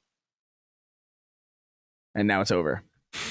It's hard, dude. We don't play games like this anymore. There's no camera control there. It's really. It took me a while to get used to it. In fact, I played it for a little while. I'm like, oh, I don't want to play this, and then I just kind of stuck with it. And then I really started, as I started beating it with all the different characters, I started getting. You have to do the last stage over and over again, and then beat the last boss over and over again. And I started getting like really good. So I knew that I could probably get through the game, at least on easy, but normal. You take so much damage, and some of the like. There's a motorcycle guy, where you just don't take any damage before you die. I don't know. It's pretty difficult, but it's funny you said about the future Twisted Metals, because Jaffe said in his email to me, I don't think he'll mind me reading this. He says in part, but I hope you played Twisted Metal 2 as well as Twisted Metal 1. It doesn't really hold up that well, but Twisted Metal 2, while antiquated as fuck, still retains the spirit of what we were trying to do. So interesting. With that in mind, I'll be very interested in hearing that, but we'll do a separate one on Twisted Metal 2 as well, I think, if he's down for it, because just doing a spoiler cast and making of with Twisted Metal, I think it sounds like mega exciting. So if either of you want to be on it, you're more than welcome. And then Dustin, Oh, I'm sorry. Go ahead. I was gonna say I would love to be on the second one because that's the one that I remember. Okay, great. Yeah, let's do it. And then Dustin, let's go to you. I see here you're playing Remnant 2 and Pikmin 4, and we'll get into that. But I do want to acknowledge that Remnant 2 surpassed 1 million copies sold, and that I actually downloaded Remnant from the ashes and played it for about 5 minutes, and then I was like, no, and then I just shut it off, and that was the end of that. So it was no insult to it. I just was feeling the controls, and Micah was making fun of me because she's like, sometimes you do this with games where you start them and play them for like 2 seconds, and then you're like, no, I don't want to do this, and then you shut off. I do the same thing, but I'm like, no, I just know myself well enough. I know that I don't want to play this. Like I feel it in the controls. I don't think I'm going to be into it. It's not. The second one probably feels a lot better. I just felt kind of poserish, being like, yeah, I'll play Remnant 2. I have no fucking idea what Remnant is. But I didn't play the first one. I don't give a fuck. You don't give a fuck about the aesthetic. So talk to me about this. Yeah. So Remnant 2, I put some more time into it, and it's cool that I'm glad to see it sell 1 million copies. It's kind of, I don't want to call it a budget game because I don't think that that's fair, but it is a cheaper game at $50. It has AAA sensibilities as far as how it looks and how it plays. You can see some of the ways that they were able to make this game big and expansive by making some of it procedurally generated. And that's probably the most negative part to me, is that in these different worlds of the multiverse that you go to, there are clear sections where it's like, okay, I can tell that this is not handmade. Like this feels a little generated, right? Like AI generated, whatever. And they're still fun though, because those moments you're really focusing on the gameplay, killing enemies, whatever, teaming up with your friends.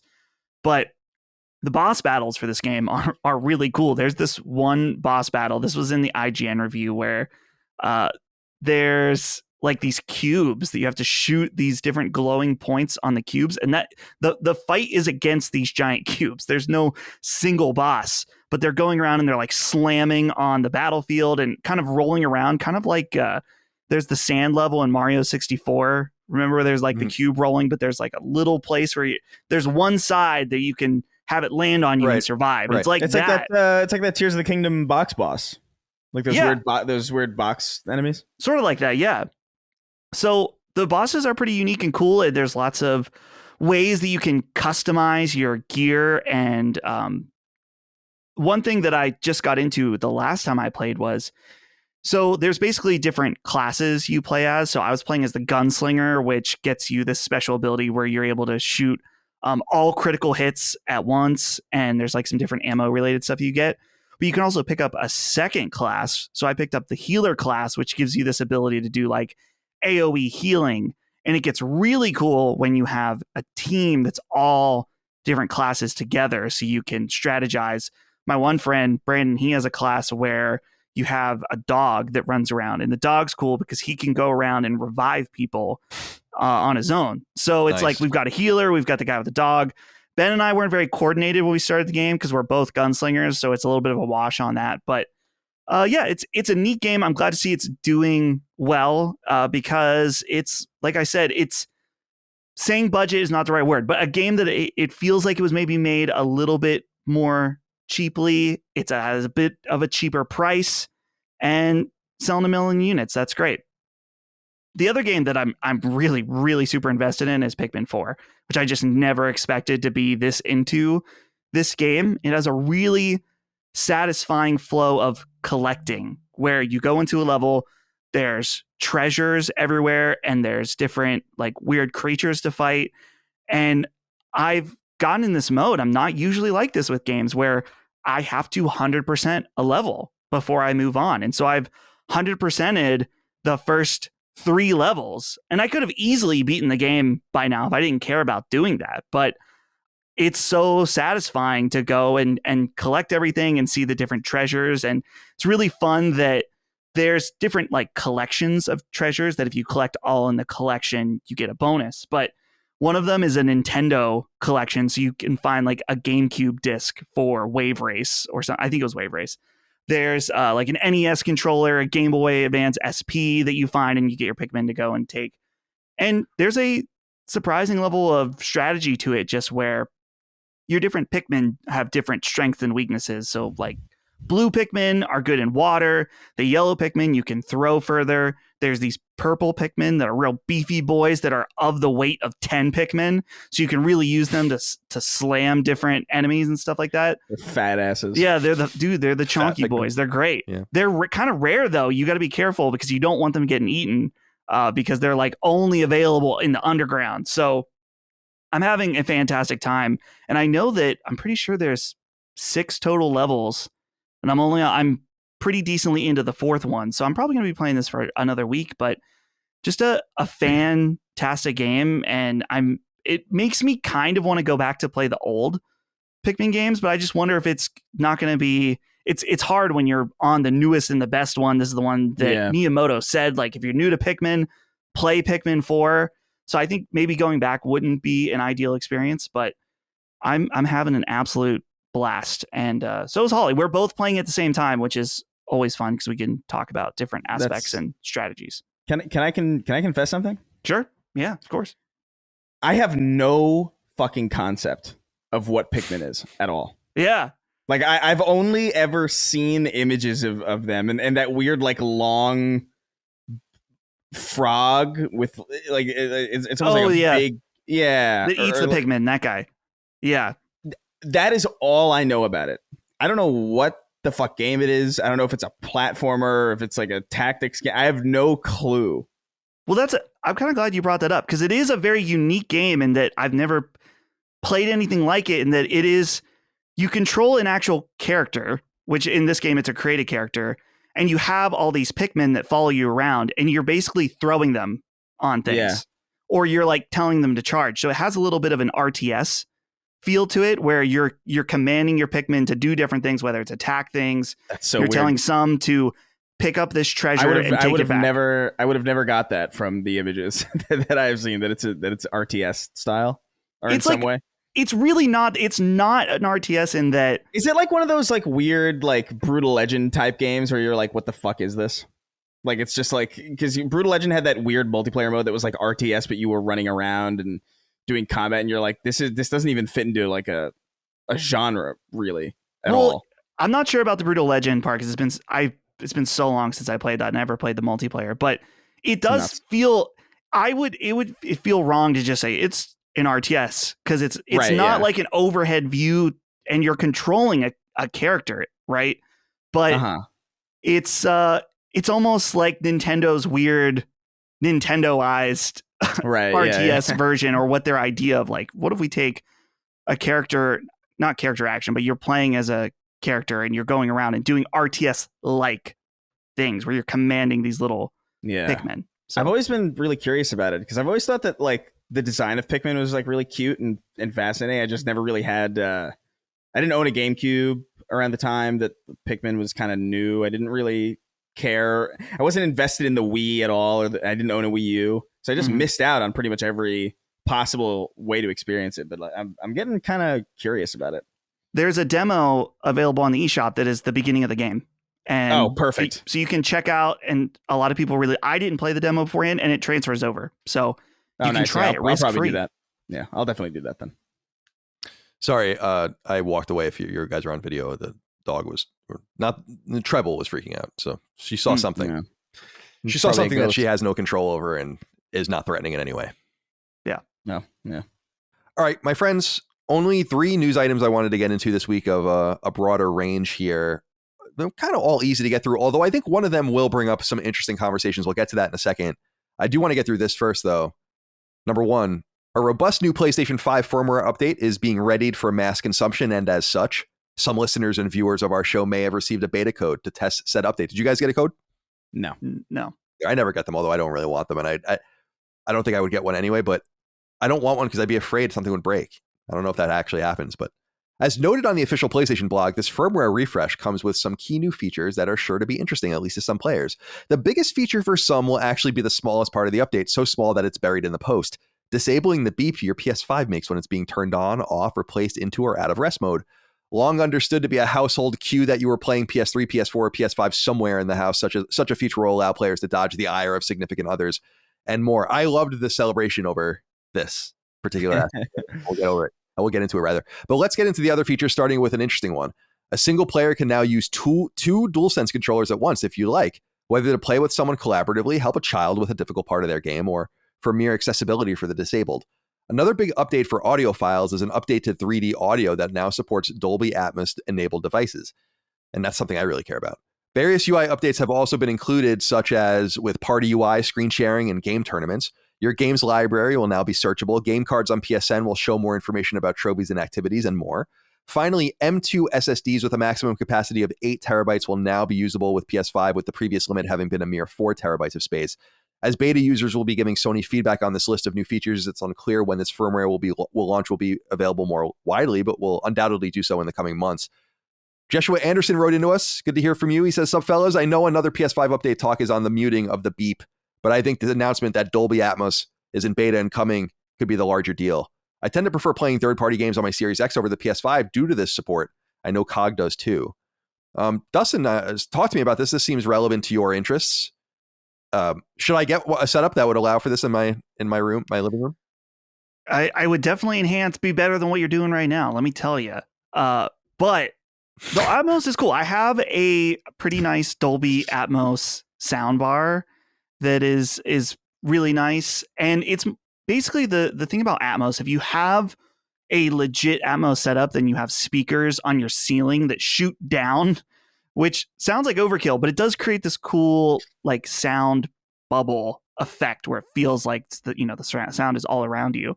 Mine is a virtual Dolby Atmos where it has speakers on the soundbar that shoot up towards the ceiling, and the sound's supposed to bounce back down.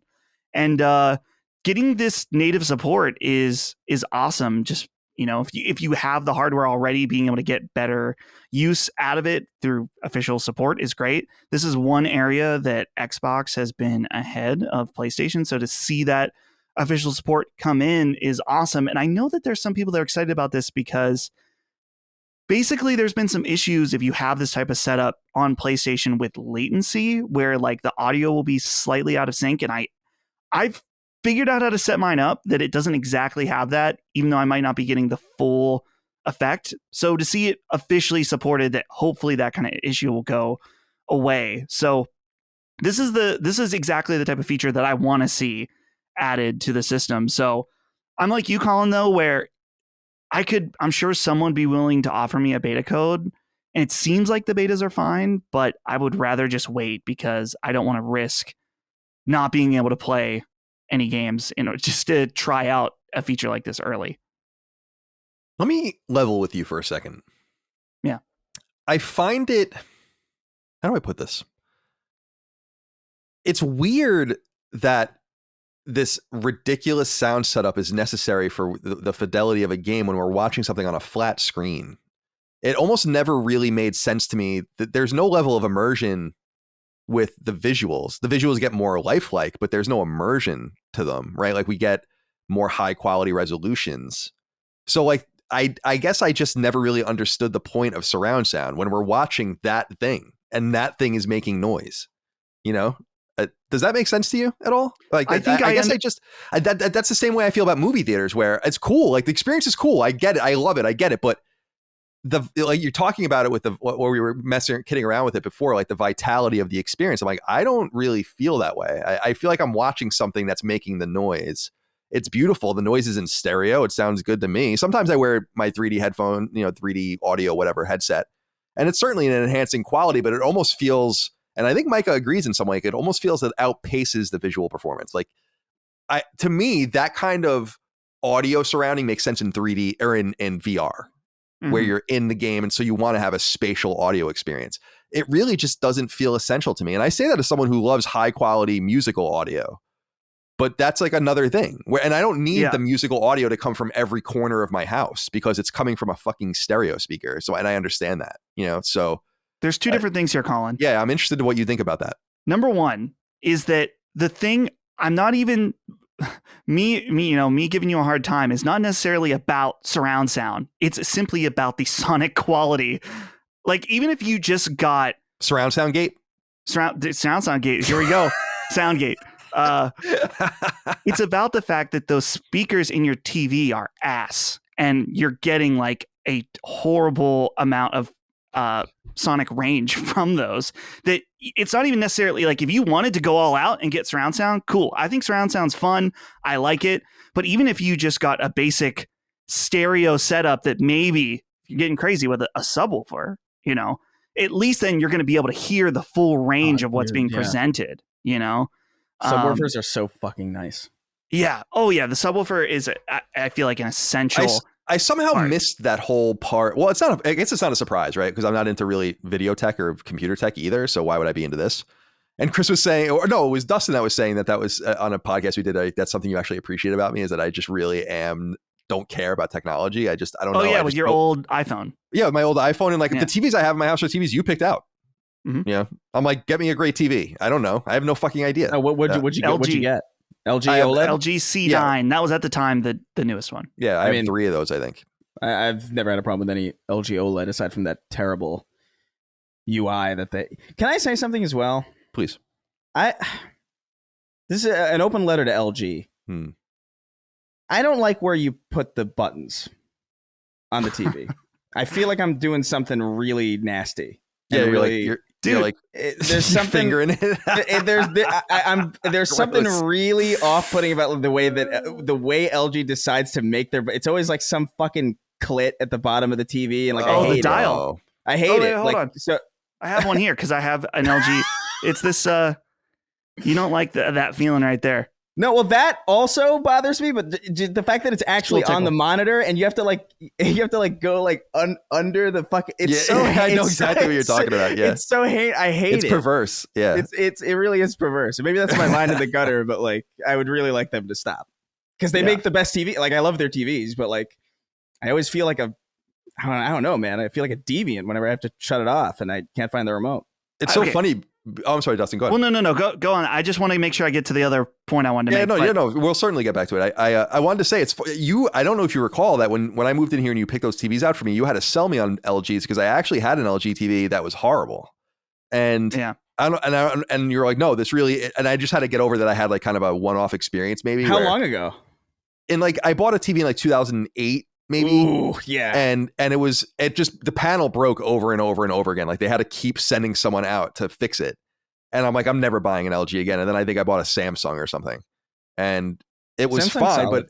but I never bought Sony electronics really. I did buy a Sony Trinitron when I was younger, but I don't think Sony TVs are really supposed to be the top of the line anymore, or at least no. So I wanted something nicer. So I deferred to you. But yeah, I totally understand the point you're making there about just making that experience, that limited experience better. And I will admit that there's major sound balance issues on our TV as far as like what you're watching.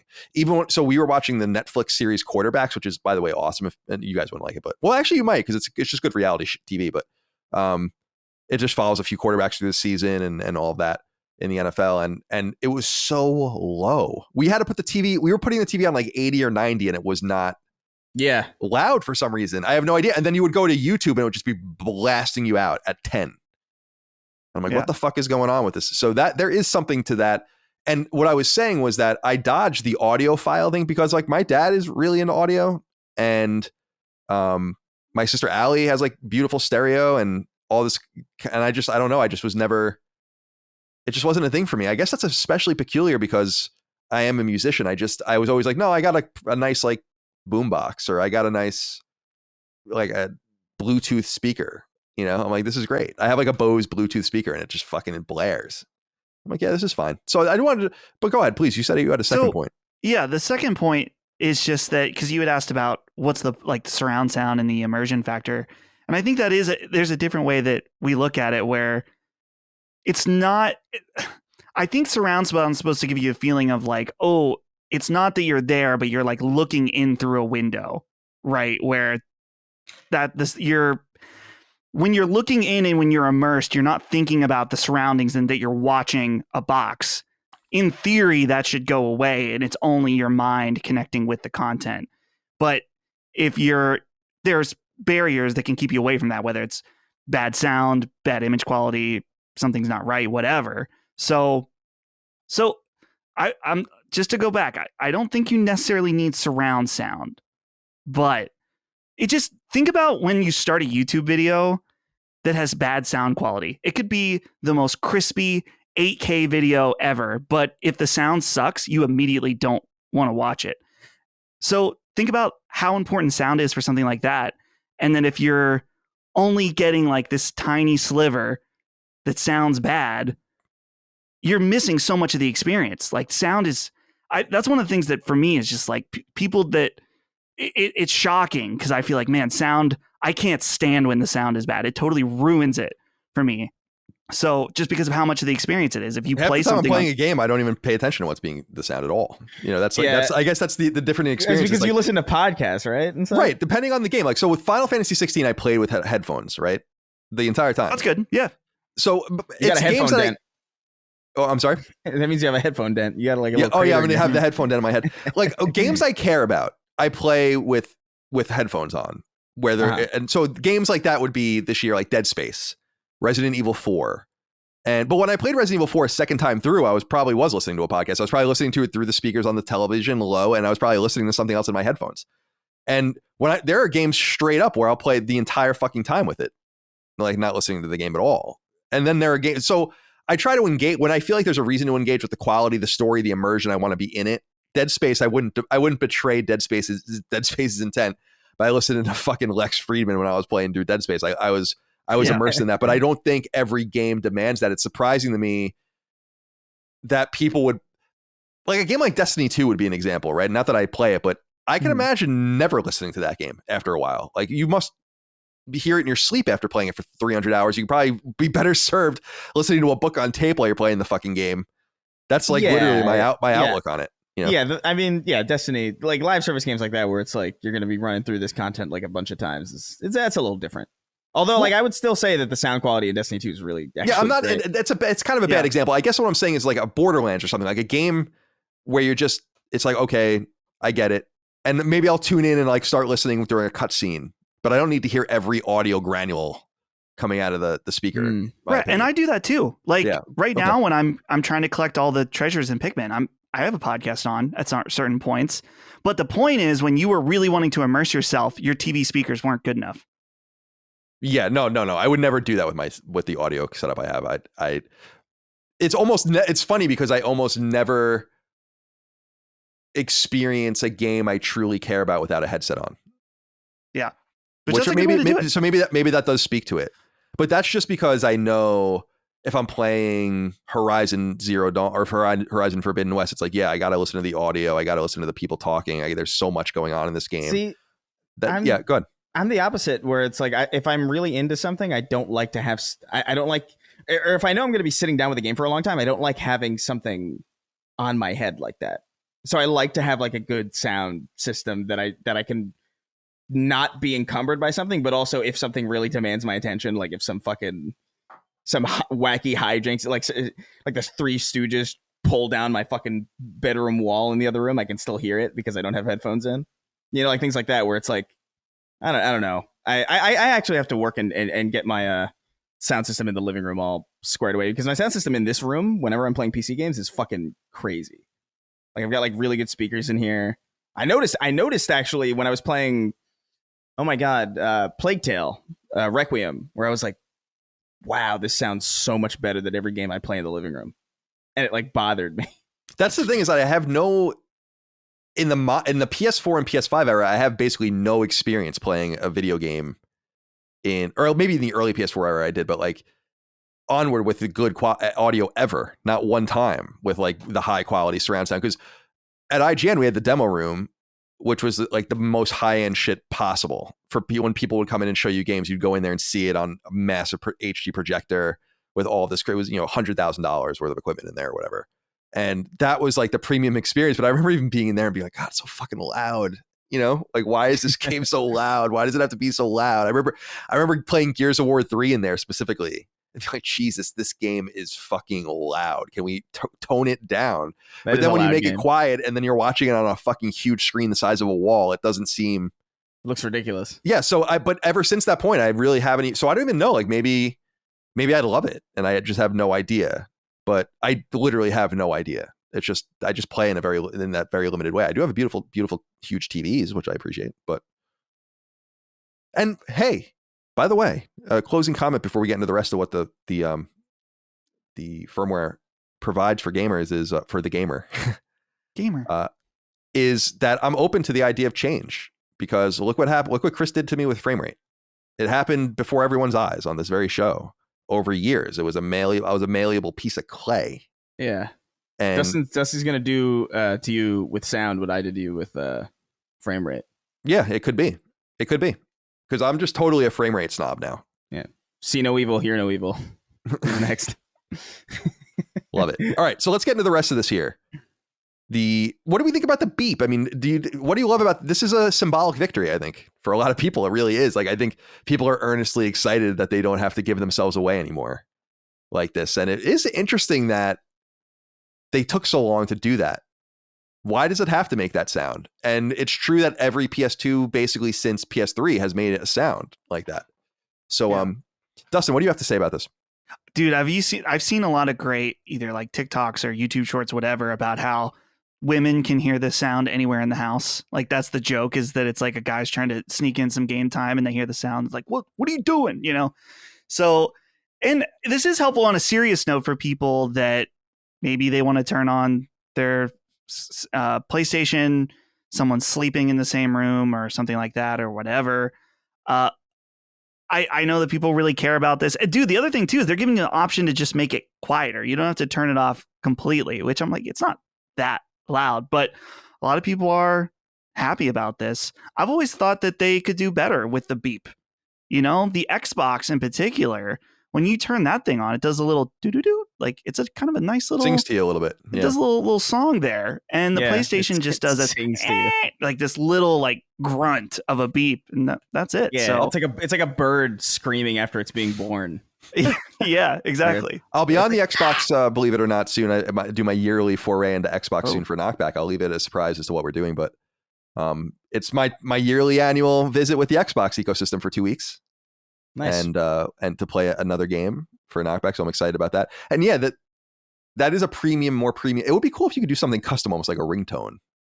Yeah. If I turned mine on, I'd want it to do the Willy Wonka whistle, like the flute. That is so insane. That would be such a startling sound to hear that often. Holy hell! And then when you turn it off, it would play it in reverse. So it's like really scary. Or when you shut it off, it would just start playing like that low drum beat of the Oompa Loompa song starting, and it would indicate that you're about to be taken away by them or something like that. And then the system shuts off. Oh my god! Do something real horrifying like that. What else here do we have to talk about? What do we think about the using two dual senses at the same time? This is kind of interesting. I was thinking very similar to Project Leonardo. I've been kind of racking my brain. What are we actually calling it? The access controller? Isn't that what it's called? Yeah, that's what it's called. I was thinking about different ways that this could be used to the advantage of a able-bodied person too, right?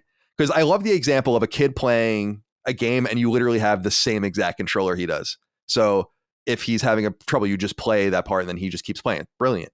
Then I was thinking about a disabled person obviously being able to utilize different parts of the controller, maybe lay one on a leg or have one on a table if you need to and use it And so I was like, that's really awesome. Then of course, like with the access, I was like, could you do some custom setups now with like 2 controllers, and would that even be worth it? And what would you do? I don't know, because I think the Edge controller kind of takes away that advantage as well. Anything to say about that setup, Dustin? I'm curious what you think here. Yeah, I think this is just preemptive for the access controller, since that's one of the features they're advertising. Someone brought up about like, could this be used? Was it like in a tournament or something? If someone could sneak this in, I don't know if that would ever actually be feasible. That would be interesting. But yeah, I think that this will be good for a lot of people, specifically if it's like, man, I don't need an access controller, but my disability doesn't allow my arms to be close together. Then, you can have the pleasure of buying 2 DualSenses from Sony, and they'll let you use them together. So, do you know DualSense Edge is the best-selling accessory in the United States? Dude, and this goes back before it was released, where I said, let people buy expensive accessories, and they will. So it paid off. That it's one of those things where everyone shit on that controller, like, oh, I don't want to spend that much money. It's like, yeah, you do. Clearly, a lot of people do. So I don't like the name. It's kind of not surprising to me that's doing well. Edge. It reminds me of the guitarist in U2 and The Sexual Act. Also. Yeah. Well, just that's the thing. It's like the DualSense Edge. Like, it sounds like. And you're doing these things with your fingers underneath the controller. It gets so bad so quick. But yeah, no, this is a cool. I love the nodding, like, so is the idea here that like two controllers would be hooked up basically to the same kind of, I mean, this isn't the correct verbiage, by the way, but like the same frequency, so that like you could just sort of like, could you theoretically like fight against another person playing the same? Yeah, you know I think mean? theoretically that would work like that. Like, as I understand it, you have to go into the settings and then allow a second controller to be read by the first profile. That's interesting. And then so it's like you aim. It's like you aim, I shoot. Right. You could do something like that. And I think since you can completely remap the buttons, that you could make, like, that's what I was thinking. I'm like, you can make some really custom. It's like the way people play Armored Core with the crazy controller setup. You can imagine someone holding 2 controllers like this. Or doing something like where you have multiple sticks and the D-pads and all this, and you could just create some custom setup. And if you had the Edge, you could even use your thumb underneath it too. I like that. I wouldn't ever want to do that. That's too sophisticated for me, but I thought that's where my mind went. That has fun couch co-op or couch competitive implications. Like you could kind of make anything a co-op game in that sense, which is really kind of cool. It's a cool accessibility feature. It is. And speaking of co-op, I'm excited to play that new Double Dragon game. And I have Micah. She said she would play it with me, although I asked her to play it the other night and she didn't feel like it at that time. So I owned. But at some point we'll get to it. I love playing brawlers with other people. I love playing brawl. So what? Chris, let's go to you with this. Bigger hard drive space for SSDs, up to 8 terabytes now. What do you need? What do you need 8 terabytes on your PlayStation 5 for? If you want to have 2 Call of Duty games on there, you better have you better have 8 terabytes. Yeah. It's getting fucking ridiculous out there. But no, I mean, like, 4 terabytes to me is like amazing. So like, I mean, 8. I mean, I don't know, man. Like, I'm not going to complain about having more space on these machines that consistently have, like, here's Sushi Jumper, and it's a game on the PlayStation Store, and it's 259 gigabytes, and it's fucking baffling. People don't know how to compress their shit anymore. I don't know why. Even in the era where we were told that these games were going to get smaller, and I guess in some senses they have, but like you still got these, you still got Call of Duty that's going to be like God knows how fucking big. I can't even fathom how big Grand Theft Auto 6 is going to be. I wonder, like, I would bet money that that's easily like a 150 gigabyte game, probably. Just based on the sheer amount of time that's gone into it and how big that game has to be, and how much it probably would have to have baked in, because you'd have to imagine it's going to launch alongside another GTA Online as well. Like, it could be like one of those old the PS1 games that were JRPGs, and they would come on multiple discs, but the discs would each basically have the entire overworld on them, and then just parts of the game switch over them. So one disc would be your character and all of his polygons. That's it. It's Dustin, what are your feelings on this? Do you need more space? I did already upgrade to a 1 terabyte drive just because it got so cheap. It's not cheap like super cheap, but it is pretty affordable now where you can get, I'm seeing drives that are for at a terabyte, $90 right now. And again, just shout out to Sony and the design decision to allow people to use non-specific NVMe. Well, there is a specific class, but you don't need to go out and buy Sony's NVMe drive. And that's caused the prices for these to just go down. Whereas, dude, the 1 terabyte Xbox drive is still $150. And you can get a PlayStation 1 for less than $100 now for the exact same amount of space. So I think that was a really good pro-consumer move that, at the time, initially when they enabled that drive to be able to be open for people's, to use your own thing, it was expensive. And a lot of people complained about that. And I get it. But we are continually seeing the prices go down, and to see them now open up to even bigger. Again, I personally don't need to have every game I've ever bought installed at the same time, but some people like doing that and having that option. So, and if you are playing, as Chris jokingly said about Call of Duty games, if you have Fortnite and Apex and Battlefield and all these installed, it's going to take up a lot. Yeah, Destiny, I think the last time I remember, it was like 120 gigabytes. Yeah, for Destiny 2. So like those games are huge. I don't know, man. 8 terabytes. It's so much space. It's just, but yeah, it is cool to give people the option. And hey, it is a different Sony move to not do a proprietary thing. If this was the Vita era, oh yeah, they would have killed. They would have done this specifically so they can sell their own hard drives. Do they have it available? They should sell their own. I mean, I think they do. Yeah, so like that's cool. I think they have ones they've partnered with. Oh, okay. Like, right. Yeah. You go to Target. This is it has the PlayStation logo on it, but they don't sell like an actual Sony one. Interesting. All right. Well, keep an eye out for that. If you have anything to say about this, you can of course write in about all other topics as well over on Patreon on the thread that goes live each week. I know some of you undoubtedly got invites to the firmware beta, so this looks like that's the next big one. We'll keep an eye out for that. The new trophy support stuff looks pretty cool. I won't go too deeply into that, but it just looks like a more robust and easier way to look at trophies during the game and all the rest. They're going to continue to double down on tournaments too, which I think is fun. All right. Number 2. On the back of publisher Electronic Arts' record-breaking financial quarter On the back of publisher Electronic Arts' record-breaking financial quarter ending June 30th, numbers which have just been recently reported, comes unexpected news. The Respawn-developed Souls-like action RPG Star Wars Survivor is being ported backwards to PlayStation 4. This is surprising for multiple reasons, of course, Paramount amongst them, that EA is announcing this move at the same time it announced it had its best fiscal Q1 in its history, up 21% year over year. But the publisher thinks it can extract even more from its crown jewel developer.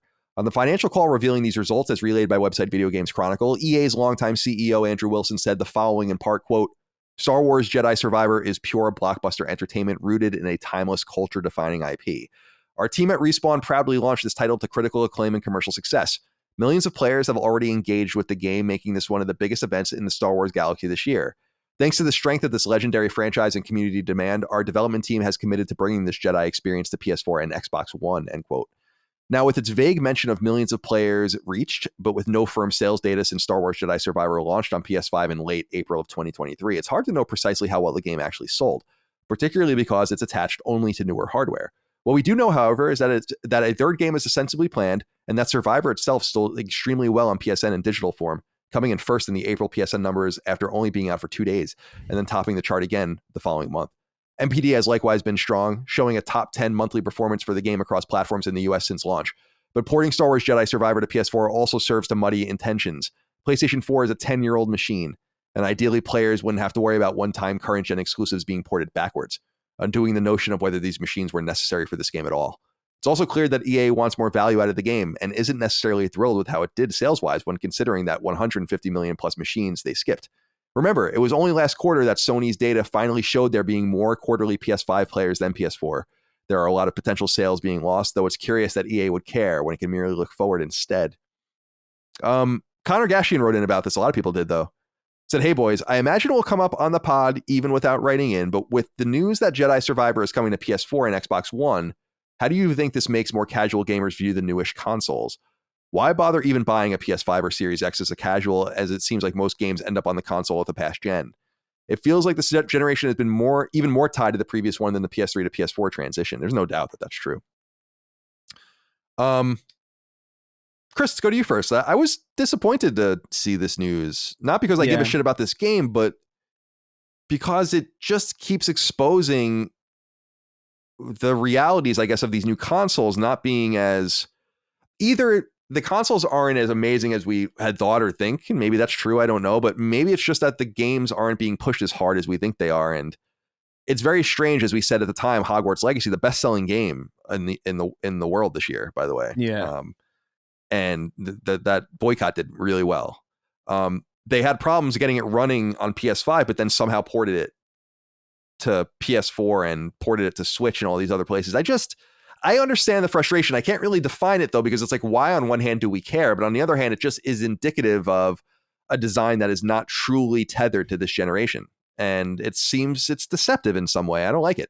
Yeah, it's weird. I don't know how I feel about it necessarily. I think if really given the opportunity, I think most games, I think about like maybe like the Xbox 360 with like Gears of War. Like I'm sure they probably could, if they donated a decent amount of resources at the time, they probably could have gotten a version of Gears of War that ran on the original Xbox. You know, like I'm sure that that's possible with enough resources donated to it. It's just that now there's this weird expectation that is something that needs to happen, because we had Hogwarts Legacy do it. We're obviously having this game do it. This has never really been an expectation before, especially this late in a console's life cycle, where we're already talking about next year being the mid-generation refresh point. So like to have these games that come out that are advertised and almost hyped up almost purely because they are exclusive to next gen or current gen hardware, then kind of make their money, make their splash, and then immediately announce that they're going backwards. That's a fairly new phenomenon that we've not really ever seen before. And it's curious because on one hand, it's like, yeah, there's no real reason for us to care. Because we're not affected. We've already played, and we already know that what we get out of the newer hardware is valuable to us in a way that like we would have not settled for the PS4 version of these games. Like Jedi Survivor specifically didn't even really run that well on PS5 to begin with, like or on new hardware to begin with. It was so I can only imagine what that game would have looked like on PS4 at that time. But it is a little disappointing to feel like there are games that are marketed almost specifically for these new machines, specifically leveraging the power of these new machines, and then finding out that like, oh well, maybe it's not really all that special. But at the same time, why does that matter? You know, I kind of go back and forth on it constantly, where it's like, I don't know if it doesn't bother me that this is happening. I just think more so that it's weird that this expectation is continuing to kind of stay. The expectation that these old machines need to be kind of supported just because they've sold a lot. And I mean, that's just not really been the case ever. So it's just more of like a weird adjustment period, if anything. What do you think, Dustin? This does not bother me at all, because specifically it makes sense, particularly with the two games that were brought up. Obviously, this one, Star Wars Jedi Survivor, but also Hogwarts Legacy. These are two games that are tied to giant IP and ones that are appealing to, Connor mentions the casual gamer, that they don't care about the fast loading or it being in 4K or like the draw distance or something like that. They simply, it doesn't matter to them. And so, a company like EA looks at the install base of PS4 and they see how well the last game did and, how many active users are still on that platform. And it's like, well, these are the type of people that are not going to move over for a long time until, the PS5 hasn't had a price drop yet. It's still the same. And in certain territories, it's gone up. So there's a lot of people that are just simply not going to move over. And so to go and downscale the game, Chris, I think the best point you made, or just a really good point, is just that it is going to be a considerably worse version of the game that, You know, the people that are into this, the people that have a PS5 would not want to play. Same with Hogwarts Legacy. The PS4 version, while it looks very serviceable, it doesn't look anywhere near as good. It's got way more loading. But for a lot of the audience, which I imagine not exclusively, but a lot of it is going to be kids that maybe they got a PS4 used, or it's like an older brother's PS4 that they used to have or something like that. They don't care about this. They just care that it's Star Wars or Harry Potter or something. So I understand the perspective of, well, we bought these new machines that cost us a lot of money, and now you're just backporting these games. I think that would be true if we were seeing this over and over, like all the time. But the biggest examples are these big IPs that it's like, yeah, of course they want this to be available at as many places to be able to hit as many people as they can that potentially want to buy and play the game. So I think it would be different if we saw Sony going back and being like a few years later being like, oh, we're releasing Ratchet and Clank on PS4. We're releasing Returnal on PS4. We're releasing it and be like, oh, okay, that's, yeah. If we see a huge wave of this, then yeah, I think that would be a little weird. But in this case, it's just about the money. Yeah, I think that there's something to that for sure with this particular example, which is what I was saying earlier about it's kind of hard to put into words why it matters, but I do think it does matter, because I do think it is disingenuous to release current gen console games deep into the life of the consoles now 3 years in, and not have those last gen versions even announced or indicated that it was possible, and then people buy into that, and then you're like, oh yeah, by the way, we're just going to bring it backwards. Like, there is something unsavory to that. I just think that there is. It's weird. But I do understand what they're doing, because and I didn't integrate these numbers into the next topic we're going to talk about, although we'll get into the numbers and we'll bring these up, is that Hogwarts Legacy, like I said earlier, in the United States is the best-selling game in the US of the year. Star Wars Jedi Survivor is 5th. Now you have to read the in between the numbers about like what is sold what. We know Resident Evil 4 is 6th, and Resident Evil 4 sold, I think, 4 or 5 million copies. So that's kind of the about where you would imagine Star Wars Jedi Survivor is at its base. And they sit, and I don't want to be conspiratorial, but I think EA might also be like, we need more money out of this game. It might be that simple. Like, we just didn't sell enough copies of this game, and we simply need it to be more accessible. And it's, as you noted, there could just be true financial reasons behind this that make a lot of sense, but maybe is also a reminder of the waning of Star Wars as a strong brand. But then you see it as the 5th best-selling game, and you're like, that can't really be true. So I don't know. It's an interesting topic of discussion. I want to acknowledge that I think it's weird, but I understand why they're doing it. And you're right that it's not a common thing. And I think it's, and I will say this before we move on, I guess, is that I think it's time for us to move on. Can we please move on now from the PS4? I know the first parties know too much about the behavior of people with their consoles. They never knew this much about the behavior until really the PS3, about how people, that generation, about how people really use their consoles. And I think back where there was just less hesitance jumping from one to the next. And obviously there was this cross-generational stuff that happened sometimes for several years, even the NES to SNES, the PS1 to the PS2, all of that existed. But I just feel that there's a different expectation because they just see people continuing to use their PS4s, and so they can't let go. So the people continue to use their PS4s, so they can't let go. So people continue to use their PS4s, so they can't let go. I think that is part of it. They're seeing such high PS4 numbers because they won't stop and force people to buy a PS5. And that's just the name of the game in video games. That's like how it goes, is that you eventually move on and you accept that there is a new baseline. Well, it's how it goes traditionally, but we are also in a very non-traditional time, like we are in a very strange place with the industry, in the sense that, like, I mean, a lot of this stuff is happening now, and it has more than one example of it happening. You have, it's not common necessarily, but it's not an isolated incident. It's not like the first time this has happened. It's the first generation where this is happening. And we're obviously like seeing like subscription services and all these things like really change the way a lot of these things used to go. And I don't know, maybe we're just kind of at an inflection point where, as long as there is money to be made, there will always be some impetus to put something on those machines for the people who just don't care about the premium experience. Yeah, it's true. And there's a lot more on the line now too. There's there's a lot. It's a lot more expensive making games now than it used to be. So that also undoubtedly comes into play, in some way. And I also think don't you think it's also kind of baked into the presumed experience with PlayStation 6 because the rumors indicate a 2028 release date. So PS1 to PS2, 5 years, PS2 to PS3, 6 years, PS3 to PS4, 7 years, PS4 to PS5, 7 years, PS5 to PS6, 8 years.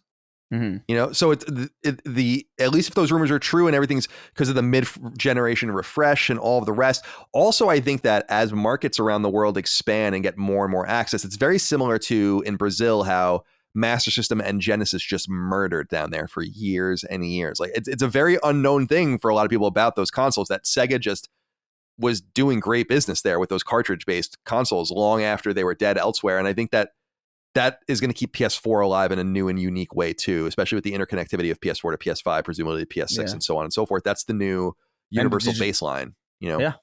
And the fact that it's a digital library, the first real digital library. Right. I sent Ramon, the guy my friend who does all of our music for the show. So I have 3 PS5s in this house now. So I'm like, okay, I guess it's safe to let go of my PS4 Pro. So I sent him my PS4 Pro factory reset with some controllers and all the things he needs to hook up. And I also gave him $100 bill and I wrote in the card, in his little card, it was just $100 bill. And it's just like, get PlayStation Plus Extra or Premium, depending on what you're looking for. Perfect for someone like him. Perfect. Mm-hmm. You know, the subscription model, like the legacy subscription model. I told him, you can get lost in this forever. You like knowing him, like you will never need to buy a game ever again if you just stay in this service. So we'll see how it goes. And then when PS5 Pro comes out, I'll buy one of those and I'll get rid of one of the PS5, send him that, and we'll indoctrinate him further. Very similar to how I indoctrinated my nephews from very little with the PS3, the PS4, the PS5, immediately getting them those things. They're huge Sony fanboys. Love it. Good for them. Number 3. This is the final one. It's time once more to talk about sales numbers from the American gaming market, the biggest core gaming market in the world. These numbers come by way of the firm known as Circana, which was previously known as the MPD Group and for some reason renamed themselves earlier this year. Unsurprisingly, PlayStation 5 was the United States best-selling console for the month of June 2023, I'm sorry, in both numbers of units sold and total monies made. This was done on the back of a trio of big new releases, one of them exclusive to PS5, but also due to strong performance of older titles too.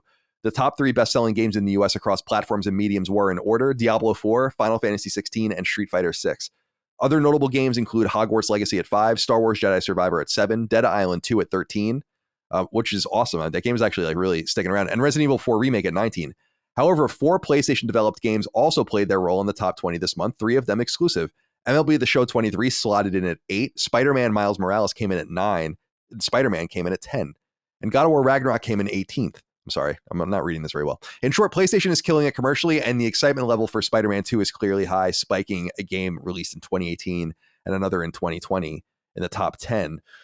I wanted to further add, and I didn't put these numbers in, is that they did release, as I said, the 2023 best-selling games in the US so far through June 30th.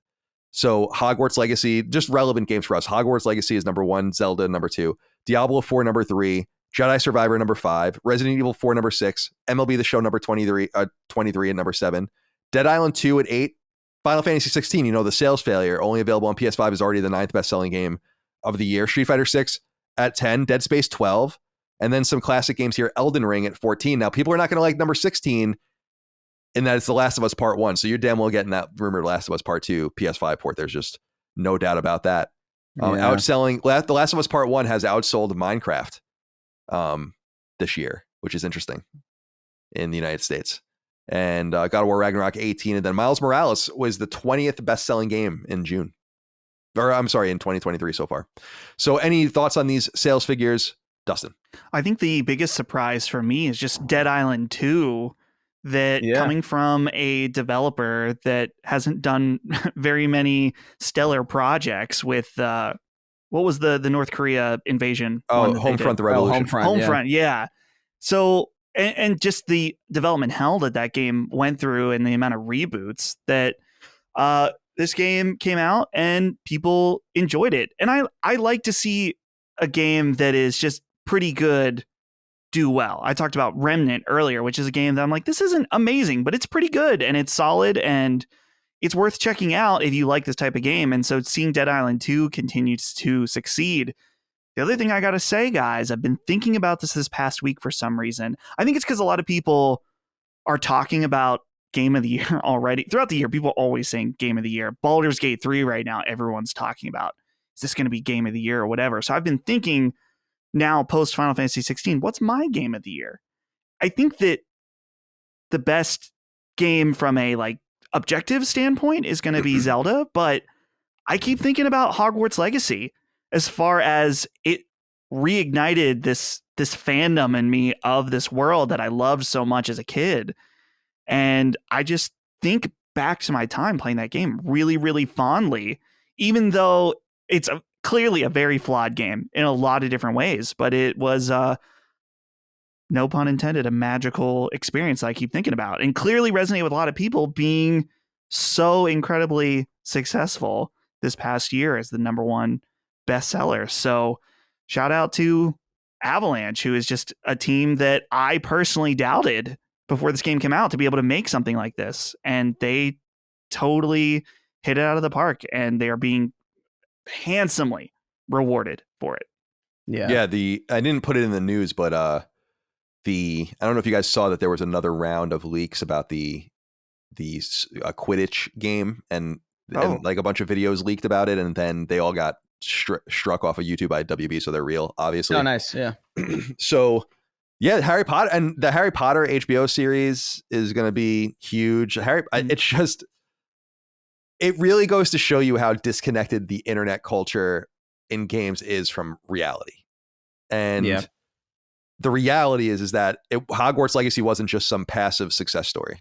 Hogwarts Legacy is a massive resurgence of Harry Potter popularity, coupled with other, cross-media potential for very deserving creators. So I'm very happy for them, and I'm thrilled for Avalanche too. I'm really happy for them too. And Dead Island 2 is interesting. I platinumed Dead Island 2. Everyone knows that, but I described Dead Island 2 as the baseline for a AAA game. Like, it is the baseline expectation. And I think that baseline is met exceedingly rarely in some cases, that people kind of took to Dead Island, Yeah. Because it's definitely good. If that's what you're looking for, it's definitely good.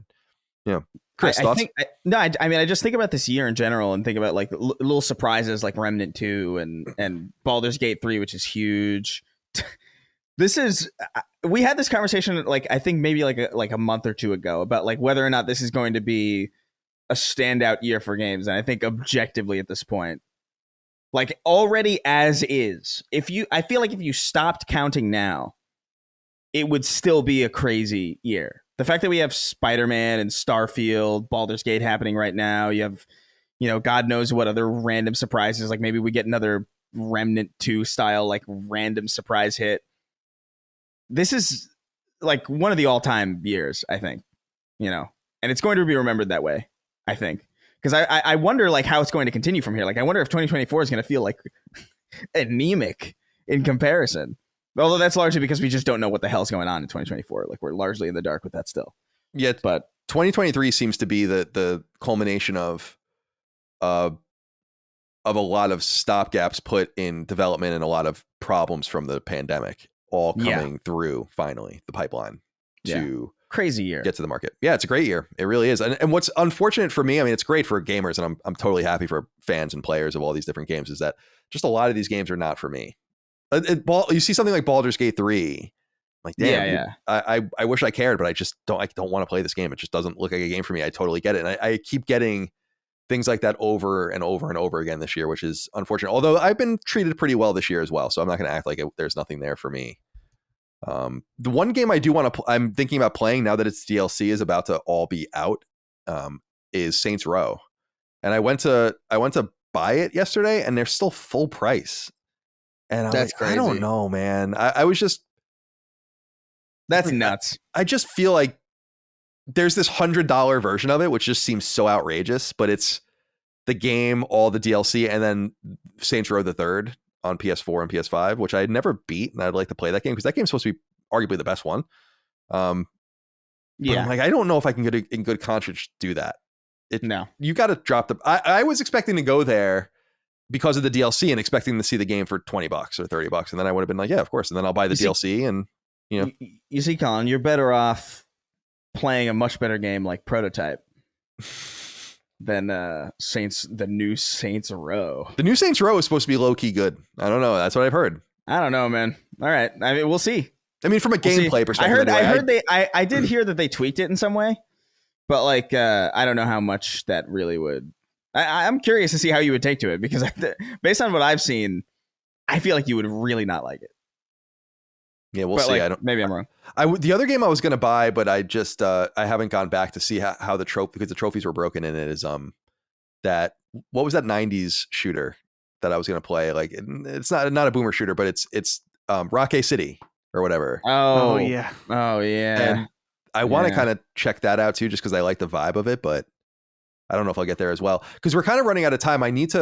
We're in August now, and I want to prepare to play Alan Wake 2 by playing Alan Wake. I want to prepare to play Spider-Man 2 by playing Spider-Man. So I need to fit those in again in some sense here. I don't know what I'm going to do, but I will say I tried to play the first Remnant game though, and I was just like, no. Like I said, Remnant. The first Remnant I wasn't super into. I thought, I was like, this is a good game, but this is not for me exactly. Yeah, it felt a little wonky to me. But two, yeah, apparently 2 is really, really. I'm curious to check out 2. I just don't know. All right, my friends, let's end this episode with 6 questions, comments, concerns, thoughts, and ideas from the audience. Over on patreon.com/laststandmedia, you submit your inquiries on our weekly thread. I pour through them and select some for our use here. And we'll start with Gino Felino. I hope that's your name. It says, hi, CDC. Recently, you have talked a lot about certain IP being overused and stale. I was wondering if you think that there is a place for a varied universe where different IPs share some common lore without retreading the same tropes. For example, with Star Wars, I feel fatigued by episodes 7 through 9 rehashing a lot of the same themes from the original movies, but series like Andor and The Mandalorian feel fresh because of how far they depart from the original material. Thanks. I want to reiterate, and I'm curious what you guys think of this here. What is so special about a universe, any universe, like a fictional universe, that it needs to be revisited so much? Don't we want new and fresher things from our fiction? I'm really in a position now where I feel like, and I think that the powers that be understand this actually now, maybe a little too late for some of them, but in the media world and in movies and TV, is that you actually need to start planting some new flags here, because you're never going to find the next Star Wars or MCU or something until you start something and find the next Star Wars or MCU. You'll always be limited by, and you can see it happening with the reaction to the MCU TV shows recently and some of the more recent movies, and Star Wars. Like, Disney's not in really great shape. They're losing a ton of money on Disney Plus. Like, I think I want new things. I like trilogies. I'm a fan of trilogies personally.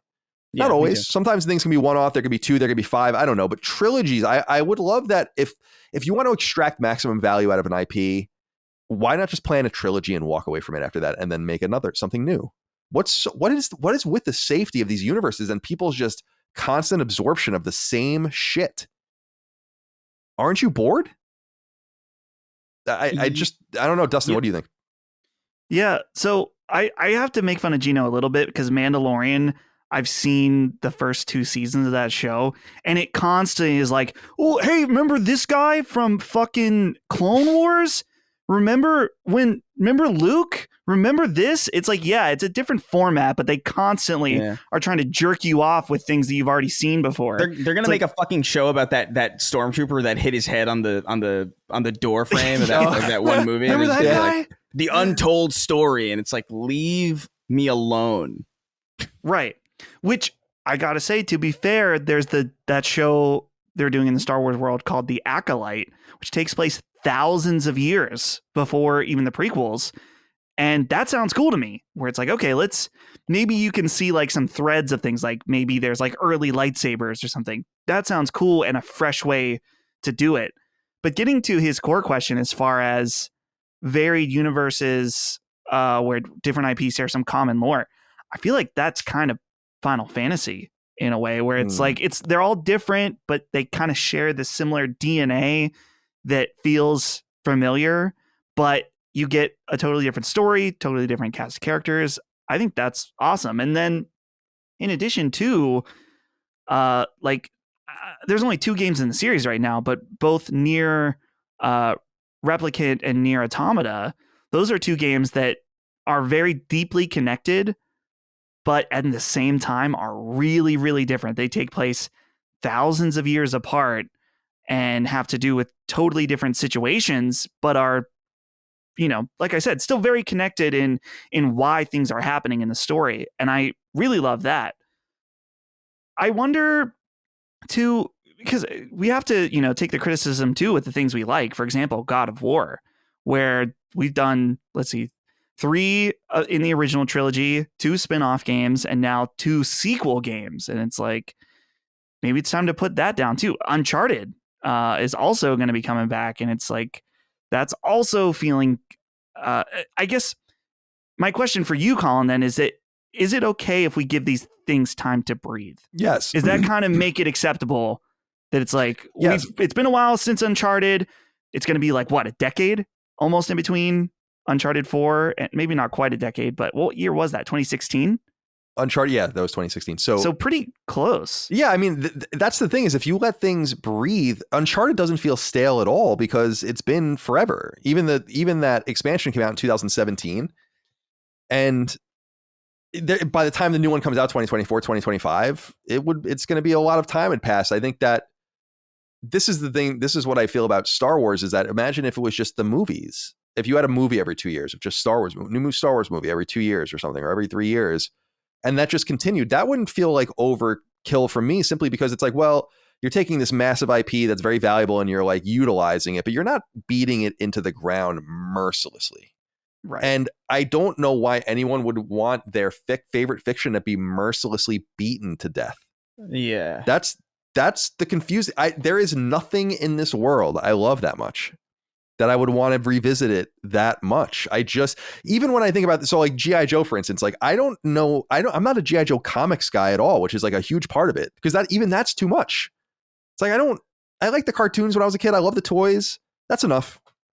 Like I don't need to have all this shit shoved down my throat all of the time, and I just, I wonder if people think about the opportunity cost of this kind of behavior, both from a creative standpoint and from the consumption standpoint. It's so stagnant and boring.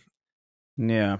That the biggest companies in the world, like, it's cool that we get Remnant 2 and we get all these things, and that's great, but it's kind of a shame that we get nothing of consequence from the biggest companies that don't have some sort of attachment to something, with very rare exception. It just is what it is. It's the same thing with the fucking Avatar movies, dude. Like, go away. What are there 5 or 6 of them or something like there's going to be? It's crazy. It's crazy to even presume that anyone wants you to do that much and to have the confidence that you're just going to do it regardless. Like, it's a lot. And I'm sure they'll make money, but it's just, I don't know, man. Yeah.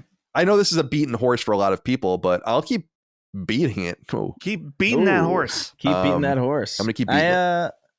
Man. Yeah, I don't know. I wonder if a lot of this is like a psychological thing. I wonder if, in a world that feels like it consistently changes, having something that is familiar is like psychologically, helpful to people or like desirable to people in some way. Like, I feel like it was a lot easier for people to move on from fiction or really anything back before, things rapidly changed year over. Like, I mean, I think about even just 10 years ago and how different 10 years ago was from now. And it's actually kind of insane to really look back and think about it. Whereas in contrast, you look back at, like, I don't know, 60s and 70s, not really much. There's like some stuff that's different for sure, but not an insane degree to the way that it exists now. And I wonder if maybe that psychological familiarity is a big reason why we refuse to move on from certain things. Although that's like a little bit that's more like, armchair psychiatrist thing. I do think it all comes down to IPs make a lot of money. It costs a lot of money to make things now because we've just artificially inflated the cost of making things for some reason. I don't know why we've done this. I feel like, so many studios and so many, not even in just games, but like film as well. Like so many people have proven like you can do a lot with a little, but we insist that you kind of can't. And when that cost is so high, you need to ensure butts and seats. And when somebody comes to you with like an original screenplay or an original pitch for something, it's like, yeah, that's a great script about a psycho being held hostage. What if we made it Cloverfield though? And you're like, all right, if it'll get people in seats, I guess. Or like with Prey 2017 is a great example of that, where he's like, this doesn't really have anything to do with Prey at all. But it's like, yeah, well, it needs to be called Prey though, because we have that. It's like, okay. Yeah, it's just disappointing. I need new things. I want new things. And I want tasteful revisitations of old things too. That's fine. The occasional remake, the occasional revitalization, Uncharted, all those kinds of things. I just feel like if anything, Sony showed a lot of restraint with Uncharted compared to what they really could have done with it. Yeah. I think so too. There isn't a world like sometimes I close my eyes and think about a world where like Halo went away in like with Halo Reach in 2010 when Bungie stepped away, and then it came back like 10 years later, and how cool that would have been. But we didn't get that. Yeah, because you never it never went away, so you can never come back. Yeah, exactly. Right. Yeah. All right. Thanks for writing in, Gino. Dirty and Verdi wrote in, and I need to talk to him. I need to let him know he's not alone. Hello, my dudes. One of my greatest fears in video games has always been that they would gradually move away from providing inverted controls. Yes, it's true. I play with inverted controls, and in my up is down world, if games would be released with standard controls only, I would no longer be able to indulge in this hobby I love. But with the recent push towards accessibility, I am not as scared as I once was. My question is this: have you ever come across a breakdown or history of why? Why am I the only one of my friends who ended up this way? Was it the games I played growing up? I never played GoldenEye, which I know is a popular non-inverted game. I did not play Flight Sim, so it's not that. As far as I remember, all games I played were inverted until my reality check in Halo 1 in college. For reference, I've been playing games from North Dakota. Yes, people live here since I was 5 in 1987. Well, Dirty and Verdi, thank you for writing in. I am an inverted Y gamer as well, so you're in good hands with me here. I'm going to treat you with a lot of care because you're not alone. Yeah. I don't know why it is. And I think it's actually I love talking about it every once in a while and hearing people's different stories, because I don't know where it came from either. I don't know why I am this way. You would think it would be flight sims or something. It could be something like GoldenEye, which was a seminal game for me, but I really don't know. It doesn't make sense to have it any other way. It just doesn't work. I cannot play any other way. And it does feel, it's like being left-handed, where only 10% of people are left-handed. I feel like it's a similar thing. It's just, there's just something about you that's different. And I wouldn't worry about it going away because it is necessary for people. There are sometimes you would encounter in my media days demos where it wasn't yet implemented and I simply could not play them. And that sucked. And I remember that happening on Wii U with the first Zelda game, where I was like, I can't. I went to my appointment, couldn't play it, left. They thought it was weird. I was like, are you guys you don't have control inversion? And they're like, oh no, we don't have that. And I remember asking them, actually, is the final game going to have control inversion? And they were like, we don't know. And I'm like, really? And I remember reporting that, and then everyone being like, of course it's going to happen. I'm like, I'm just telling you what they fucking told me. But I've encountered frustration with that in the past as well. Dustin, what do you think about the Y inverted? I think it has to do with the perspective of how you view the mechanics of the camera. I've heard you say this, and I've heard other people say this too, that if you imagine the camera being on the stick itself. Right. If you're holding it, to look up, you push down, right? Because you're pressing down on the back of it to go this way, and you're pressing up to go down this way. And that's the way I see it. Right.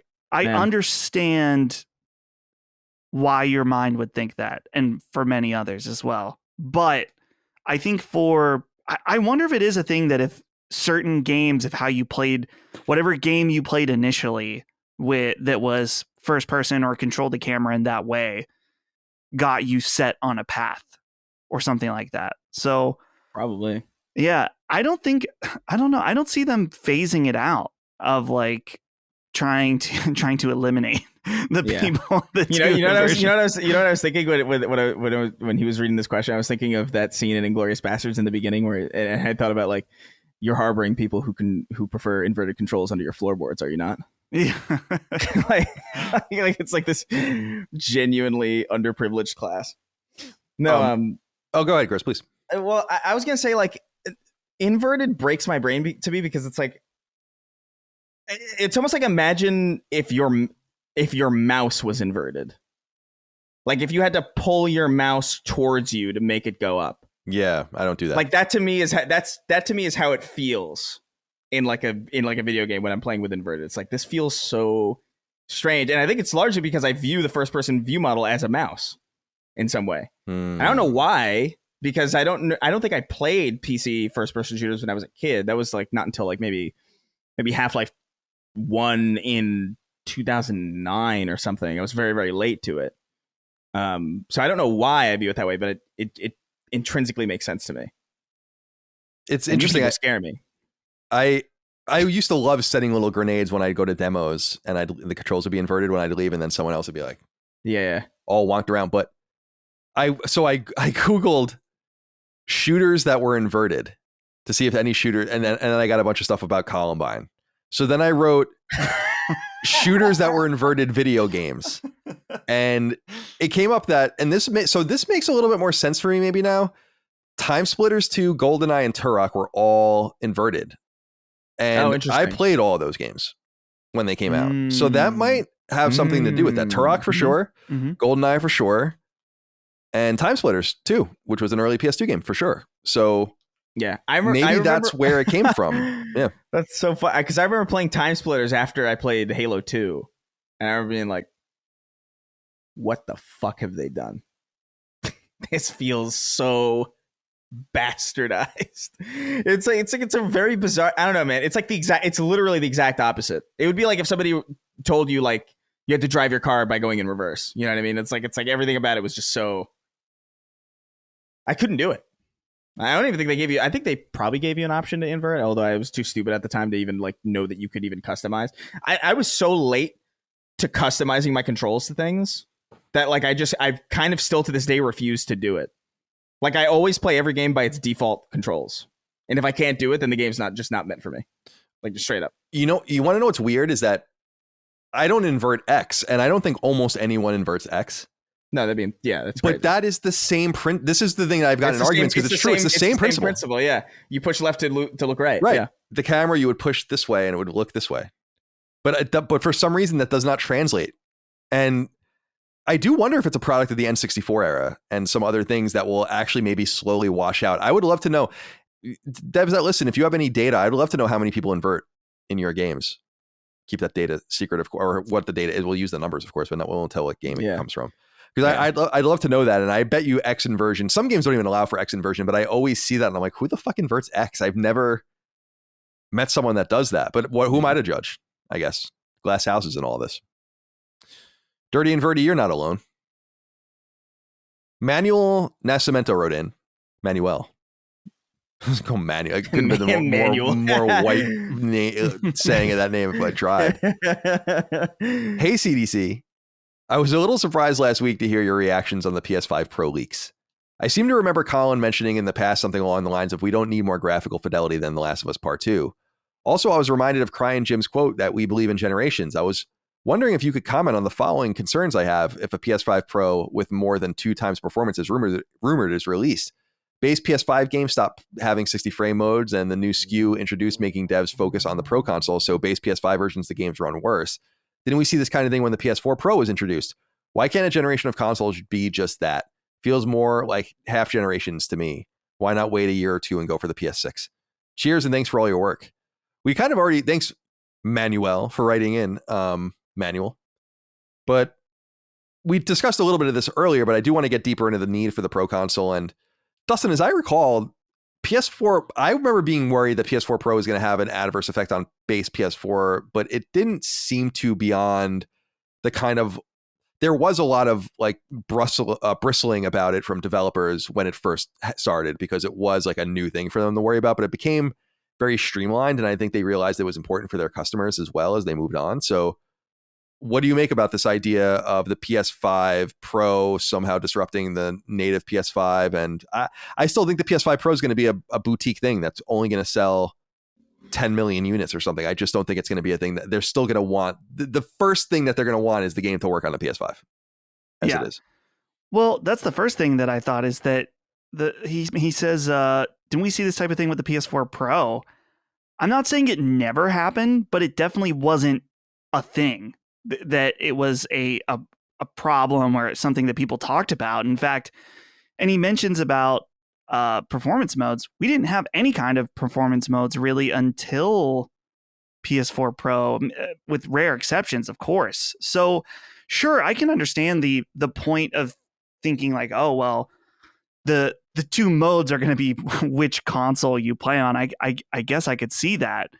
And he also mentions about graphical fidelity, and that's not the point that we argued last week on the show. For the most part, at least from my perspective, is that I want better performance. I think that graphics, honestly, I'm sure the graphics can get better, and I've seen really impressive stuff with ray traced lighting and stuff like that is really cool, and I'd love to see that kind of stuff implemented, and it has been on PS5 in a lot of different ways. But for me, it's going to be, I want PS5 Pro to be a console that gives me better, same type of level of fidelity, just with better performance for the people that care about that. And that's, Colin, like you said, the more boutique nature of it, that, it won't necessarily be for everyone or a necessary thing for a lot of people. But I think that to make the assumption that your experience on PS5, current PS5, will deteriorate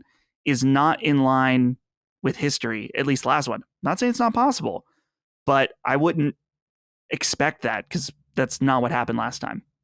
I want to say fully, and I know Chris feels the same way, Chris and Dustin, I think you feel the same way too, is that give me this thing.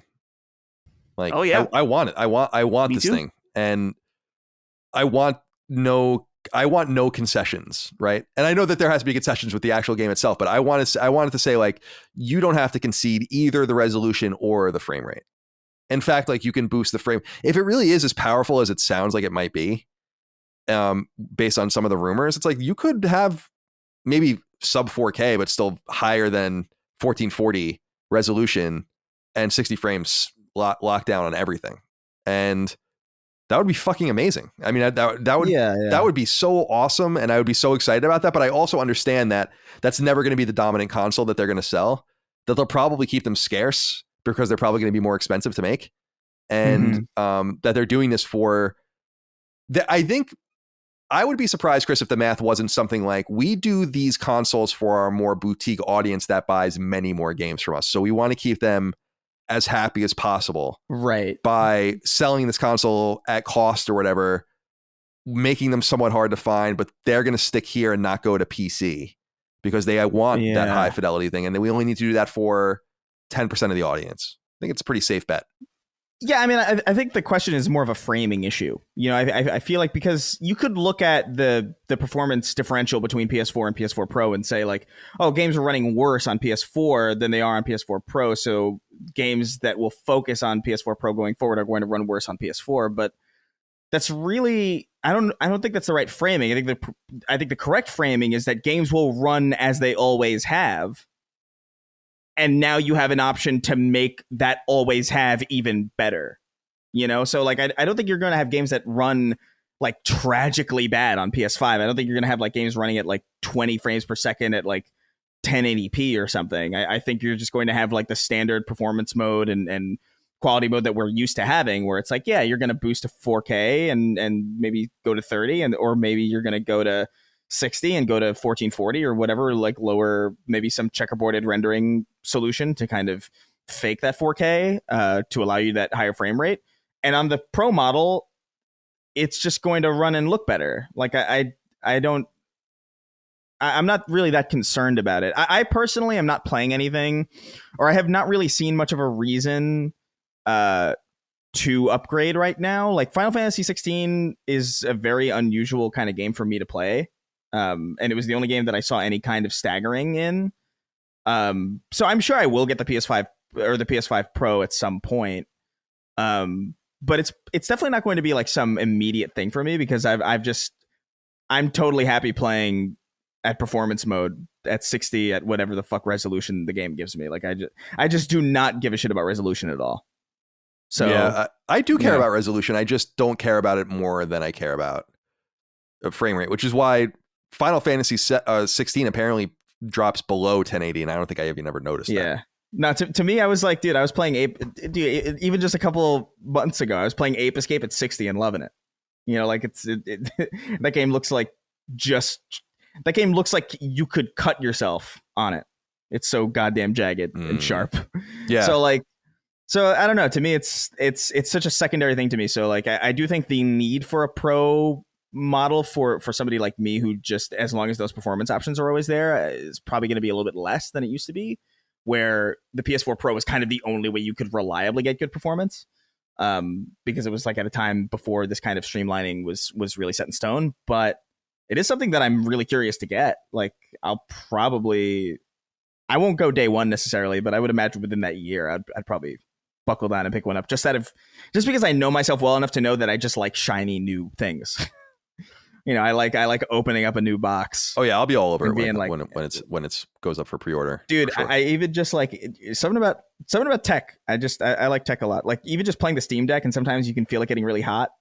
Sometimes I'll take a hit of it. Take a hit of the hot air coming out of the vent. Sure. Mm-hmm. I love that. Really gets me going. Yeah. The silicon inside you. Yeah, dude. I'm ahead of everybody. I'm going to be half silicon by 2040 while all you guys are still eating microplastics by accident. Yeah, you're well ahead of us on this path. Yeah, we'll keep an eye on this. Obviously, it's still a rumor until confirmed. The one thing that I am fascinated about is that likely we assume it won't have a disk drive, right? I don't know. I feel like because wouldn't the external drive just work with both of them, right? Oh well, yeah. I guess I didn't think about that aspect. That would make sense. There'll be the new PS5 model that's not going to have a disk drive, and then the new PS5 Pro probably won't either. And then you'll be able to probably just put the same drive in both of them. Presumably. I understand. It's like a disk drive that you can just slap into the new PS5. Well, that's the rumor. That's the rumor. Yeah. Is that there's like an external? It's not even supposed to be an externally sitting drive. Apparently, it will slide in. Right? Am I? The way that it was described from the rumor is that it'll be able to. It's not going to be like sitting beside your PS5. It'll actually. Yeah, not like that Xbox 360 HD. The HD DVD thing or whatever. Yeah, and I would assume I would imagine in my mind that you would take off the plate, slot it in, and then put on a different plate or something. So then it just looks like one device still. Weird. Yeah. I don't know. Yeah, we'll see. I can't even conceptualize that machine, to be honest with you. Like, because Sony's never really done anything like that. And to be honest, like none of them have really ever done anything like that. Like a modularity on that level. No, like internal modularity is unusual. I always think of the Genesis for modularity, but it was so crude because you were just sticking things in every port on the system. It was just a fucking it was like a Gundam. Yeah, it was like fucking Voltron. Oh, Voltron, that's what I'm thinking of, yeah. One device we can conceptualize, and it's much closer, is something Patrick Burkhardt wrote into us about. He says, "Hey guys, I wanted to offer a little pushback on the dismissive attitude I have seen towards the Q Lite. I think people are severely underestimating the use case. Like Colin, this device is exactly what I have been needing and fills an exact void I have. Remote play to a phone, even with a backbone, is about the worst possible way to play a PS5 game. Tiny screen, wrong screen aspect ratio, small controller. This has a chance to be a cheap companion device to the PS5 that will fill a void for many people who play on PlayStation. Thanks for the shows. Always enjoy it." I was curious what you guys thought of this, because I'm totally pro Q Lite. I want this thing. I think it's going to be an essential device in my life based on my specific use case.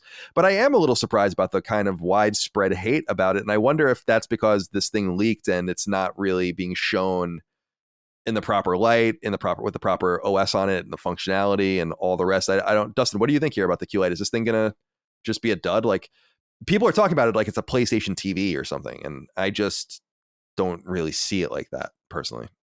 I'm a little confused about it too, just because so many people love the backbone, and to the point where Backbone I eventually became popular enough that you can go to Target. They have them in brick and mortar, right? And so Patrick's right that there are a lot of negative aspects to it as far as using your phone and stuff like that. And clearly a lot of people Colin, you mentioned multiple times throughout this episode about Sony having the data, and they see that people are drawn and they are like that type of product. They like using the streaming, and clearly people really like handhelds right now. And for the most part with Steam Deck and stuff like that, a lot of people are using those in their house anyway. So yeah, I think that all on paper, everything makes sense that people should be interested in it.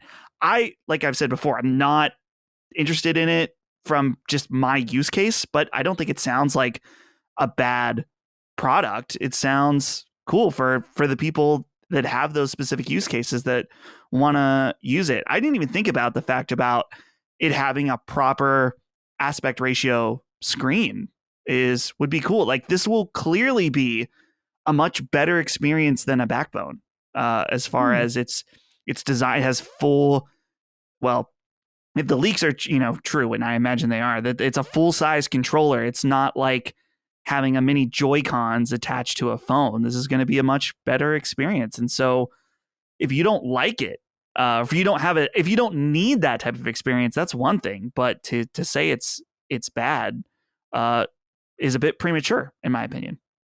Chris, Q Lite, you had this great interest in Steam Deck, different device, handheld though. Yeah. You love the Vita. Yeah. What do you think? I am very clued. Like, me personally, I am very keyed into the handheld aspect, or specifically the native aspect of handhelds. Like, I just personally like have very, very little interest in streaming. I did stream a little bit on my phone in the back with the Backbone, but that was largely and what I got great use out of the Backbone for was when I was kind of traveling a lot, and I was out here in California kind of looking for places and kind of like staying with people, crashing on their couch for a little bit, and I was able to just kind of whip out this thing that transformed this thing that I was already carrying with me everywhere into something that I could, crash at a friend's place, hook up to their Wi-Fi, and like stream Nobody Saves the World for like an hour or something, and put it away, and that was kind of it. And that's really the only time I ever really used the Backbone or streamed anything to my phone was in a situation where I just did not have access to my hardware. And even if I did have access to hardware that maybe was like a friend's PS5, I definitely wasn't going to use it because I'm just not that. I don't know. I don't ask people to use their shit.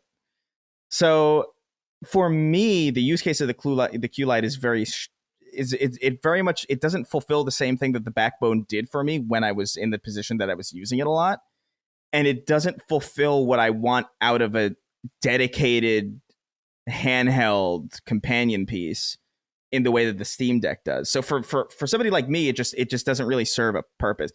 I'll probably still depending on the price point, I'll still get it to fuck around with it, just because I am kind of curious about like the quality of it. I'm curious about like what the streaming quality is like, what the latency is like, and also I just think it would be good to just kind of talk about on the show at the very least.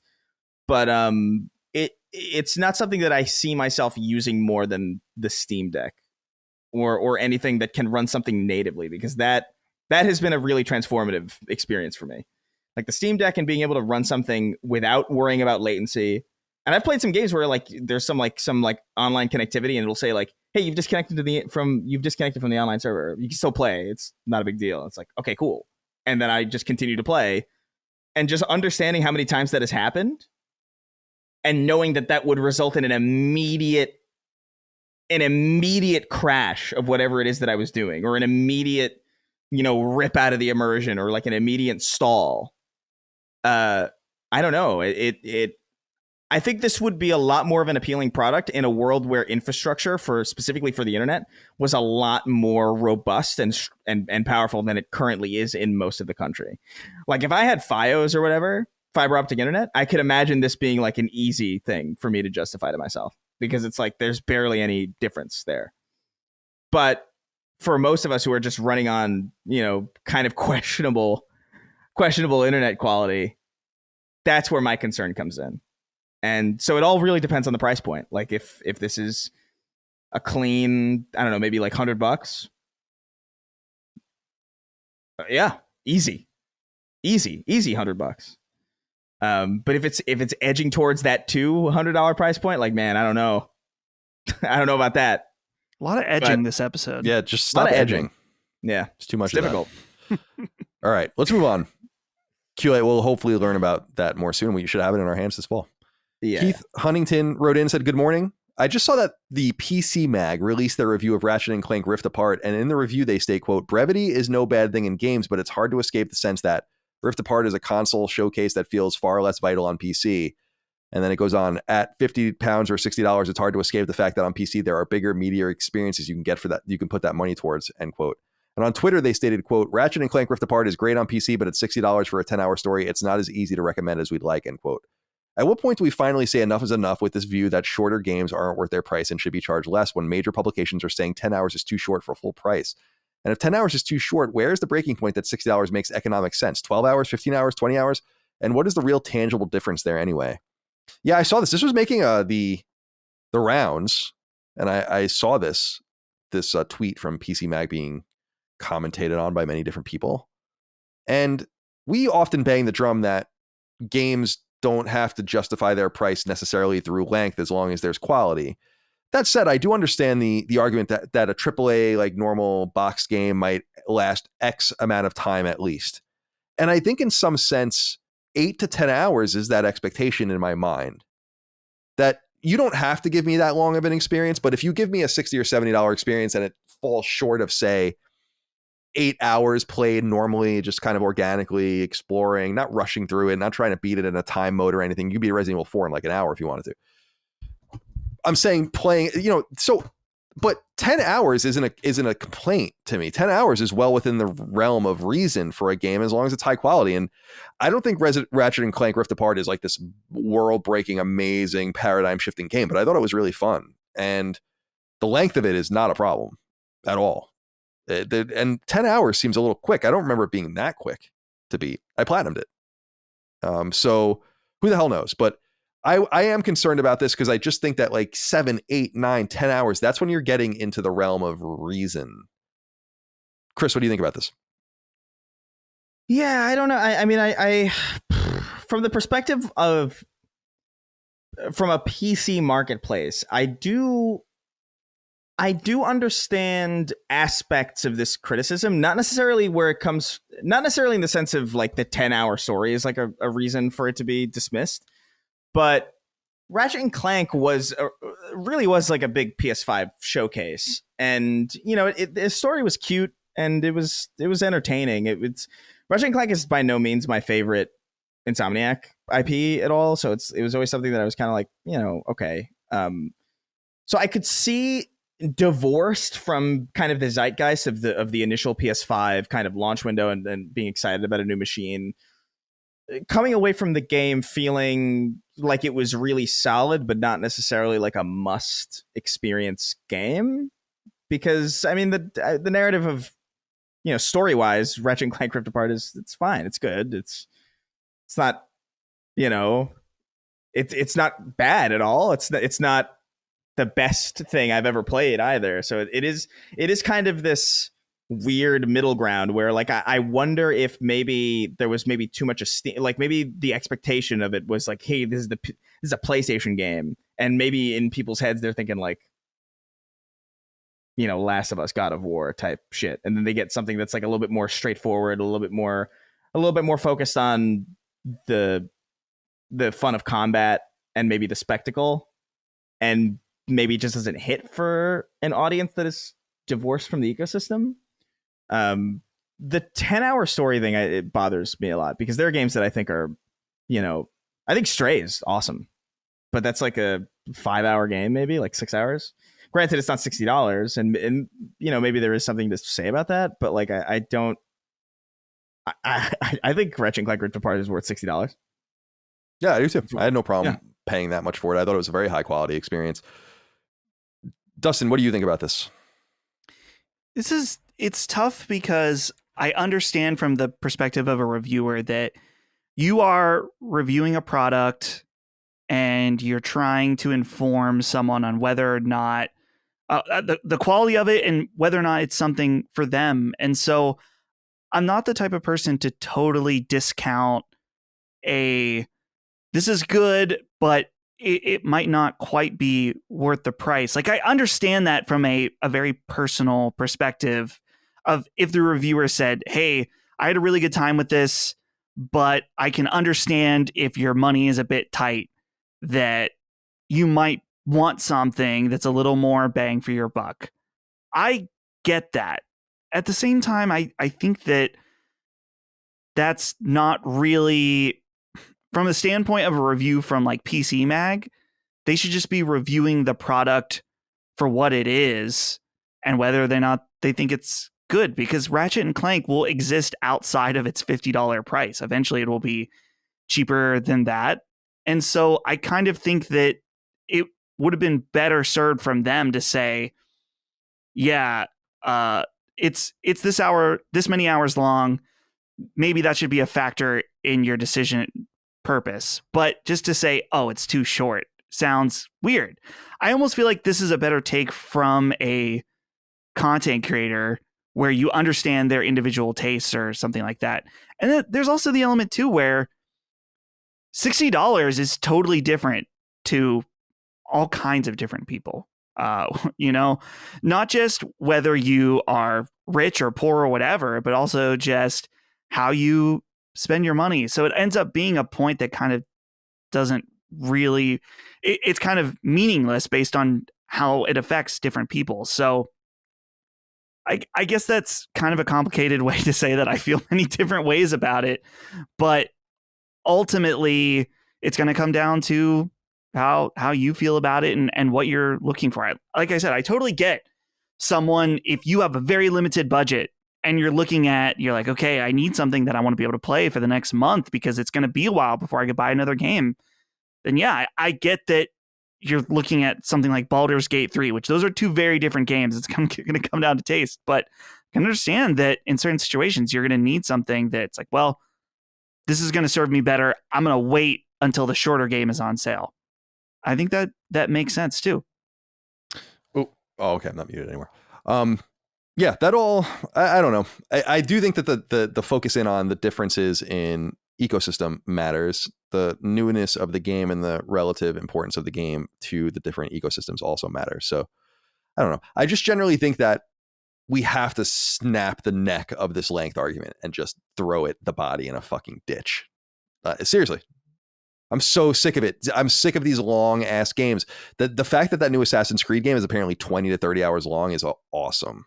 I'm not going to play it because you lost me a long time ago. But dude, that's a ballsy move to say, well, we're not doing this another 150 hour ridiculous. Like, who wants to spend that much time with that game? It's crazy. I'm actually really so curious much time, dude. Chris, please. I'm sorry. I didn't mean to. No, I was going to say, that kind of sold me on it in some way. Because first of all, I've been on media blackout for that game. Like, I don't know anything about it because I just haven't been paying attention to it. And knowing that it's that short is like really attractive to me. And so I'm like, yeah, you know what? I've not been spoiled on it. I don't know what the hell the game is even really outside of like really loose details. Okay. I'll throw some money at like a shorter Assassin's Creed game to telegraph that this is kind of what I would like to see. The final inquiry we have comes from Nico Fargione. He says, hey, gents. Colin, I loved the episode with Destin last week. So he's talking about the episode I did with Destin Legary on his channel on YouTube. Tons of respect to him for bringing you on to have a great conversation. Thank you. You made a very interesting point that I don't think I've ever heard before. Xbox or Game Pass gamers on average don't complete games. I think you said Final Fantasy XVI has a completion rate of 33% on PlayStation, while a highly rated game like Hi-Fi Rush has 3%. That's not quite true, but I'll get into it. Can you share this aspect of your conversation with the Sacred Symbols listeners? It's a great point I think you haven't talked about on the show. Have I never brought this up before on the show? I think so. I think at least it has once. come up. Well, you know what? It was on Sacred Symbols Cross Defining Duke, I think, where I brought it up. But I have been playing around with this idea, and I think it's relevant. In looking at the ways that I think subscription models can hurt. So let me back up. My major argument about Game Pass, why I think it matters to PlayStation gamers, is because nothing is limited to its little silo anymore. And we saw that with all of the shit that came from mobile gaming that emerged and ran roughshod and still does to this day over our industry that didn't belong here and didn't start here, but nonetheless migrated here. And the behaviors of that those economic models seeped in, and that sucks. And I don't want that to happen. It changes the games. It changes the games we play, and it makes it so that there are fewer games that are lined up to us core gamers or we core gamers. So when I look at Game Pass, I was interested in looking at and I just looked at a couple of examples, just what I would think of as the two fairest examples of recent high quality Xbox published Game Pass exclusives that people were really talking highly about. And I settled on Obsidian's Pentiment, and I settled on Tango and Hi-Fi Rush. And what I learned from looking at those games on Xbox is that, and you said Hi-Fi Rush has 3%. No, 10% of people that played Hi-Fi Rush beat it. And it's important to remember that Hi-Fi Rush doesn't have stacking achievements. So that 10% is actually quite generous because it's presumed that multiple people beat the game multiple times. So it's no more than 10% of the people that played Hi-Fi Rush actually beat the game. And Pentiment is about 7%. Now, people say this to me, why does this matter? And I'm like, this matters a great deal, dude. I want to explain this, and I think the way that would make the best sense. People, first of all, those numbers aren't Game Pass numbers or Xbox numbers. Those are people that opted in, downloaded, and started the game, right? 7 out of 100 people that even chose to start up Pentiment beat it. That's bad. And Hi-Fi Rush, which is people say is the game of the year, but only 10% of the people that played it beat it. And people say like, well, people don't beat games all the time. I'm like, yeah, we talk about that all the time. People don't beat games, but it's different depending on the platform you're on. And people will say, well, the numbers are spiked because of it being available freely on Game Pass. And I say, there's no doubt about that's true in some sense. But it's also no doubt true that people are opting into those experiences and choosing not to finish them. And I guarantee you that the biggest Netflix shows don't have 10% completion ratings. And people, yeah, you're probably right. There's just no way. I think a lot of the smaller Netflix shows have fucking even worse than that. But the best cream of the crop of your stuff, no way. And people said, so, well, what about the numbers being spiked about, for kind of the accessibility of Game Pass? And I'm like, that's true. So let's look at some games on PlayStation that were available in PlayStation Instant Collection that you could have downloaded. You had about 2 years to select these games and add them to your library, right? Infamous Second Son has more than a 50% completion rating. Uncharted 4, where is it? Where did I really? Infamous has a 50%. So one of every other person that played that game has beat it. That doesn't sound right. 34% of you finish the story either with good or bad karma. 34% of the people who beat the game. Hold on a second. 34% of the people that 34% of the people that played Infamous Second Son beat it with good karma. 18% of the people that played Infamous beat it with bad karma. That's more than 50%. I don't know. Well, I don't know how else you could read that. When I hear the 50%, that does not, especially with it being free and available on that service. Those are the numbers. On Marvel. So this was the thing. This was, I thought, a really interesting one with Spider-Man specifically. Where is it? Yeah. So more people platinumed Spider-Man by percentage than beat Pentiment. PS4 or 5? PS4. So that was the one that was available. I could easily see that. Yeah.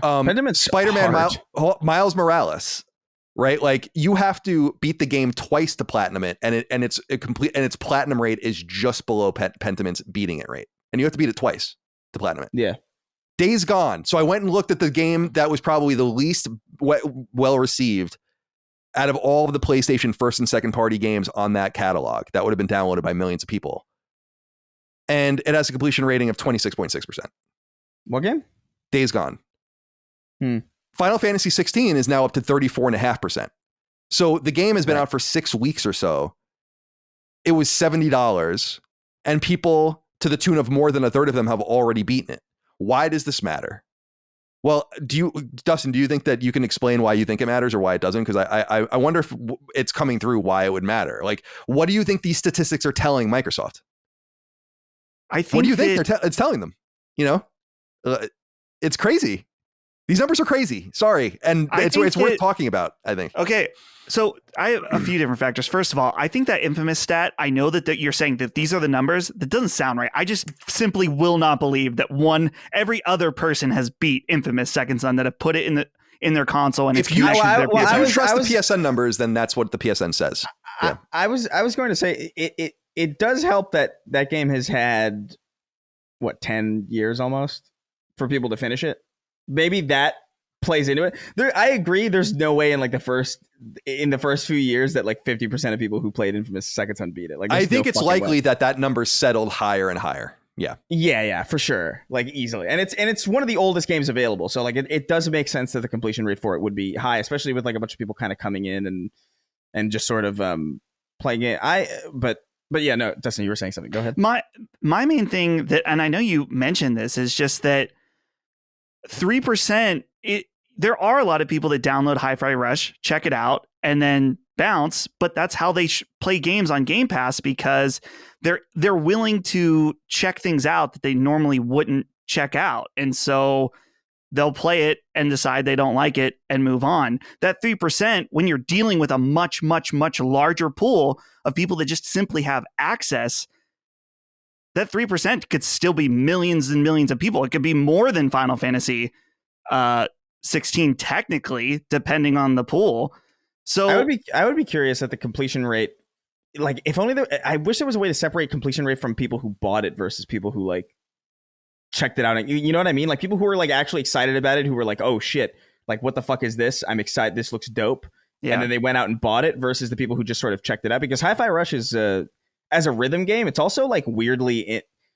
I love it. It's fantastic, but it is really inaccessible to a lot of people. There's people who will just straight up never be able to finish that game, because you have to have a sense of timing in that game that would probably beget you from really getting far, or feeling like you're really doing much in it.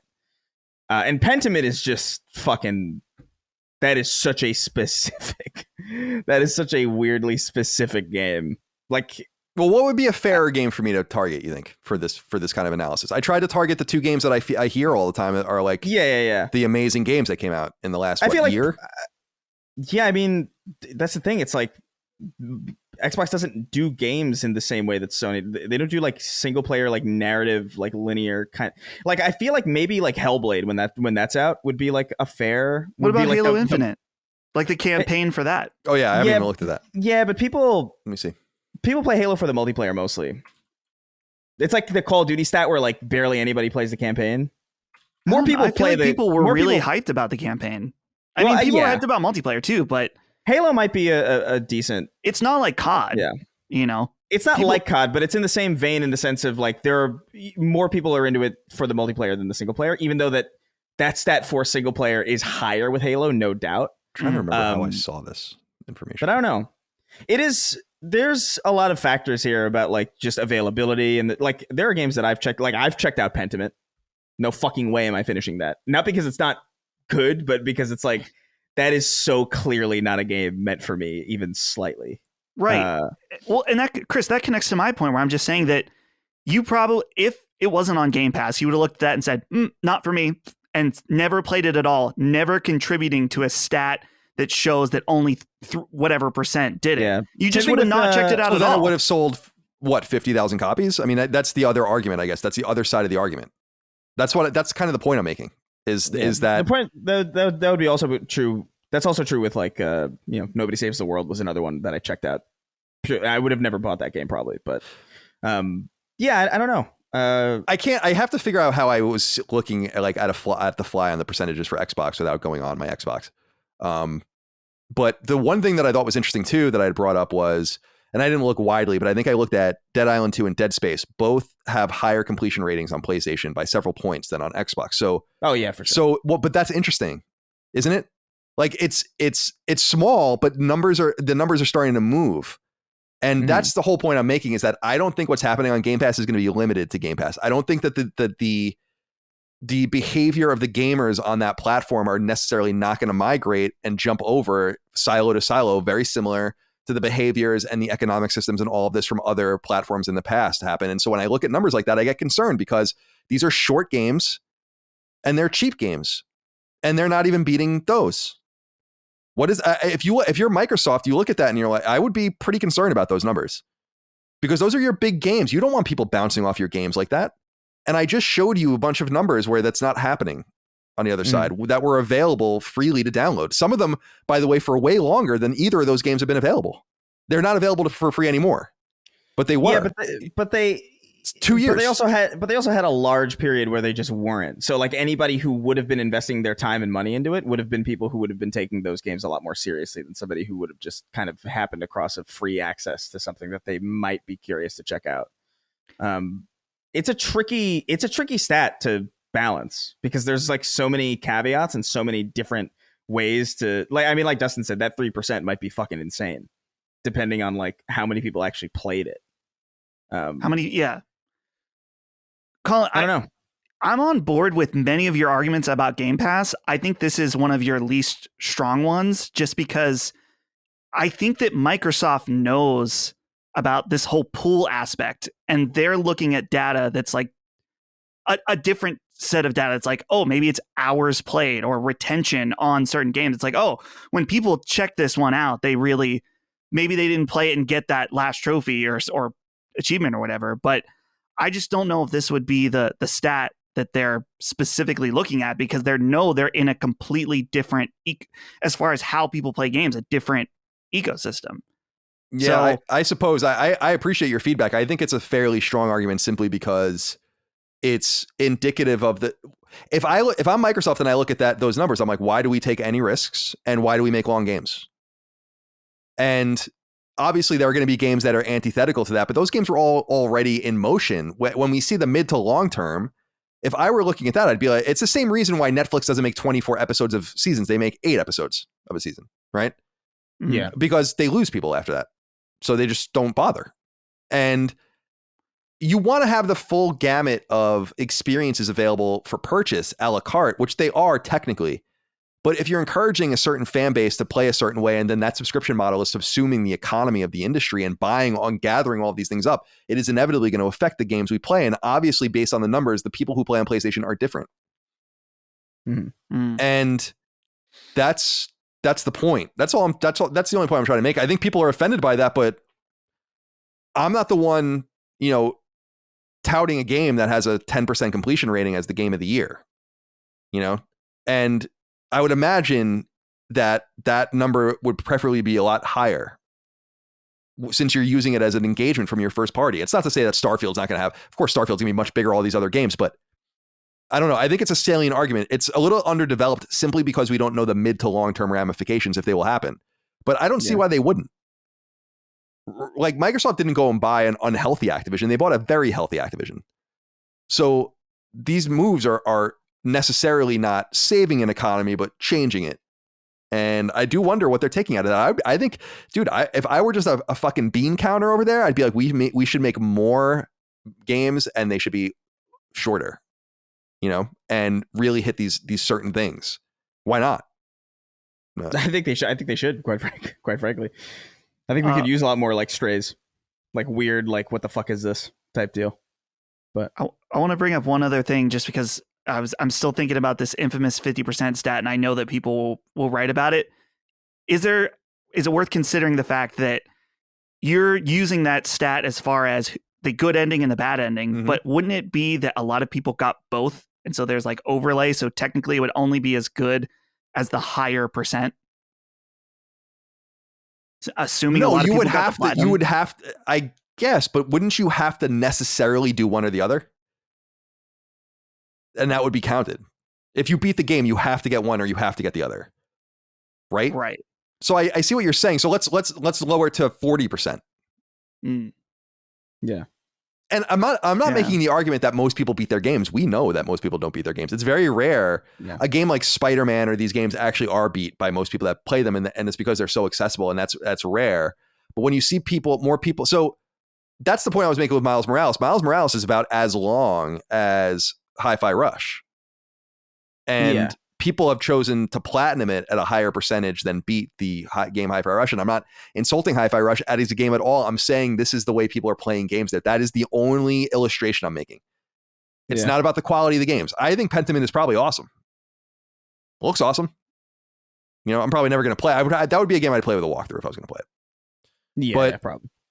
The point is that people are interacting with their games like that, and I don't think that that's a positive thing at all. And I'm actually surprised they show those stats. To be, you know, like, I don't think it necessarily makes them look great, but nonetheless. All right, my friends, that's it. Let's get the hell out of here. It's time to go. Chris, closing comments. Oh man, closing comments. What am I gonna? I don't know. I feel like I had a plan today, but now I don't even know what. I feel like I don't even know what fucking day. Everyone has a plan until they get punched in the mouth. Yeah.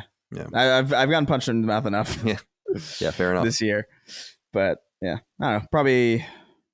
You know what? I think I'm gonna try Pikmin today. Oh, cool. Hell yeah. I didn't know there was a demo like that. That kind of changes things for me because I was just gonna kind of sit and just sort of observe from a distance, being like, "What the fuck? What is this?" But yeah, I'll check it out. Dustin, closing comments. Closing comments. Go see Oppenheimer in the theater because it's awesome. I kind of want to see it again. That is insanely rare that I want to go see a movie in theaters. A 3-hour biopic where there's no action, and I want to see it again. Isn't that crazy? That's so cool. Yeah. So maybe I'll try to arrange that. I don't need to go see IMAX again. There's one IMAX in Pittsburgh. Why? One. It's so annoying. There used to be at least two. The one shut down. That's so crazy. There's like so many like in walking distance for me. That's crazy. I know people who have to drive like 6 cities over to get to an IMAX, and it's like Jesus Christ. Yeah. I thought these were a lot more common than they. I don't think I've ever seen a movie in IMAX before. Really? Yeah, I don't think so. Dude, weird. Not even like movies Avatar like once or twice a year, really. So that's not a huge surprise. Yeah, but not even like Avatar, like the big ones that like they. No, I never saw Avatar either. I'm gonna watch Avatar before the game comes out. We might do that for Knockback. Yeah. There you go. Yeah. All right. Well, it's time to go. The Infamous fans are gonna be on to you, Dustin. Yeah. Ooh. I never said anything about the quality of the game. I don't care. I'm just. I think it's a great game. There are I no love it. Infamous fans left. We're all gone. We're all dead now. It's been too long. Yeah.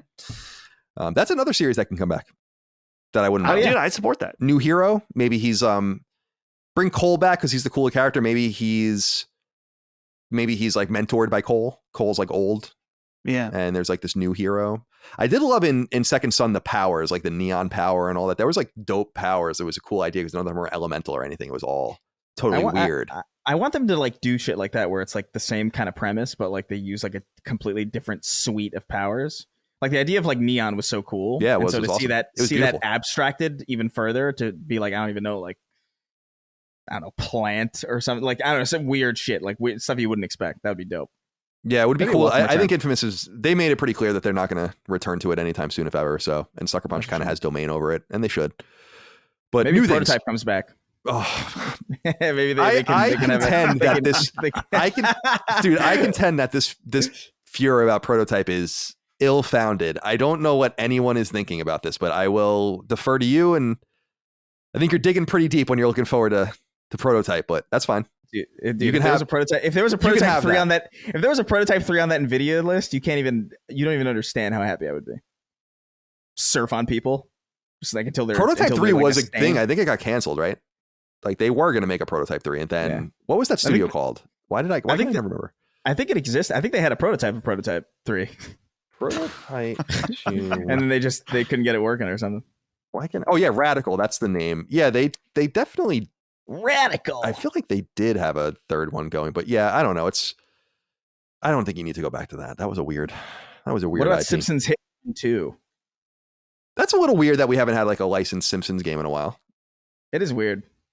You would think you would want to take advantage of that. I guess maybe people don't feel as strongly about it as they once did. I still feel like it would sell pretty well. By the way, when we were recording, Quake 2 remaster will apparently be coming to PS4 and PS5, according to leaks. Nice. That will be announced at QuakeCon if you're into that sort of thing.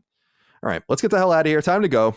My friends, thank you for your time. Thank you all out there for your love, kindness, and support. Patreon.com/laststandmedia, laststandmedia.store for merch. We'll see you next time. Until then, goodbye. See ya. Take care, guys. Sacred Symbols, a PlayStation podcast, is a product and trademark of Last Stand Media and Collins Last Stand LLC, and is proudly recorded in the USA. The show was conceived by, is written by, and is directed by me, Colin Moriarty. My co-hosts are Chris Raygun Maldonado and Dustin Furman.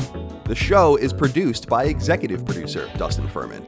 It's edited by associate producer Ben Smith. All of Last Stand's theme music is by my best friend, Ramon Narvaez. As you know, all of Last Stand shows, including Sacred Symbols, are fan-funded on Patreon at patreon.com/laststandmedia. The following names are at the producer level on Patreon, our highest tier, and we're grateful for your thoughtful and kind contributions to our independent endeavor. Thank you.